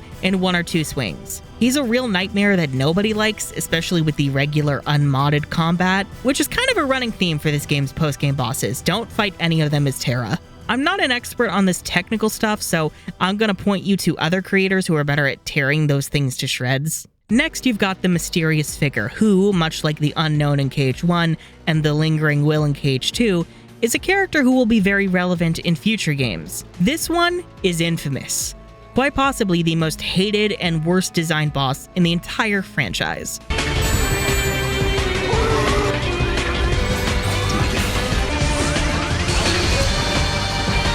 Why isn't it possible? It's just not. Why not, you stupid bastard? I'll let others explain why, but I don't even really get why he's included here. Like, I know who this guy is, and even I can't get why he's here. Sure, he's got some weird timey-wimey things going on to explain the how, but girl, I'm not asking how, I'm asking why. That feels like a core thing with a lot of my Kingdom Hearts complaints. I ask why, and then some Kingdom Hearts fan is like, here's the how, and I'm like, I didn't ask how, I asked why. Okay, Mysterious Figure design also, he just kind of lacks the presence of the Lingering Will, and especially the Unknown. To me, he kind of reads like a cheap clone of the Unknown, mostly because of the overuse of the goddamn black cloak. Like, it looked cute on the Unknown, aka Xemnas, because it was like a one-time thing, and also it was specific to the Organisation. And I realize it does technically also work for Mysterious Figure because of a connection he has to, the Xehanort cohort. Say that 5 times fast. But it just doesn't work for me. It really kills his unique presence design-wise. I feel this way with pretty much every use of the black cloak since Kingdom Hearts 2, honestly. Please retire the cloak. If you want to hide a character's face, find a more creative way to do it that isn't a black cloak, please, for the love of God. And also, like, his stature doesn't even track. Like, the character that this actually is that we see later, like, the physique is all wrong. He's like too tall, he's like too built. No. The other 2 bosses added in Final Mix are Armor of the Master and No Heart, the armored versions of Masters Ericus and Xehanort, respectively. Which, yeah, obviously if the Wayfinder trio all have Keyblade armor, then their masters would as well. Mostly, I just want to say how cool their designs are. Specifically, I love this samurai motif going on with Ericus that I think was supposed to explain both he and Terra's pants. Also tracks, since I'm pretty sure that a lot of the trees around the Land of Departure are specifically ones native to Japan. No Heart, if you look closely, might remind you of Xemnas armor from the final bosses of KH2. A neat touch, and I also dig that, if you hadn't figured it out already, his name tells you why Xehanort's name is so fucking weird. No Heart! No Heart! It's No Heart! I did it! I feel like such a big brain. It's not Toronto, just to clarify. Get it? You take out the X and you get No Heart? Because Xehanort is a cold-hearted bastard. Apparently, you can also scramble it to get another, which also tracks, given there's 1 fuck billion Xehanort variants. Final Mix also gives us the secret episode, which follows Aqua's terrible no-good time in the Realm of Darkness after the final episode. It can be unlocked in any difficulty, with less requirements the higher you go. Again, since this one isn't outright required to understand the story, and like the name suggests, is a secret. Now that is a secret. What? I don't mind it being more of a nuisance to unlock compared to the final episode. The secret episode begins with Blank Points, a beloved cutscene known for destroying players' hearts everywhere. Am I among them? It depends on the day. We begin with Terra and Xehanort bitching about who's the stronger one who is going to take full control of Terra's body.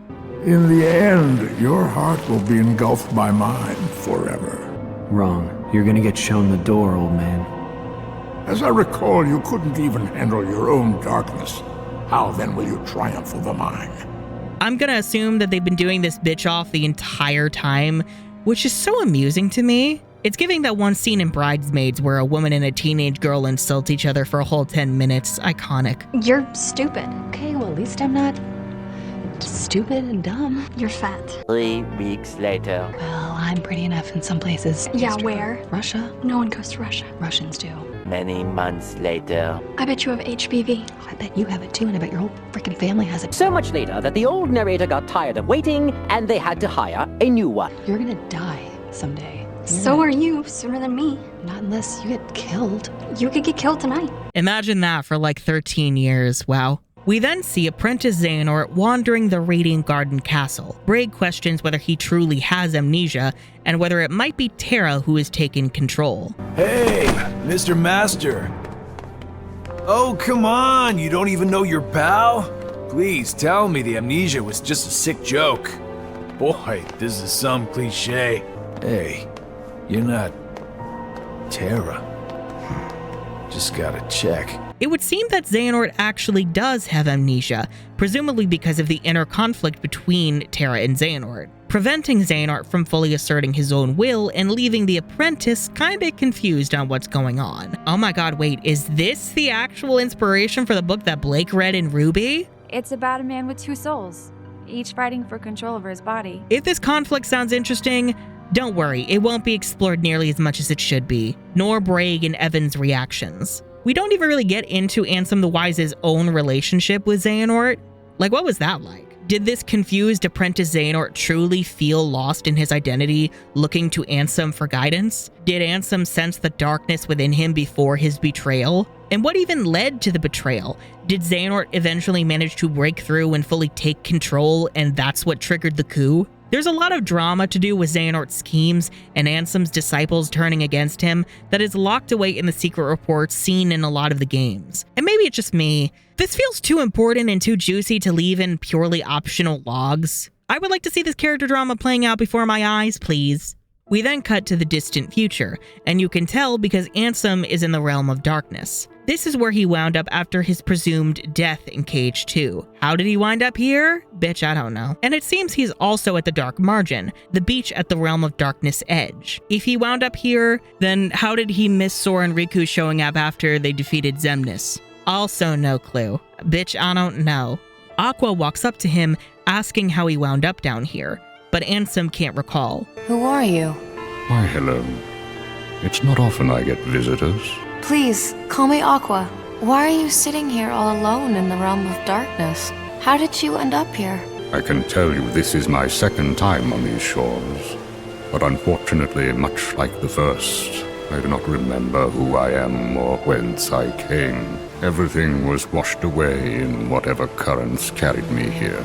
It would seem that Apprentice Xehanort's amnesia is both contagious and itself a time traveler. This joke will hurt you by the time we get to Dream Drop Distance. Yes, that's a real title for a game. Personally, I'm not fond of this. I would rather Ansem just say he would rather toss away his name out of shame for what he's done, and also what his apprentice has done after stealing it. Maybe it's also a byproduct of the Realm of Darkness, but no. Because Aqua isn't suffering from amnesia either. And even if it did, you mean to tell me that Castle Oblivion cannot erase your memories, but the Realm of Darkness can? Girl, fuck off. Ansem also casually drops that this is his second time here. I assume the first time he was tossed into the Realm of Darkness by Xehanort and his other apprentices. Not sure how they pulled that one off, but okay, sure. Maybe it was during Maleficent's takeover of Radiant Garden, but no, because that also happened after Ansem's ousting as revealed in later games. I'm just sort of realizing there are so many events we hear about in the earlier games lore that I wish we got to see here in Birth by Sleep, but we just did not, because the story we created would not work for that timeline, even though it's like, you can change the story to accommodate it. It's fiction. That's kind of how that works. Aqua mentions her friends, which reminds Ansem of a boy who is out there protecting and saving the world in the realm of light. Somewhere in the scraps of memory I have left, you remind me of a boy I once knew.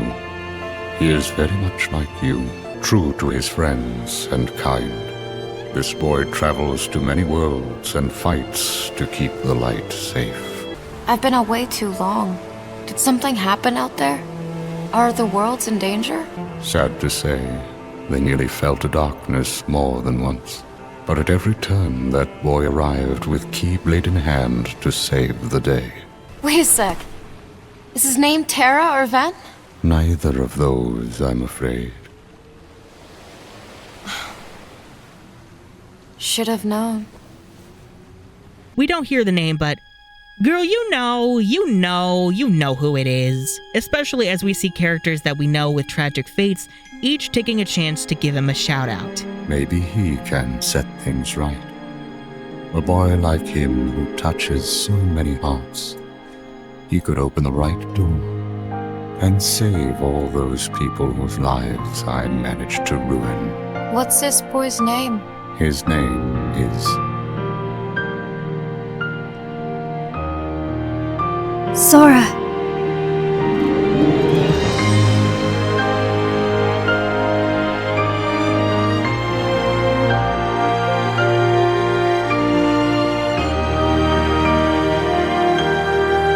Sora.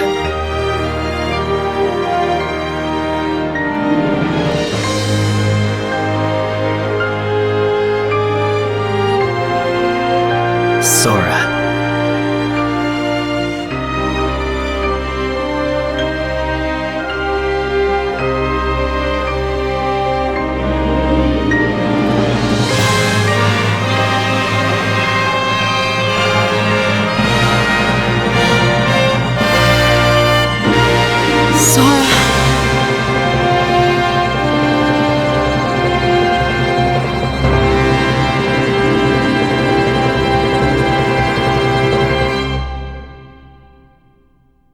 Unironically, I love this moment, especially with this use of Dearly Beloved. Again, it is this idea that Sora will be the one to undo these characters' tragic fates. The Wayfinder trio, the Sea Salt trio, Naminé. Wow, Naminé really is just on her own out here in these streets. Of course, Aqua gets choked up because she remembers meeting Sora on the Destiny Islands, you know, when she was shit-talking Riku. Don't ask me why all this time has gone by and Aqua has not aged. We're gonna bitch about that when we get to KH3. We then see Sora on Destiny Islands. This takes place after that final scene in KH2 where he receives a letter from Mickey, and now he, Riku, and Kairi are talking about what they're gonna do. Your mind's made up? Yeah. Sora is determined to head back into this next adventure and to undo all of these sad endings. Sora! It's just, they really need me. I have to go. I am who I am. Because of them.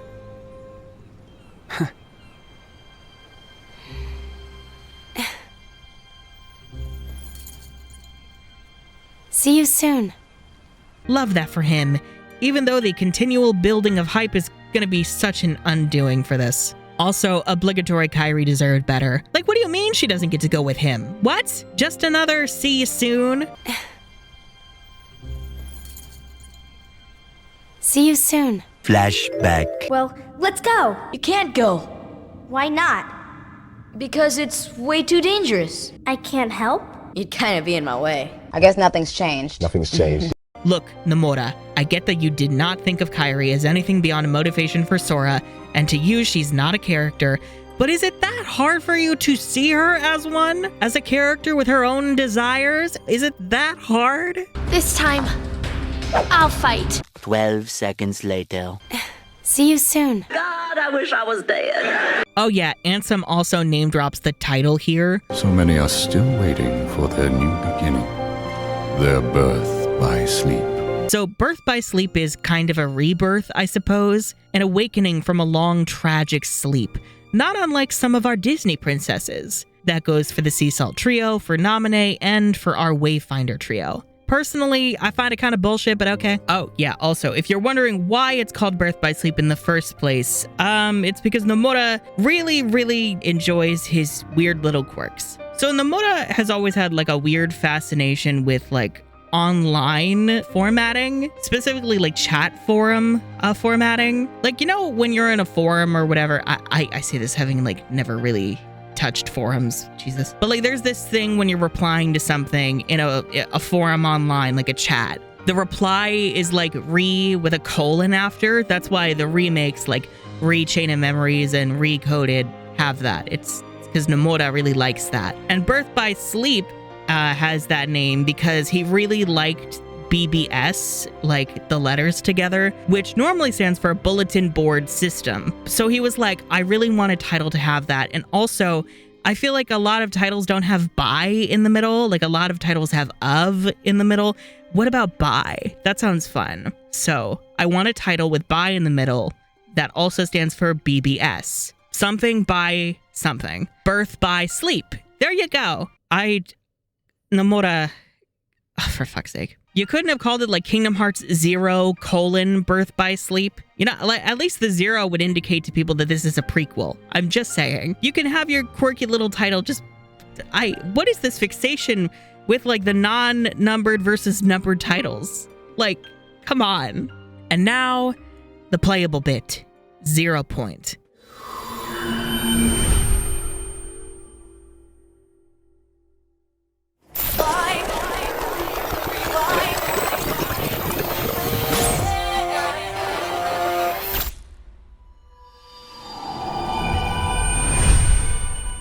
The rewinding suggests that this takes place long before Aqua's meeting with Ansem, picking up right after her encounter with the two dark sides. I'm not sure why the secret episode did not end with blank points, instead beginning with it. To me, that cutscene feels like such a strong conclusion, promising future closure, which would be very welcome after traversing the realm of darkness and barely surviving.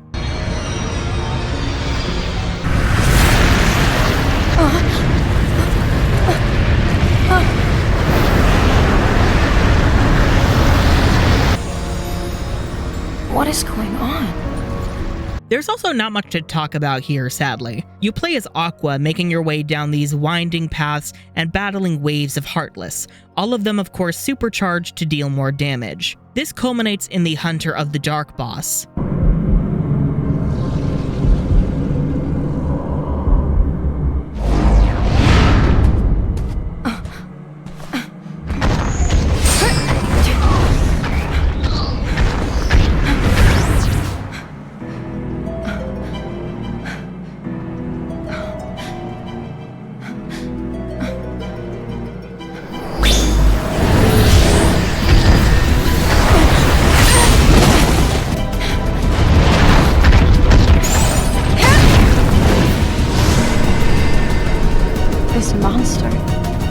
No unversed.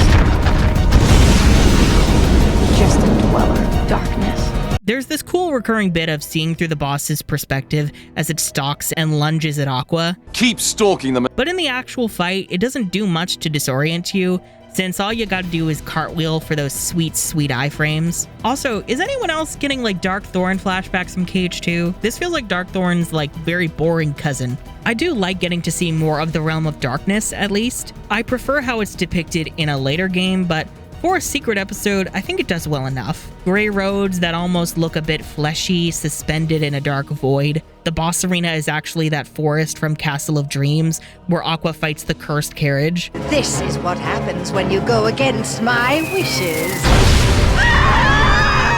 The darkness in their hearts overtook them. Which I think is a neat touch, especially for what's coming up.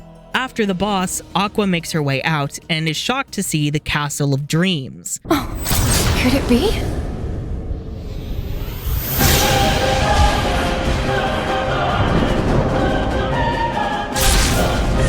This means that Cinderella's world has fallen to darkness, which means this has to be set during the Heartless invasion in KH1. That will be very relevant later when we get back to Aqua. The ending scene gives us a few glimpses, some old and some new. First, Mickey wandering the realm of darkness with his Starseeker Keyblade rather than the Kingdom Key D. I don't care, die rat.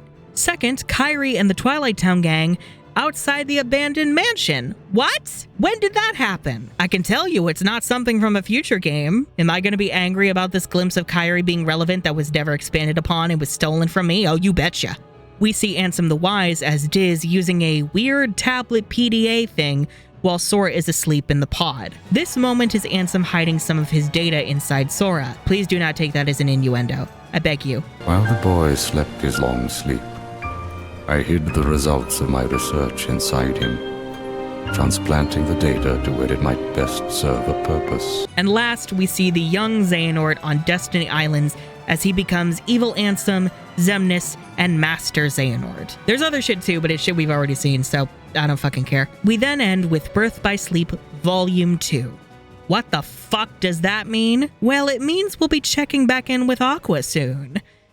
You know, assuming she hasn't been eaten by a shadow or whatever. I know I've basically just been roasting Birth by Sleep this entire time, but I want to say again, when this originally came out, I loved this game. Granted, Tiny Me was not having a particularly fun time, so this game very much was one of my means of escape. But as the years have gone on, I've enjoyed it less and less, and noticed more of its flaws. This is the exact opposite of my relationships with KH1 and KH2, where I've come to love and appreciate them more as I get older. KH2 especially makes me weep harder every time I play it, and I find more things to love even with its flaws. Birth by Sleep has just never given me those same strong, visceral emotions as KH1 and KH2. I don't care about these characters. I don't care about their tragic fates. I can see the effort to create this grand tragedy. I can see the outline of this story, but the pieces do not line up. While the Disney worlds do a decent job at tying into the characters' arcs, those don't exactly pan out when the characters themselves are underwritten to begin with. Their blandness ripples out and destroys the rest of the story. Terra and Ven are the ones with real stories here, but neither are particularly interesting.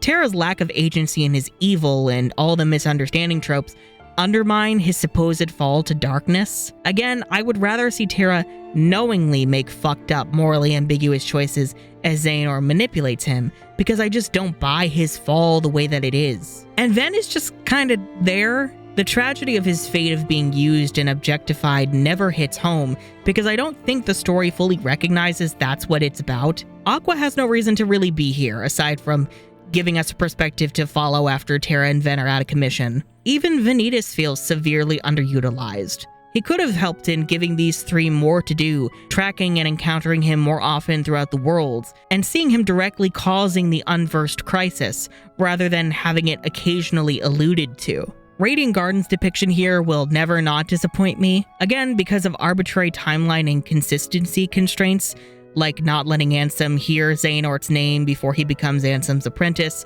or Aqua needing to be out of the picture before said apprenticeship, and thus before this world's fall. We can't see all the big events that we've always heard about, nor get to know this world's most important residents. As important as this world is to the overall series, its inclusion here feels very half-hearted. And despite that, this game feels obsessed with expanding the lore and setting up future plot points, to the point that it forgets the emotional core of this story. KH1 wasn't focused on the lore of the Keyblade or the Heartless, but rather used those to tell the story of a young boy trying to find his friends, and how one of his friends was turned against him by his own insecurities and ego. KH2 had a lot of convoluted lore about nobodies, but it was all in service to a story of identity, a story of Roxas losing his ability to be his own person and Sora reckoning with his role in that unraveling. Chain of Memories was kind of convoluted, but it told an interesting story about Sora's memories being warped and manipulated to change him as a person fundamentally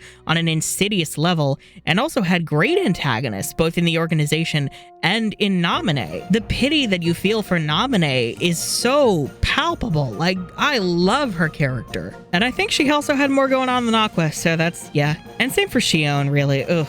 358 is kind of a mess, but it's also a really interesting tragic tale of trying to just spend time with the people you love in a system that is trying to destroy you because nowhere else will accept you, and a story of identity, of losing who you are, because maybe that's for the greater good. Birth by Sleep, meanwhile, doesn't use its lore in service of any themes or character arcs. The arcs are either mere afterthoughts that aren't nearly as fleshed out as other games, or outright non-existent. And all these nods to previous games, the Destiny Trio, Castle Oblivion, hold no weight. They do not mean anything. They're just here to connect more plot points without expanding upon their significance. And also, why is Mickey even here? Like, if you were to remove all of Mickey's interactions with the cast throughout the game, what really would fundamentally change? Nothing. Nothing is the answer.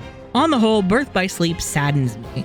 There is a rich story trapped in this mess that could be so compelling if it was not busy tripping over its own lore constantly. And sadly, that issue is going to keep repeating as the series continues. It really is the turning point, you could say. For me, it's definitely where I lose favor with the series, because to me, it's all downhill from here. So next time, we're going to be going into Kingdom Hearts Recoded, another DS game, and another rehashing of KH1. Yay! Anyhow, if you enjoyed this video and would like to see more content like this from me, then be sure to subscribe and ring that bell for notifications because YouTube hates creators. And also please consider, if you're willing and able, pledging your support over on Patreon. I'm the Unicorn of War, and goddamn, Birth by Sleep is a fucking shit show, man.